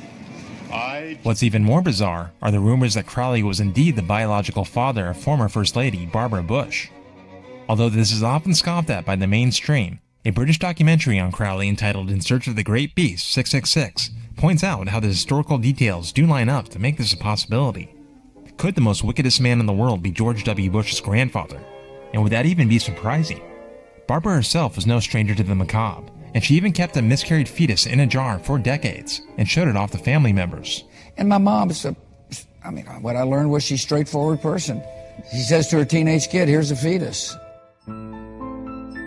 Crowley would go on to inspire many prominent names of the 20th century. Pop culture icons like the Beatles, Led Zeppelin, and Michael Jackson were heavily inspired by Crowley's work. Devoted follower of Crowley and science fiction writer L. Ron Hubbard would go on to parlay many of Crowley's teachings into the foundations of his Church of Scientology. He was deeply involved with a British black magician called Aleister Crowley. Really, the basis of Scientology, which is rather hidden and covered over, is the occult, the deep involvement with satanic powers, and through putting himself in deep hypnotic trances and the use of drugs on himself, he wanted to become the most powerful being in the world. During his lifetime, Crowley's zest for ceremony, symbolism, and ritual were mainly known by a relatively small circle of like-minded practitioners. However, the culted powers of today, those who occupy high positions in politics, finance, and entertainment, have become ever more bold in touting these very ancient secrets in plain sight, even incorporating them in many areas of everyday life, oftentimes with the casual observer never catching on. Now, this isn't just fun and games for the privileged few for whom these cryptic messages are meant to be understood by. It's way more than that. The fervor in which many follow these rules and secret doctrines can be described quite accurately as religious fundamentalism. However, what I'm talking about is not a religion whose goal is to elevate man to become more enlightened and obtain spiritual harmony. The point of this religion is something else entirely. In 2015, a high-level insider in the Dutch financial industry blew the whistle on what he claimed to be dark occult practices in the highest levels of the financial world. I was often put in the leading role because I kept a good overview of the situation. I played at the highest level for about 5 years. To put it carefully, most of these people followed a not very mainstream religion. These people, most of them, were Luciferians. And then you can say, religion is a fairy tale. God doesn't exist. None of that is real. Well, for these people, it is truth and reality. And they served something immaterial, what they called Lucifer. Sir, it's him. In this religion, which has been practiced in the shadows, has, in the last few decades, emerged in the public sphere in a series of cryptic symbols and themes flowing through the popular culture. This always gives me the creeps, sir. He's the president of Hollywood. He's supposed to give you the creeps. Greetings, your tinseliness, imperious leader of Hollywood. And there might not be any realm of mass-consumed culture that is more satanic than the pop music industry. Hank Harrison, the father of Whole front woman Courtney Love, has stated matter-of-factly that the heads of MTV were conducting satanic rituals and required the same of those who aspired to be featured on the channel. Was Courtney, do you know of, ever involved in the occult or witchcraft or anything like that? Absolutely, man. No kidding. Especially when she was with MTV. People at MTV were totally into satanic cults. The kind of stuff where they were having meetings and wearing red masks and sacrificing people and stuff. Get the hell out of here, at MTV. The musicians that were going through MTV couldn't get on MTV unless they were vetted by these people. Really? And they had definite proclivities to not let anybody in there unless they were able to manipulate them through these various cult practices. But even the largest names in pop music are not shy about their dark occult leanings. Powerhouse Lady Gaga has been accused of doing occult rituals in her hotel room when the London Intercontinental Hotel accused the singer of leaving, quote, large amounts of blood in the bathtub, which housekeepers claimed she was bathing in. If you don't get this right now, I swear to Lucifer, I'm gonna... But sure, a few celebs are into the occult. No big deal, right? Well, what if nearly every famous face you know was indoctrinated into this dark world? In 2016, the Museum of Contemporary Art in Los Angeles hosted a strictly black-tie gala for the who's who in Hollywood. While a quick peruse of the MoCA website describes nothing other than an innocent art event, images leaked online revealed something truly macabre. Prices ranging from about $25,000 to $100,000 gets you a table at this weird party, where human beings are seen as nothing but meat to be consumed. The high priestess is carried in as a dead body, arises, and carries out a mock sacrifice on this red velvet cake made to look like a nude woman, her flesh consumed by some of the biggest names in Hollywood. The belle of this ball is a performance artist named Marina Abramovic.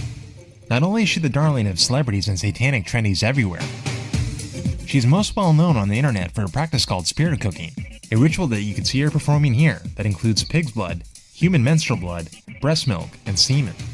Here's her with Lady Gaga at a spirit dinner. As you can see, someone laying in what is breast milk, sperm, piss, urine, and then them eating it all together. But okay, so what? What does any of this mean? What does it even mean to worship Satan these days anyway? I went to places called churches of Satan. They were doing their holy mass with naked woman and liquor and stuff.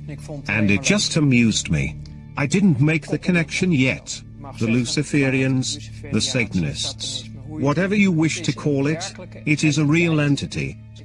There really has been a moment of separation from the manifestation of light, in which a group went their own way and are carrying an intense hatred, anger. This is an all-annihilating force that hates our guts. It hates creation. It hates life. And it will do anything to destroy us completely. And the way to do that is to divide humanity. Divide and conquer is their truth. Sounds pretty dramatic, huh? But if this was going on right under our noses, how could it be hidden from the public at large? I think we are quite lost in many ways, and we live in a society that invests huge amounts of money and vast quantities of energy in ensuring that we all stay lost. A society that invests in creating unconsciousness so that we're just passive consumers and not really asking any of the questions. You know the old expression, don't worry, be happy? Don't worry, be happy. Don't worry, be happy. Don't worry, be happy? Don't worry, be happy. Don't worry, be happy. Don't worry, be happy. The main method which we are kept in our slumber is of course the mass media, which control of has been placed in increasingly fewer hands. Without the inconvenience of a population that receives its news from a diverse and independent body of outlets, it becomes very easy to shape and nudge us in any direction they want. To change the perception of reality of every American to such an extent that despite of the abundance of information, no one is able to come to sensible conclusions in the interests of defending themselves, their families, their community, and their country. Our societal lobotomy and design political ineffectiveness have allowed these powers to grow ever more bold in their sadism, reaching a point where it becomes difficult to imagine, and very tempting to pretend that it isn't true. I have to warn you, this is where things get dark. The Washington Times reported today that unidentified White House aides in the Carter, Reagan, and Bush administrations now are being investigated for using the services of a call boy ring. The paper reports that 2 of the male prostitutes were given a late-night tour of the White House last year. You see, many of those connected to the gears of power are complete fucking deviants, committing acts so depraved that it seems almost impossible, oftentimes involving children. One such peek behind this dark curtain came in 1988 and is known as the Franklin Credit Union cover-up, when a Nebraska businessman got caught flying as many as 270 young boys from the Boys Town Orphanage in Nebraska to DC, where they were pimped out to religious leaders and Beltway insiders. We're talking about people so highly connected that some of the boys were given late-night tours of the White House.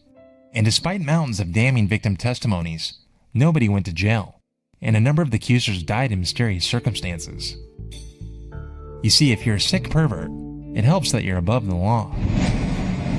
Keeping them honest tonight, potentially hundreds of military employees and contractors who may have bought child pornography online but haven't been prosecuted or even in some cases investigated. 5,200 from an internet sting operation, including staffers for the Secretary of Defense and contractors at the NSA. After about 8 months, the entire probe was halted. This is big. Take for instance the scandal involving DynCorp, a large private defense department contractor. When they got caught trafficking women and children through international prostitution rings, few in the media or law enforcement even batted an eye. Few had the courage, like former U.S. Representative Cynthia McKinney, to stand up and ask why no one was being brought to justice. Mr. Secretary, is it policy of the U.S. government to reward companies that traffic in women and little girls? Thank you, Representative. Basically, human trafficking is like a scourge that has overtaken the decision makers, the policy makers. I don't know if it's that this is a part of the requirement to join an elite political body, or if it's just something that happens as a result of being in power and then becoming, more craven with your power. We know what happened. We know what continues to happen. And yet there seems to be this air of impunity. However, no one rocks impunity quite like the Brits. The allegations beggar belief. Young boys driven around London and delivered to abuse parties. MPs, police officers and other pillars of the British establishment engaged in depraved acts of abuse with children. And now the latest shocking claim. At least 3 murders linked to a network of VIP perverts. Another edition of Top of the Pops. And the most prolific serial rapist of all time was famed UK TV presenter and close friend of Prince Charles, Jimmy Savile, whose victims number in the hundreds. The numbers are bewildering. 450 people have come forward. 328 were children at the time. 214 crimes have been reported, 34 rapes. The youngest victim was 8. And on it goes. Hundreds must have known something. Here we go. Savile was more than just a friend to the British royals. In fact, him and Prince Charles were such close friends that he would deliver personal messages between Charles and Diana as their marriage was failing.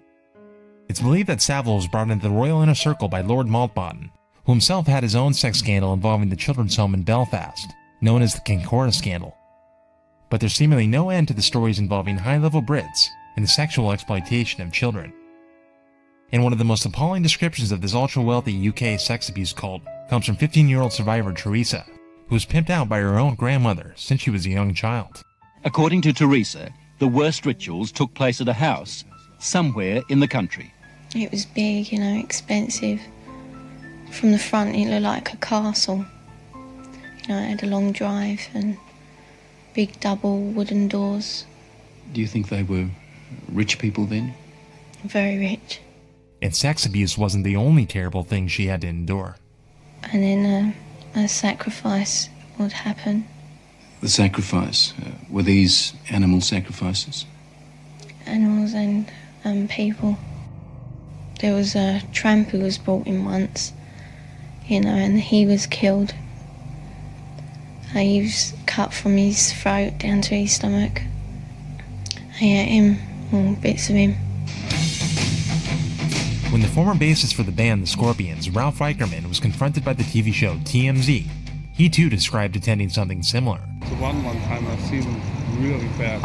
Was it like a donkey show, or?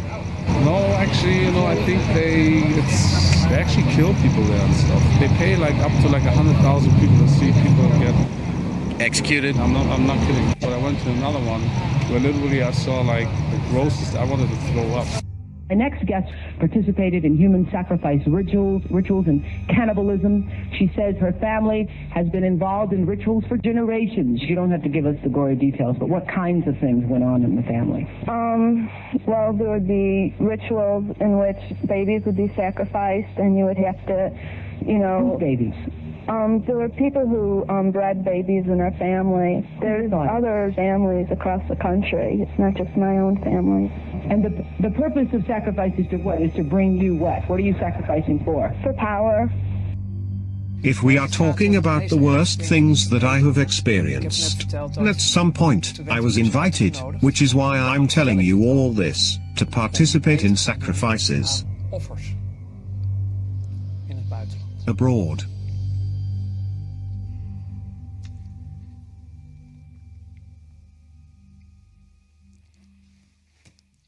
That was the breaking point. Children. During these ceremonies, was Satan, the devil, ever referred to? He was called Lucifer. What did they say about the devil, about Lucifer? That killing the people made him happy. It all seems so crazy and over the top. Could Teresa's claims be the product of some psychotic illness? Or an overly active imagination? Do you believe Teresa's story? I believe Teresa's story. It's exactly the same story as I've heard from men who says they've done it. How do those children able to describe rituals, to talk about ceremonies, to talk about sacrificing animals? How do those children know? In fact, Teresa's experience isn't rare. Although this will never show up on the front page of any publicly traded media operation, there's a never-ending stream of victims who have come out, and documented their experiences with wealthy satanic ritual abuse cults. And the fact that they're even able to recount their stories makes them the lucky ones.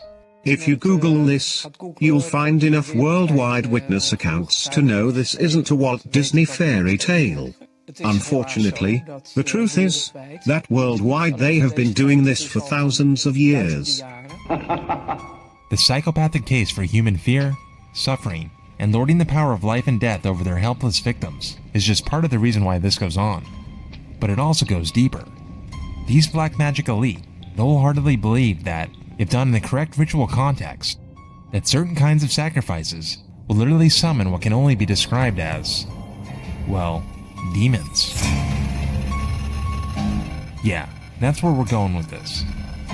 And your personal feelings on whether demons actually exist are not what's important. My point is that the black magic elite unquestionably believe that much of their power comes from these entities, which they led into this world through ritual and sacrifice. And they come from far outside the realm of what we consider known reality.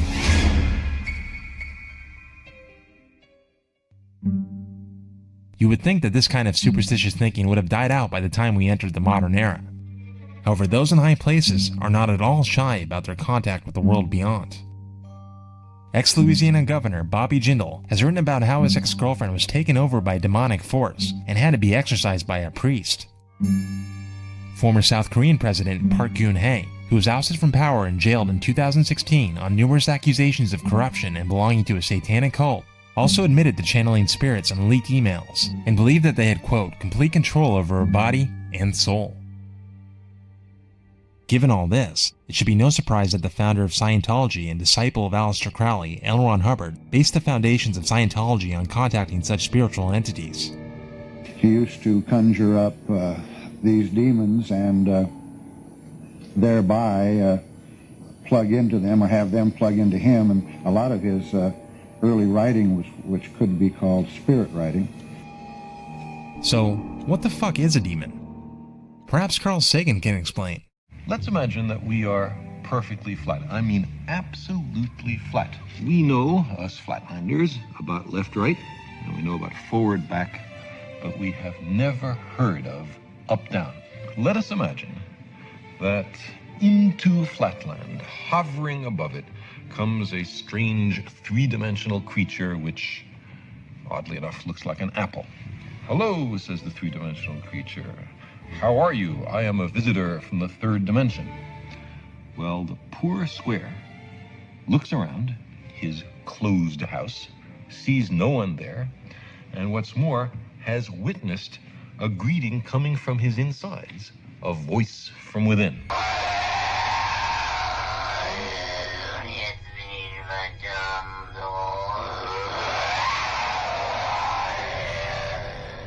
In fact, there have been many well-documented cases of what can best be described as textbook demonic possession. While this is the stuff of fantasy for most of us, the Catholic Church takes it very seriously, and in some cases exorcisms were performed by a trained priest, even though the subject remains largely taboo. But what if the highest official in the Catholic faith was caught performing one?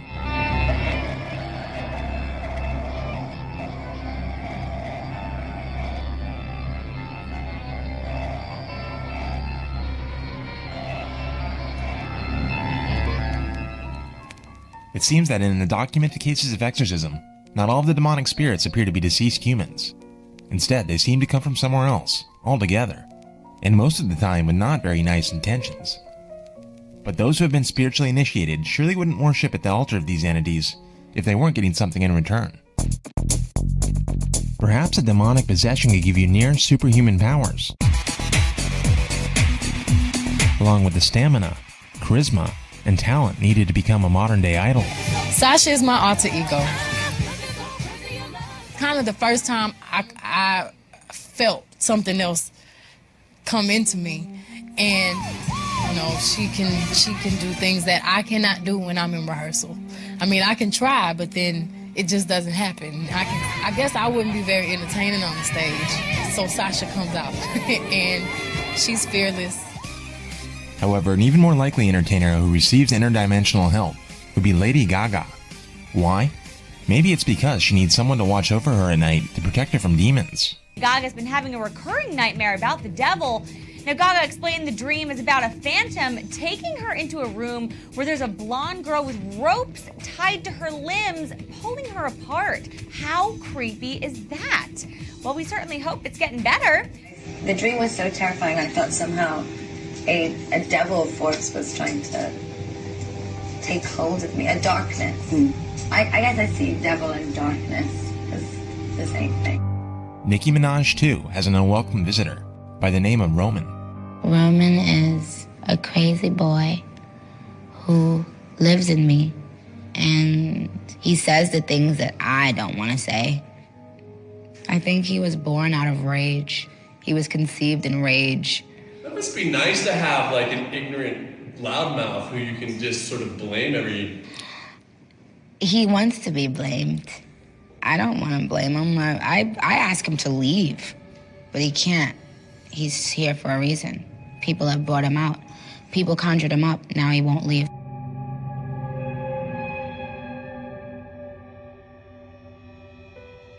Now, let's say for the sake of argument that what we're witnessing here is not just a massive form of mental illness, and that creatures from somewhere unseen are using these people as a vessel. Then what the fuck are these things? Did they evolve on this planet? Well, what if they came from somewhere else entirely? The universe is vast and almost certainly harbors a wide variety of life forms. Despite this, every official agency tasked with exploring outside our atmosphere's official position is that no such life has been discovered, not even on a microbial level. Yet to a large subculture, the question of whether or not we're alone in the universe has been answered. These enthusiasts cite a rich history of human-alien contact spanning from the beginning of civilization. And even if you think they're crazy, they cite a few examples from the modern era that are quite head-scratching, such as the Battle of Los Angeles. In 1942, 5 years before Roswell, the west coast of the United States was on high war alert just months after the Japanese attack on Pearl Harbor. Major cities were defended by batteries of anti-aircraft artillery. And on one quiet February evening, an unknown object was spotted over the airspace of Los Angeles. A citywide blackout was ordered, and searchlights and anti-aircraft shells lit up the sky. Anti-aircraft guns went into action against unidentified aircraft in the Los Angeles area shortly after 3 a.m. Pacific wartime this morning. The unidentified object, which some sources thought might be a blimp, moved slowly down the Pacific coast from Santa Monica and disappeared south of Long Beach. Army officials declined to comment on the possibility that the object might have been a blimp. However, it required nearly 30 minutes to travel some 25 miles, far slower than an airplane. The guns didn't stop until 4 a.m., and despite tracking the object over 25 miles and expending over 1,400 rounds of ammunition, the official military explanation was that there was nothing in the sky, and that the entire incident was just, quote, war jitters. Another widely witnessed sighting occurred a decade later in 1952, when what appeared to be an entire fleet of unidentified objects flew right over Washington, D.C. This was witnessed by thousands, picked up by radar, and was the subject of many sensational front-page headlines. But officially, it was just an atmospheric disturbance. But perhaps the most credible UFO phenomena happened in 1989 over Belgium, Bright white light when over 1,500 witnesses, including police officers, spotted a large black triangle hovering silently over the town of Eupen. Despite the many witnesses, this is the only known image of the craft that was captured that day. However, these days, sightings like these get lost in the news cycle constantly. A UFO in China's skies forced Zhoushan Airport to stop operations on July 7th. Outbound flights were grounded after the unidentified flying object was detected by a flight crew. People describe seeing an unexplained circular light seen hovering high over Moscow on Wednesday evening. This video posted to a South San Jose Nextdoor page shows a small light travel across the sky for about a minute. Then a flash and boom, and it disappears. Oh yeah, that doesn't do it justice at all. This guy can even summon them on demand. Everyone's going to think you're absolutely nuts. Well, I thought I was absolutely nuts. Until the prophet started praying for a sighting. I wasn't exactly convinced. I pray, oh Yahweh, that you send a sighting so that they know that I am not mentally ill. I am not a false prophet. like those who seek to kill me say I am. I see something straight up. Oh, brother, look at it, there it is. Now, if Yahweh is incredible enough for you, what if nations and militaries from around the world decided to release their own recordings of UFOs? What you're looking at is footage officially released by the Chilean Navy in 2017 of an unknown craft spraying an unknown gas into the skies above Chile. The Navy went public with the footage in hopes that it would help identify what this object was. Likewise, a military helicopter in Puerto Rico captured this small object, quickly darting across the countryside. Now, if we're willing to accept that various militaries, governments, and mainstream media organizations have outright admitted that there's something very odd going on in the skies, then maybe we shouldn't be so quick to dismiss the thousands of amateur UFO videos that litter the web as hoaxes. I mean, these go back to the 80s and 90s, when it would have been extremely difficult to convincingly fake. Today, everyone basically has a high-definition camera on them at all times.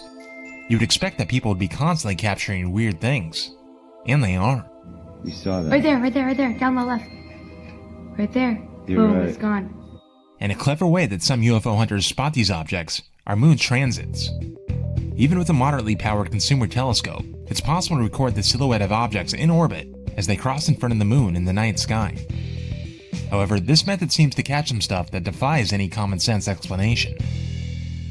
Space debris, you say? I don't think space debris has thrusters, or can make turns. But what about the people who we know have actually been to space? What do they have to say on the subject? Mercury astronaut Gordon Cooper, who broke a record for the number of orbits around Earth, had encountered UFOs even before joining the space program, while flying over Central Europe with his fighter squadron. There were a number of extraterrestrial vehicles out there cruising around, flying the same kind of formation we fly in our fighters. They didn't have wings, they were saucer-shaped, and we never could get as high or as fast as they were. This universe is limitless, and we're kind of vain to think that we're the only ones that exist here. Even the second man on the moon, Buzz Aldrin, says that he saw something during the Apollo 11 mission. We were smart enough to not say, Houston, there's a light out there that's following us. So technically, it becomes an unidentified flying object. Crazy old Buzz even had this odd statement, which he gave on live TV. We should go boldly where man has not gone before. Visit the moon of Mars. There's a monolith there, a very unusual structure on this little potato-shaped object that goes around Mars once in 7 hours. When people find out about that, they're going to say, who put that there? Who put that there? Well, the universe put it there. If you choose, God put it there. But if advanced intelligence exists in our solar system, then the question begs to be asked, what do they look like? What you're looking at was absolutely a real living organism, and not a fake, or a construction from other animal parts. This tiny mummy is 6 inches long, and was discovered by locals in the Atacama Desert of Chile. It was brought to Stanford University for testing to determine exactly what it is. From a clinical standpoint, it's a human mutation, because just a preliminary examination of this sample is that it is obviously older than just an aborted fetus. In fact, dental analysis suggests that whatever this thing was, it lived to be about 8 years old. In the most interesting and outrageous case, it is something that is not human and not primate, but still hominid. So it's a 6-inch tall, 8-year-old child. Does that make any sense? And it's not the only similar thing to have been found. This specimen was found in 2015 by the Govashchi River in western Russia, and it has many similar features as the creature found in the Atacama Desert. Also in Russia is this guy, known as the Kishtim bean, which went missing soon after initial testing determined that it was a biological entity and not a hoax. These are all well-documented cases, yet it's still widely thought that believing in, or generally being interested in the topic of aliens is crazy. And even if it's all true, what does it have to do with most people's daily lives? Why does it even matter? The phenomenon itself opens up vistas, profound vistas of thought. When you think of the history of this, it's an entirely different take on our history. When you think about the science, how is this stuff even possible? And by studying the science, you really are getting into the true cutting-edge scientific questions of our day. And perhaps that's exactly why this information is being kept just enough out of public discourse that it never really needs to be acknowledged. Actually, this information is aggressively suppressed, in many cases, by the very federal agency entrusted with finding the answers to these questions. Most famously is the never-dying controversy that NASA faked the Apollo missions that put men on the moon. This theory has been so contentious that it's even caused fistfights between former Apollo astronauts and conspiracy theorists who adamantly believe that the moon landings are a hoax. And while there's some generally stunning footage and images captured by Apollo, there are a few head-scratchers. You have astronauts who look like they're being pulled up by wires, space buggies with no tracks, and also this embarrassing incident that happened when some pieces of genuine moon rocks handed to over 100 countries after the Apollo missions turned out to be nothing more than petrified wood. And it gets worse.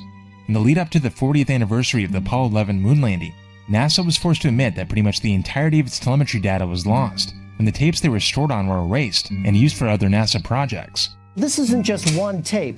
This is reams of tape labeled Apollo 11 moon landing. Someone had to physically go and erase it. But it doesn't stop with the moon. Some conspiracy theorists even think that images from Mars rovers might also be fake. This is NASA's Mars rover testing grounds on Devon Island in northern Canada. The resemblance is undeniable, especially when NASA's been caught time and again artificially covering images captured by Martian rovers who look inhospitably red from a more Earth-like blue. However, one truly outlandish claim that conspiracy theorists make is that even the interior of the International Space Station is fake. Although anyone with a consumer-grade telescope can see the space station for themselves, the astronauts on the inside are getting caught on what looks like wires. Leave your explanation in the comments below if you think this is something else.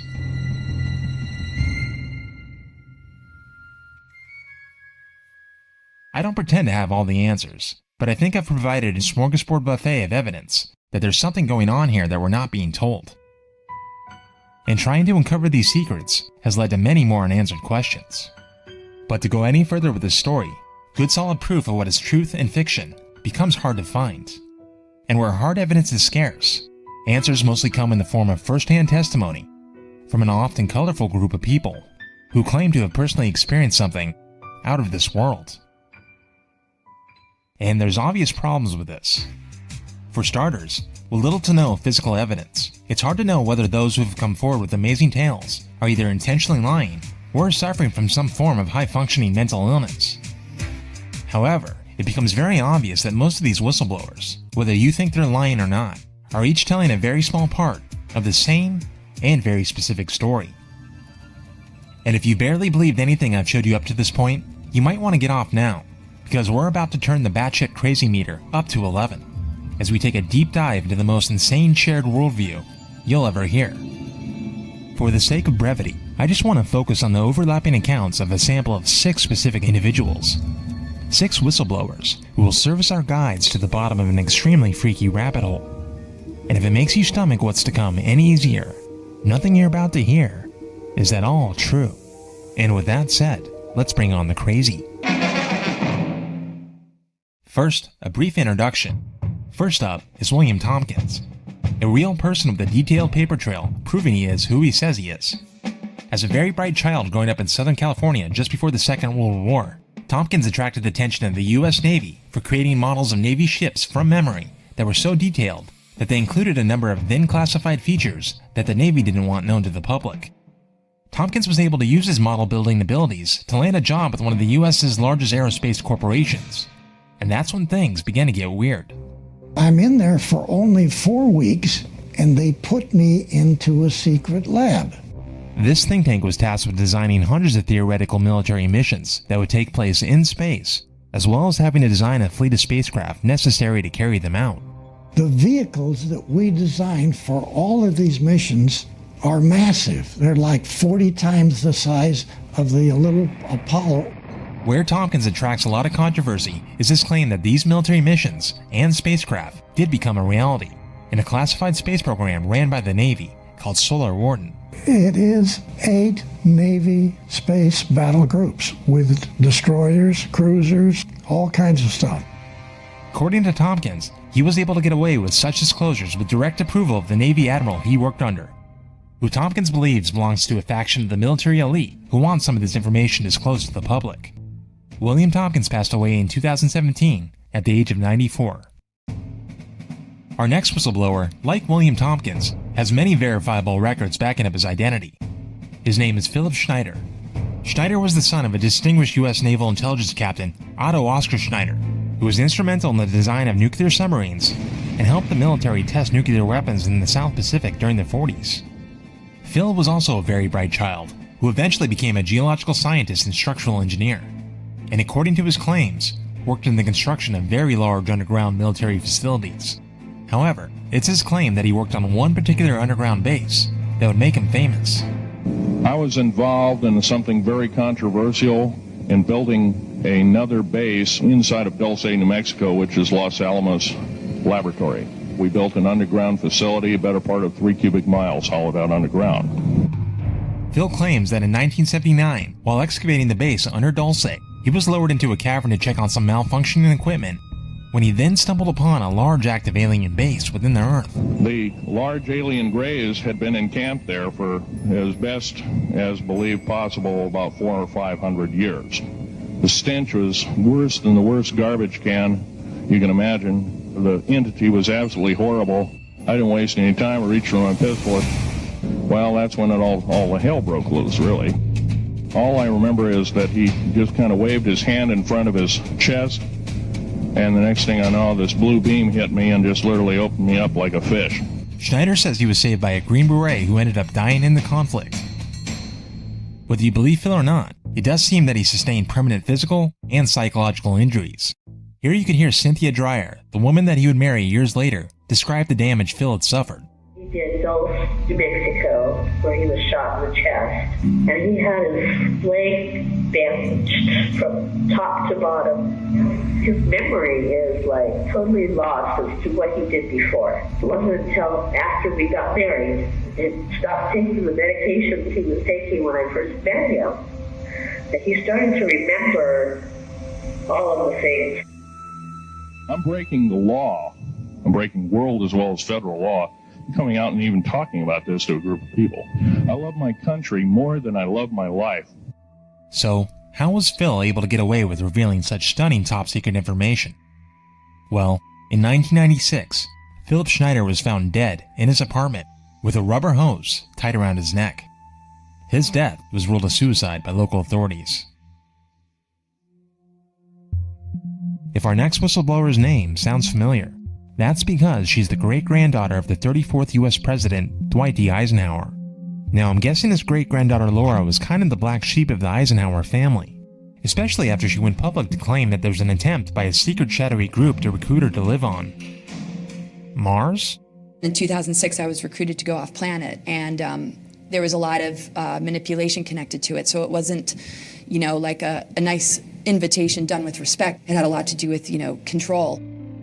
That control came in the form of a man she was romantically and emotionally involved with, whom she believes was sent to recruit her. I would research and the names of the people that he was directly interfacing with. They had these cover careers and they were well respected in their field. After I told him I was not going to go, and he basically put it in the words of, they're going to kidnap you. But he tried to kind of soften it so I wouldn't get all panicked. Now, why would anyone want to go to Mars? Well, according to her, breakaway factions of the US military-industrial complex are actually way more advanced in space travel than what is made public, and that we've actually had a colony on Mars for decades. What are we talking about here? You're saying that there's actually a human colony that's been on Mars that's People existing now, not in the future, now. Yeah, existing now. Laura is also convinced that much of the technology that secretly got us to Mars was in part because her great-grandfather made treaties with an alien race known as the Greys. She also believes the handling of this extraterrestrial information was taken out of her great-grandfather's hands and placed in the control of uber-governmental organizations, some with not very positive intentions. Eisenhower didn't trust them and so set up a unit in the U.S. Marine Corps, and he also warned us in his final speech. We must guard against the acquisition of unwarranted influence by the military-industrial complex. We need to understand what this agenda is about because it's connected to, ET government treaties and some of the things that were discussed in the 1950s, actually. So it goes on and on. If people really want to find out more, you need to Google people like Captain K. His real name is Randy Kramer. Which brings us to our next whistleblower, Randy Kramer. Randy claims that he's a super soldier, a Marine to be exact, from the very same Marine Corps Special Sections unit that Laura Eisenhower says was set up by her great-grandfather, and he was then subjected to rather unusual forms of training and unusual missions. The project was called Project Moonshadow. It was trying to not use trauma-based mind control. It was an attempt to create augmented soldiers without having to break them 100 times to make us more durable, because breaking soldiers again and again using trauma-based mind control makes them fragile. So why should we believe him? Impersonating an officer is a felony. Lying about duty stations or defrauding the public is a felony, and certainly the Marine Corps would give a crap, and I've been doing this for almost 3 years, and I haven't heard a word from them. If I were misrepresenting myself or lying, I would be committing a number of felonies. That's an interesting point to keep in mind. That's because Randy claims that he spent 17 years of active duty defending the colony on Mars as part of an elite outfit. So why would such a colony need military protection? Well, according to Randy, Mars is home to two main intelligent species. A group called the Mantids that he describes as being similar to ants and operated on a hive mind, and a group of intelligent reptoids. My understanding is the indigenous insectoids arrived there some hundreds of thousands of years ago, so they've been there for a really, really long time, but they're not evolved from there. But the reptoids are an evolved species that evolved from lesser rock lizards. Kramer goes on to describe how the two species were once in bitter conflict over domination of the planet, which used to be full of life and very similar to Earth. That is until a large nuclear-type weapon destroyed the planet, blowing its atmosphere and most of its water into space, and leaving its survivors in a near-primitive state. And despite such destruction, he says the planet is teeming with biological life. The equatorial region, which I've only been to a couple of times, has some bigger animals. But where we were, which was much farther north, everything was very small. So little birds, little lizards, little, burrowing rodents, mammals. But as soon as you get underground, things can get a little bigger. Sounds crazy, right? His story is outrageous. But there is a trickle of evidence coming from official space agencies that seem to back up some of Randy's claims. Aside from what looks like toppled ruins, space agencies have published photos of structures that very much resemble walls and crashed craft. If these images are genuine, which official agencies don't dispute that they are, then there appears to be a lot going on our closest neighbor that's very intriguing indeed.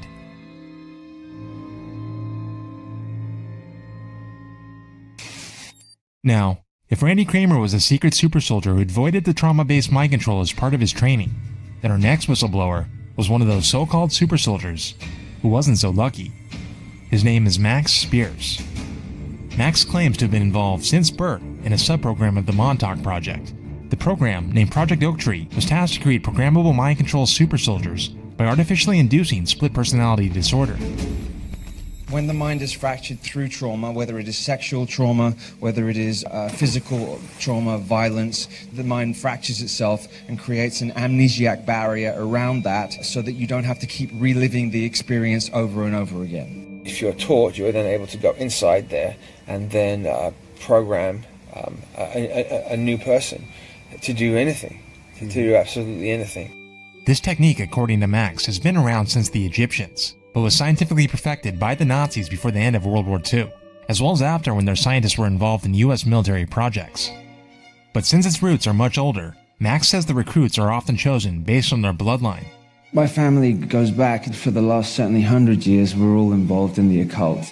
On my father's side, he's a descendant from Charlemagne. For these specific bloodlines and these breeding bloodlines, they have to take a child before the age of 3. And so Max was fucked with royally. But his programming began to break down in his early 30s. Max also says that this type of mind control is common, and that there are many public examples of this programming breaking down over time.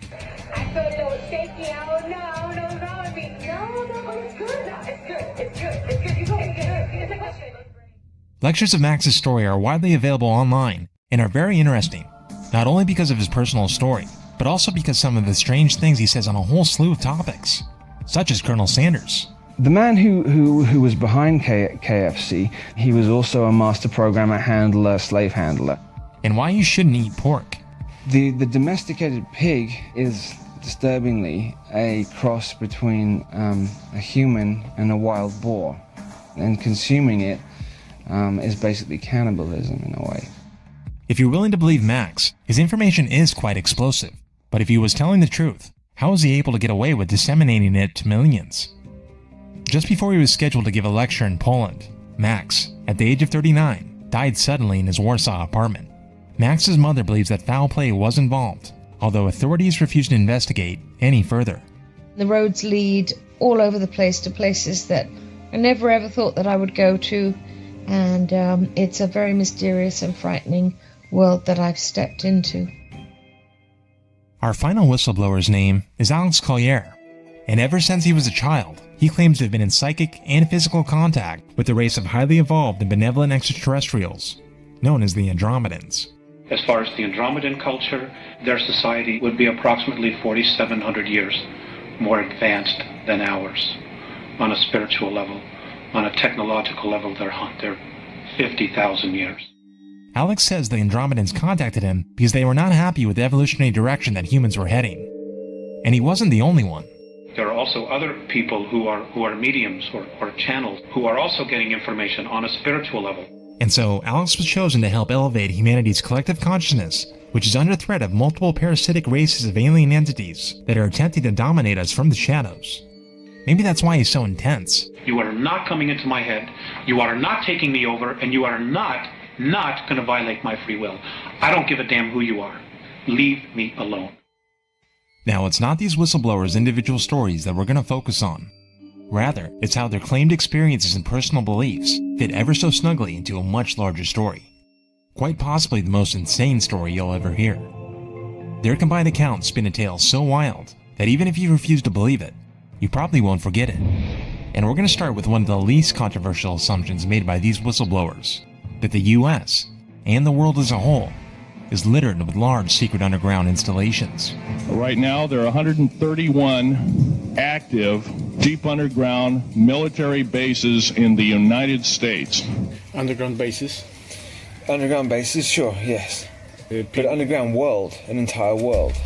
While Phil's job was to build these bases, William Tompkins claims to have visited secret naval facilities under China Lake, California. Max Spears believes some of his mind control programming took place in underground laboratories. But in general, these bases are used for all sorts of things, from advanced research, human trafficking, and even doomsday shelters for a chosen few.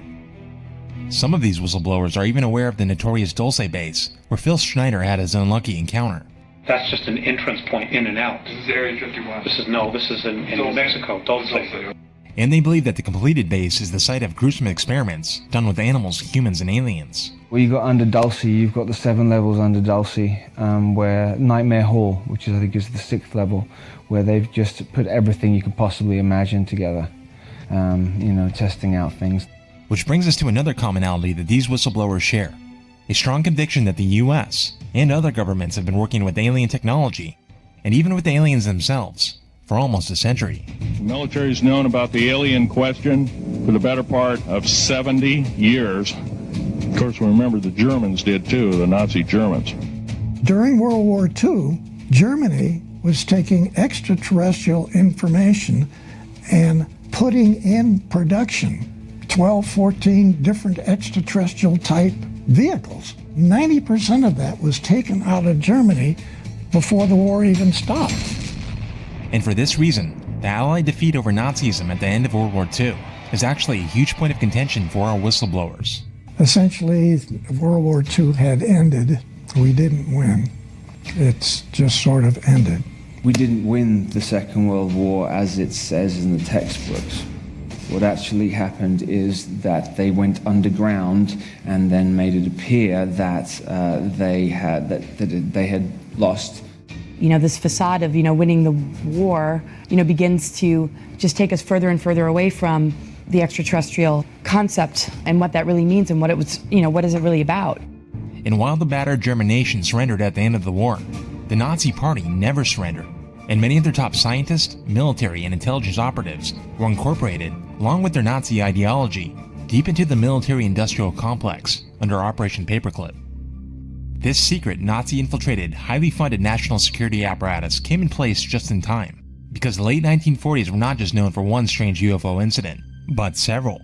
And according to Tompkins, This recovered material was being reverse engineered by the very military and aerospace companies he had worked for. But it wasn't just reverse engineering. Our whistleblowers claimed that highly advanced information was given to humanity directly by the aliens.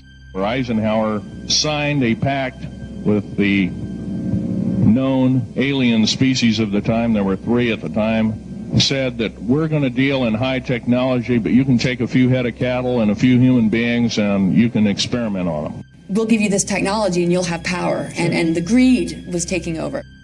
Technology that can take them to the moon, the technology that can take them to Mars, that'll give them the technology to do time travel. They totally sold out a race, our history, everything, for their brief moment in the sun. And while the public saw rockets and aircraft push the limits of combustion engines, a black world was working on exotic technologies based on electromagnetism, while also keeping much of the world in the dark about what had been achieved.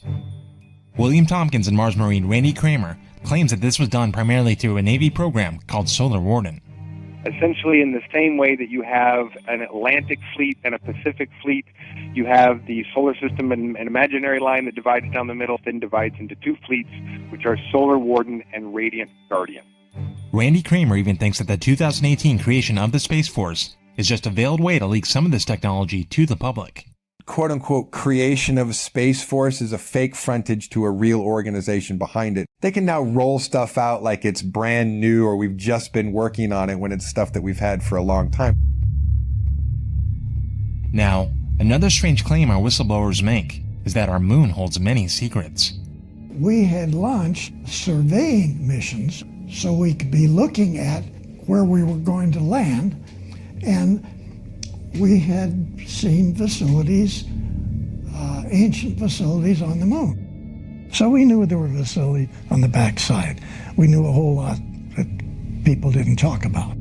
The DMZ on the dark side of the moon has a lot of bases that belong to a lot of different ET species. It sounds absurd, right? Yet certain objects found in photos from NASA and other space agencies of strange objects that stand out from the lunar surface definitely don't look natural. However, alien bases sound completely tame when compared to this next moon revelation. What is the moon? What is the moon? What is the moon? It's not a natural object. Mm-hmm. It's an unnatural object. Our moon's artificial, completely artificial. It was brought here from Ursa Minor, apparently between 11 and 12,000 years ago. For the purpose of being a satellite in a base. This moon is not a moon. It's not your moon in the first place. It is older than the Earth. There are ruins all over it. There are bases underneath it. It's everything that we're told it isn't. And just like out of science fiction comics from the 1950s, our whistleblowers seem fairly confident that Mars colonists from the shadow government have been battling it out with other alien races for decades. Oh, Mars Attacks? Mars Attacks. Yeah, well, there's a lot of truth in that movie. They use Trillions of our tax dollars are building these colonies and investing in this corporate conglomerate of, extraterrestrial advanced ET technologies. We had a human colony there of 300,000, so I'm told. One was underground, one was above ground, Adam and Eve. They're conquered, they're being taken over. The human beings that are from Earth, that volunteered or were kidnapped to go there, are in deep trouble. Many of them have already been eaten, some of them have already been killed. There is nothing we can do here as a race to help them. Now, if we begin to train all our telescopes on that, are we going to be able to see activity going on there? I suppose that we would. I have a feeling that they already are seeing incredible amounts of activity, but they're not allowed to say it. However, if this story sounds completely impossible, part of the reason might be because you learned in school that even if an alien craft moved at nearly impossible speeds, it would still take hundreds, thousands, if not millions of years to get anywhere. So not worth it for our alien neighbors to visit. However, according to our whistleblowers, there's much more to surfing the cosmos than meets the eye. Can the amplified voice of Ella Fitzgerald shatter this glass? Believe it. What's interesting about these whistleblowers, and about many in the woo-woo community in general, is an extreme importance placed on vibration. Everything around you is vibrating energy. Everything around you is vibrating energy. This is not solid. Nothing is solid. It is manifested through geometry, light, sound. Everything's always vibrating, right? I'm sure it's something that we've all heard one time or another. But how many of us take a moment to think about what that really means? We know we can break down our reality into its most basic forms, like the atom. However, the atom is given its form by energy. Even Einstein once said that all matter is energy whose vibration has been lowered as to be perceptible by the senses. And it is frequency that holds the informational blueprints to our universe. The structural information present in frequency can create amazing effects on our physical world. You can see here, audio frequency, when aimed at normal sand, can form structures that behave like atoms, or even galaxies. Its effects on water are just another example. Sound, by itself, can even create complex pictures. And if we compare this to the way energy creates everything around us, then we can truly begin to understand how our multidimensional reality really works. The only experience that is directly available to you is your sensory data. And this sensory data is merely a stream of electrical impulses that stimulates your computing center. In other words, all that I really know about the outside world is relayed to me through my electrical connection. Exactly. Why, that would mean that I really don't know what the outside universe is like at all, for certain. That's it. Most of us think of dimensions in terms of height, width, depth, and time being the fourth dimension. However, that's not what I'm talking about. Instead, think of all matters existing within a certain band of frequency, like musical harmonics and octaves. Everything that we could see, touch, or otherwise sense is basically existing in the same limited band of frequency that we're able to perceive. And like musical octaves, these frequency layers can go higher and lower forever. And while our consciousness exists in this dimension, humans too are said to have an unconscious presence in these lower and higher layers of reality, which are often referred to as fourth, fifth, and sixth densities. Also in fourth density, we all become clairvoyants. We'll be able to see energy fields, see life forms, which means that if you're hiding something, it'll be seen instantaneously. William Tompkins even believes that various advanced beings have been using this psychic mechanism to communicate with humans. Probably thousands of people telepathically got information, okay? Okay. The bells were rung in hundreds and hundreds and hundreds of people. The abilities that they have are latent in everybody. They just haven't lived in a society that has been screwed with like we have been here. We have dormant and advanced DNA that many don't want us to be in touch with. They have created the control system that we are now in to ensure that we stay limited to a 3D existence. Interesting theory, huh? But there's no scientific proof that such abilities exist. Or is there? Dr. Rupert Sheldrake out of the UK has spent the better part of his career scientifically proving the existence of what he calls morphic resonance, a metaphysical transmission of information between living creatures that transcends the physical limitations of space and time. Most of Sheldrake's work is often ignored and criticized by the mainstream. However, Sheldrake has provided study after study proving the existence of some form of telepathy in animals and humans. One such experiment had to do with whether or not dogs could sense when their owners would return home. The results are difficult to explain, absent some form of telepathy. However, many experiments with positive results, such as this one, go ignored. Well, Rupert Sheldrake is a highly credentialed scientist. These ideas were scientific enough, but they were the kind of science that these people don't like. If you were to suggest, as I do, that in altered states of consciousness we may access valuable and useful information, which may be of fundamental importance to humanity, that's a step too far. And according to Max, the notion of psychic power is just another fact of reality for elite bloodline families at the top of the pyramid. In fact, he believes that this power is how they've been able to retain control of the world for centuries. They interbreed because they want to make sure that they maintain this particular DNA within their family line, because this particular DNA gives them exalted abilities, gifts, psychic gifts. They have kept the secrets and the cheats for themselves, and they have left the slaves with no understanding of what's going on. If we are indeed multidimensional life forms, with our souls as the part of us outside the physical body, then what happens when those bodies die? You see, one of the things that these whistleblowers agree on that's rather interesting is that out of all the beliefs about the afterlife that exist, they are all staunch believers in reincarnation. A lot of people don't believe that they have many lives, okay? Some have more than others. And we've got a whole lot of other stuff we got to do, okay? Typically, reincarnation is associated with the Hindu religion, But in reality, the three major monotheistic religions, where reincarnation is not believed in, are the historical minority. The Norse and Druid religions believed in reincarnation, as well as the Sumerians, the Aztecs, the Mayans, Incas, ancient Greeks, and various practitioners of voodoo in West Africa are just some who believed we lived again and again. And the fact that many of us can't remember any of these past lives has halted our development as a species, whereas remembering past lives is common for more advanced life forms, like Alex Collier's Andromedans. They know what their reincarnational past has been, so they see improvement in themselves life after life after life. We, if we hadn't been so screwed with here, would have the same abilities. But we've been manipulated incredibly on an intense level every day. And perhaps this ability is still partly present in those who have yet to been exposed to years and years of physical and psychological manipulation. In fact, certain young children are able to recall vivid details of their past lives, a phenomenon with many documented cases. Perhaps none more stunning than the case of James Lanninger, a young man from Louisiana who had a fascination with airplanes since the time he could walk. He was especially interested in aircraft from World War II. I said, "Oh, look, there's a bomb on the bottom." He said, "That's not a bomb, that's a drop tank." However, young James was plagued by recurring nightmares that caused his parents to worry. He would wake up in the middle of the night, he'd be laying on his back, kicking his feet up at the ceiling. He would just be crying. He'd say, "Airplane crash on fire, little man can't get out." Unable to clearly describe his dreams, James would draw them out, and the scenes always looked like World War II naval and air battles. Bombing ships, you see men parachuting. Here's another one where planes are dropping bombs. I'd always asked him, "Do you remember what your name was?" And he always said James. But his name is James. "Do you remember the name of your boat?"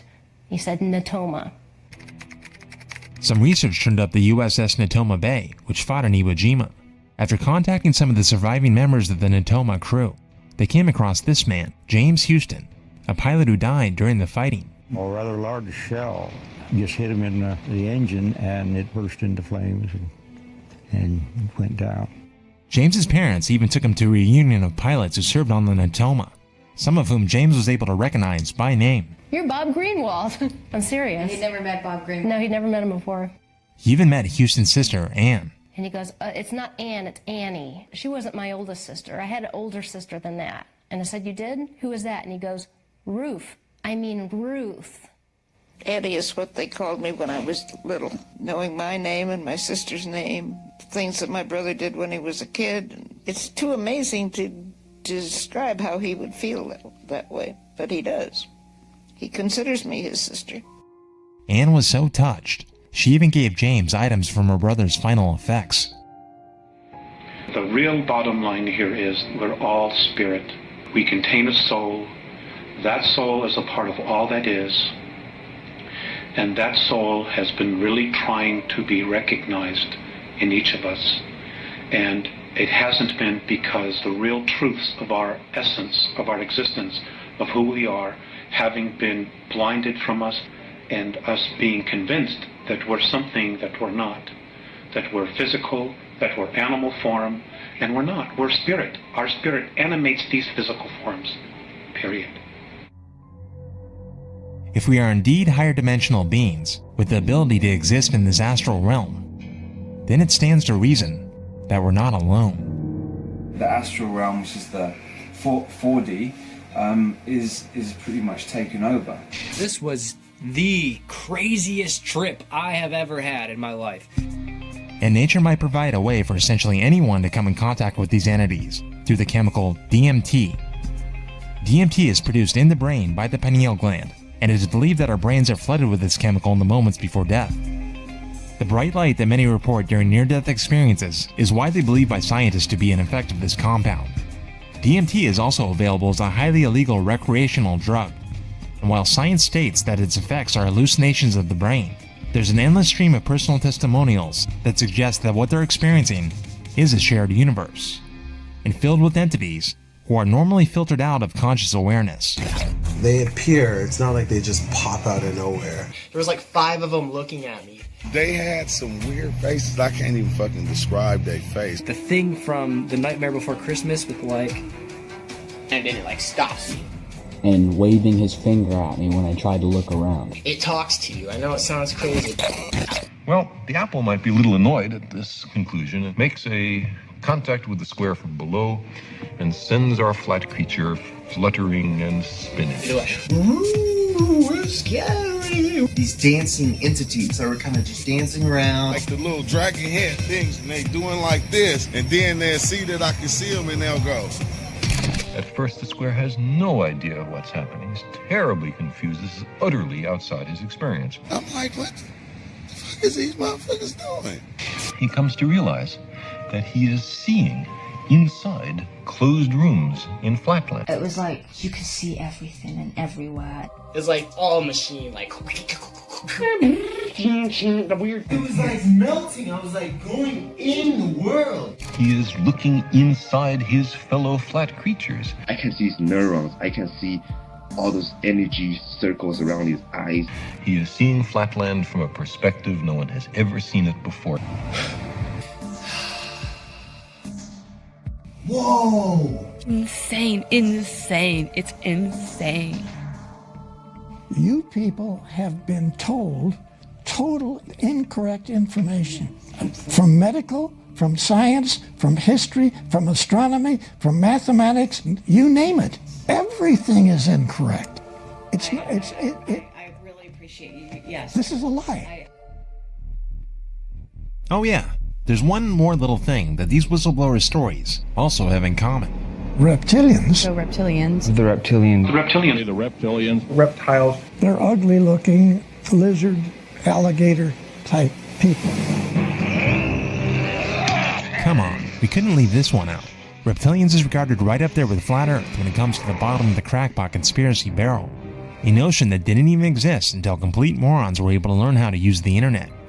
However, this one's actually been around a lot longer, and it's almost always tied with a theory known as the Hollow Earth. And while some have taken this literally, a more common and realistic interpretation is that Earth's crust is composed of large open areas, able to support civilizations that can adapt to a life underground. There are caverns all over this planet which different extraterrestrial civilizations have been using. There's oceans and forestry and all sorts in the pockets in Earth. And while proponents of this theory like to point out the abundance of reptile-related imagery found among ancient artworks as evidence for human contact with these beings, skeptics would be quick to point out that man, throughout history, has depicted all sorts of animals in artworks and mythology, like birds, fish, and lions, and in many cases given them human-like characteristics. However, reptiles are far and away the most represented. Nothing else even comes close. Officially, serpent worship goes back 70,000 years with tribes in Botswana. Snakes were also worshipped by the Olmecs in Mexico. Throughout South America, serpents were depicted with feathers, perhaps suggesting that they could fly. In ancient mythology of native Australians teach that humans are created by the dreams of a lizard. Egypt and Sumer also had their reptile deities. And ancient legends and works of art from around the globe clearly depict reptile-type people, such as the Nagas or snake people in India. Even today, snake symbolism is so abundant, you hardly notice it, and depictions in pop culture of super smart reptiles are common. And according to my whistleblowers, it's not just one race of these guys, there's several. There's 6 or 7 types of reptilians that are on this planet. Some snakes, some velociraptor looking, some actually look like dinosaurs.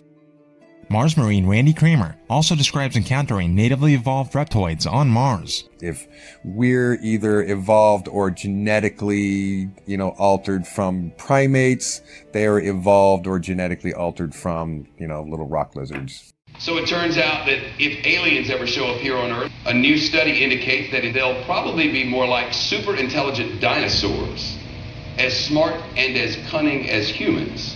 We would be better off not meeting them. You see, most of the hubbub regarding the reptilian conspiracy centers around a race of vicious warlike creatures known as the Draco. They aren't really reptilian. Instead, they're higher dimensional beings that prefer to manifest themselves in this dimension as scary-ass dragon people. The Draconans themselves did not evolve as a life form in our universe. They were dumped here. They're just a pain. They're incredibly smart, they're incredibly psychic, they're incredible builders, but they're bullies. They're bullies, and they have a arrogant bully attitude. Their whole thing is control. Whenever you see one, you ought to just run like hell. But since they're so crafty, they tend not to battle with the human race directly. You have the Dracos influencing the president of your country. Okay, so are we talking Eisenhower, Truman, who are talking, all of them? Yeah, all of them. By the time Eisenhower stepped into office, the draconian system had already infiltrated the three-letter organizations, and eventually defense-related projects got infiltrated as technology exchanges took place. In fact, for millennia, they've been able to exert their will over the whole of humanity by working through human or semi-human proxies, usually members of elite families who hold high positions of power. You have to use the front human form to do it. Yeah, because it's too shocking otherwise. In this consciousness of the human stream that's here now is so used to just seeing and being told that the human being is at the top of the food chain and we're the rulers of this and that and we're that it's too shocking to bring in a new species and do it. It's not conducive to keep the control. Which brings us to the trait that they're most known for. They have the ability to shift and look like a human. It's a misconception that they are actually shape-shifting. Some are, but what they're actually doing is altering your visual cortex to make you think you're seeing them that way. Yes, absolutely, yes. The shapeshifting is just one of those extra things that makes this story sound so silly for most of us. Normally I would agree, if it weren't for the fact that the reptile changing into human archetype has been with us for quite a while. This too is ever present in our culture today. Has anyone asked why? Why shape-shifting reptiles are everywhere? Even children's shows, like the Dino Squad, which feature shape-shifting teenagers fighting crime. Is it all just a big coincidence? Or are insiders purposely leaking this stuff into the culture? Do they know who's really calling the shots? The enemy isn't human at all, but it's pushing all our buttons so that we're so busy looking at each other and so neurotic about each other that we're not looking at the real reality here, the real cause, which is another race or races that are here who are totally playing games with us, feeding off our energy and hoping that we destroy ourselves so that they can keep the planet for themselves. Really, these beings are foreign. They're from another universe, and so for them to be able to be here, they kind of utilize this as a food source and we say exist. they're utilizing us as a food source. Is that as an energetic food source or as a physical? Are they eating both humans? They're carnivorous. Are you saying carnivorous, they eat humans? Yes. They won't eat a dead human. It has to be alive at the time of the killing. Their preference is children. 100,000 children, totally unaccountable through FBI archives, cannot be traced anywhere. You know, Westchester County, in the last 5 years, 3,000 children in Westchester County, New York, have vanished without a trace. Where are they going? Nobody's ever seen them. I think they're hauled underneath in some of these bases and they are summarily done away with, and they are literally eaten. These children were food. And I'm supposed to just shut up and not say anything about it because people don't want to hear it? That's tough. That's tough. And yet, this idea is also backed up by thousands of years of artistic depictions of reptiles consuming people.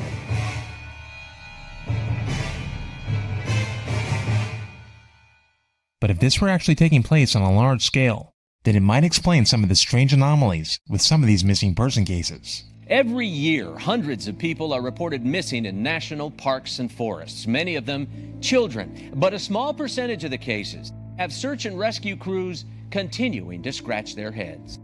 The year 1997 set a record for missing persons in the United States, with a staggering number of almost 1 million reported missing, just in that year alone.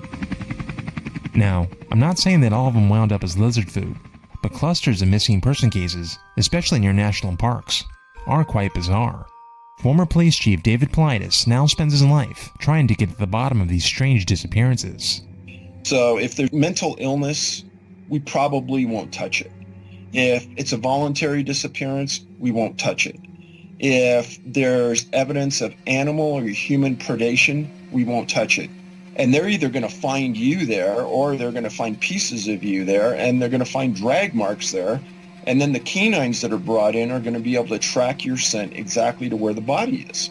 In Politis' documentary, Missing 411, presents many strange anomalies associated with these cases.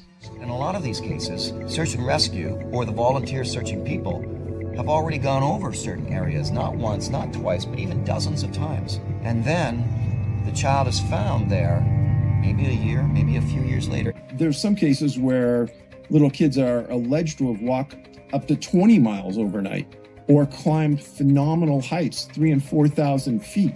Those are facts, and it's highly, highly hard to believe. There are groups within the higher echelon that are actually helping them. That's part of the deal. They won't come up as long as we feed them down there. You understand? It's about human beings selling themselves out. But is there any evidence of this? Anything to suggest that it's more than just an imaginative horror story? Well, perhaps the next time you're in Oslo, Norway, you should take a stroll through the peaceful Frogner Park. You'll probably notice a statue garden, all designed by famed Swedish sculptor Gustav Winglet, who is best known for designing the Nobel Peace Prize. And perhaps you might notice something unsettling about these statues.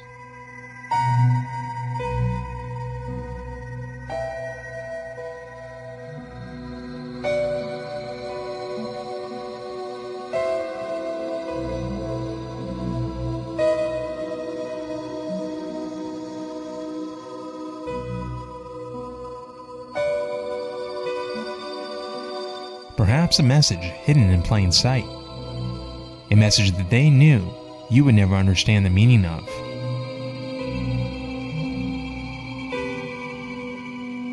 This is where the battle is, between light and dark. You've got the grays over us, you've got the reptilians underneath us, and between us you've got humanity, sandwiched in the middle, wondering what the hell is going on here.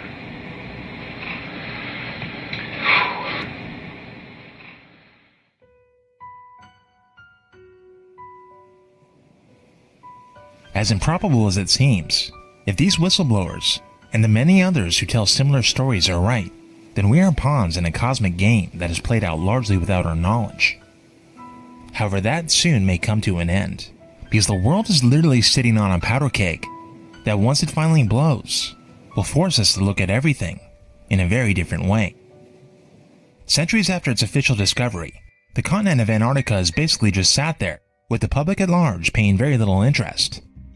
However, for anybody willing to look past the official history of Antarctica, you'll find a steady trickle of strange legend and physically documentable evidence that makes Antarctica the prime candidate as a catalyst for widespread disclosure. Since the early 2000s, rumors of something big going on in Antarctica have been bubbling up on internet chat rooms and forums, something that believers say is big enough to attract interest among notable names of the world elite. Just days after the heads of the Roman Catholic and Russian Orthodox churches met for the very first time in 1,000 years, Patriarch Kirill of the Russian Orthodox Church went to Antarctica. Officially, it was to bless the land. Even more odd, Secretary of State John Kerry visited Antarctica on the day of the 2016 elections, on arguably the most important day ever for his party. There's also speculation that Obama visited during his trip to Argentina, and many others secretly visited during Nelson Mandela's funeral. Trump sent Newt Gingrich. Prince Harry visited in a PR event for wounded vets. There's also the King and Queen of Spain. Putin expressed interest in going a number of times. 33rd Degree Mason and Second Man on the Moon Buzz Aldrin visited, where he had to be medically evac'd after suffering heart issues. But it's not just high-profile figures. Since the mid-2000s, several very large corporations have also drastically increased their interest and investment in the continent, even posting several new job openings for engineers, food, and energy suppliers. However, many conspiracy theorists believe that there was something fishy behind these sudden visits when the fitness app Strava revealed a heat map of their users' activity based on GPS. An unusually high amount of activity was reported at what would normally be empty and remote locations on the continent. Why would this be? Is there something more that meets the eye going on here? But strange stories coming from the continent are nothing new. Many believe that the Nazis installed secret submarine bases under the ice when they laid claims to large swaths of land just prior to World War II, and moved many of their secret projects there just before Germany fell. There are large tunnels underneath the water all around Antarctica where the Germans had been taking facilities from Germany to Antarctica, the facilities in Antarctica. And while hard proof of this is hard to come by, many such believers point to the time that the United States military actually launched an invasion of Antarctica in 1946-47, a year or so after the war ended. Although the mission's stated goal was to establish a research base, what was launched was nothing short of a small invasion armada, a fleet with over 4,700 heavily armed servicemen and an aircraft carrier with over 30 planes.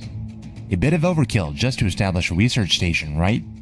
Although the operation failed to reach its objectives, citing bad weather, many believers in the conspiracy claim that the US military actually retreated after suffering huge losses, after being attacked with advanced technology that the Nazis were developing. Every aircraft we had were eliminated in about 20 minutes. Those ships and all those personnel were sunk. So Admiral Byrd and Admiral Nimitz, with the tail between their legs, took off back to the United States as fast as they could go. According to conspiracy lore, deals were eventually cut and hostilities cooled as more and more Nazi scientists and intelligence operatives were given key US government positions under Operation Paperclip. Today, much of the continent is under control of the US and Russian militaries, and access is pretty much denied to anyone without military authorization. This includes its airspace to all commercial craft. Even the lucky few who have been given permission to explore the continent recreationally are required to stay in predetermined boundaries. And there have even been claims that some cross-country hikers and skiers have been intercepted at gunpoint for venturing off course. Perhaps they don't want unauthorized visitors to see the many, many strange formations that no doubt litter the ice. Although touted to be a barren land never inhabited by man, there are many cases of intelligent design popping up all over the place. These are especially apparent on Google Earth, where they actually went out of their way to censor random landscape features. And these aren't just stitching errors. Someone clearly had to single out these areas and manually obscure them. Even this one, which looked like a 200-foot wide opening in the earth, before it is eventually blurred out. And who knows how many of these mysterious structures will remain visible until they too are censored before our eyes. Perhaps this will be the next to go, a strange metallic-looking dome covering an opening that goes deep into the earth, with no roads and no other signs of habitation nearby. What the fuck could this thing be? And just what are these signals being shot to and from Antarctica that were picked up by satellites measuring global microwave radiation? It almost looks like some form of microwave warfare. The information coming out of Antarctica is in fact so obvious and so clear that it can't be covered up forever. But whether Antarctica will be the avenue in which larger, more important truths will be disclosed is yet to be known. However, these truths are worth fighting for, because the deeper the secrets kept from us, the further we are from claiming a heritage and a history that is rightfully ours. This is our world, and this is a world that we need to master. Even if it's a world that's more magical and even more scary than you can ever imagine.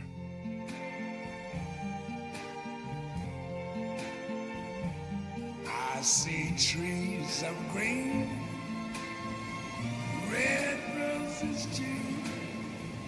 I see them bloom for me and you. And I think to myself, what a wonderful world.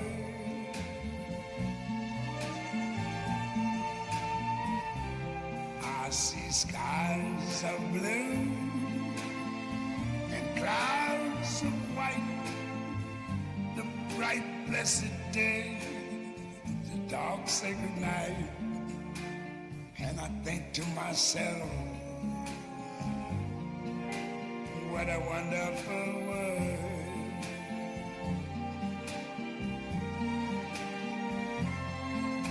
The colors of the rainbow, so pretty in the sky, are also on the faces of people going by. I see friends shaking hands, saying, how do you do? They're really saying, I love you. I hear babies cry. Watch them grow, they'll learn much more than I never knew. And I think to myself, what a wonderful world. Yes, I think to myself, what a wonderful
Good night, everybody.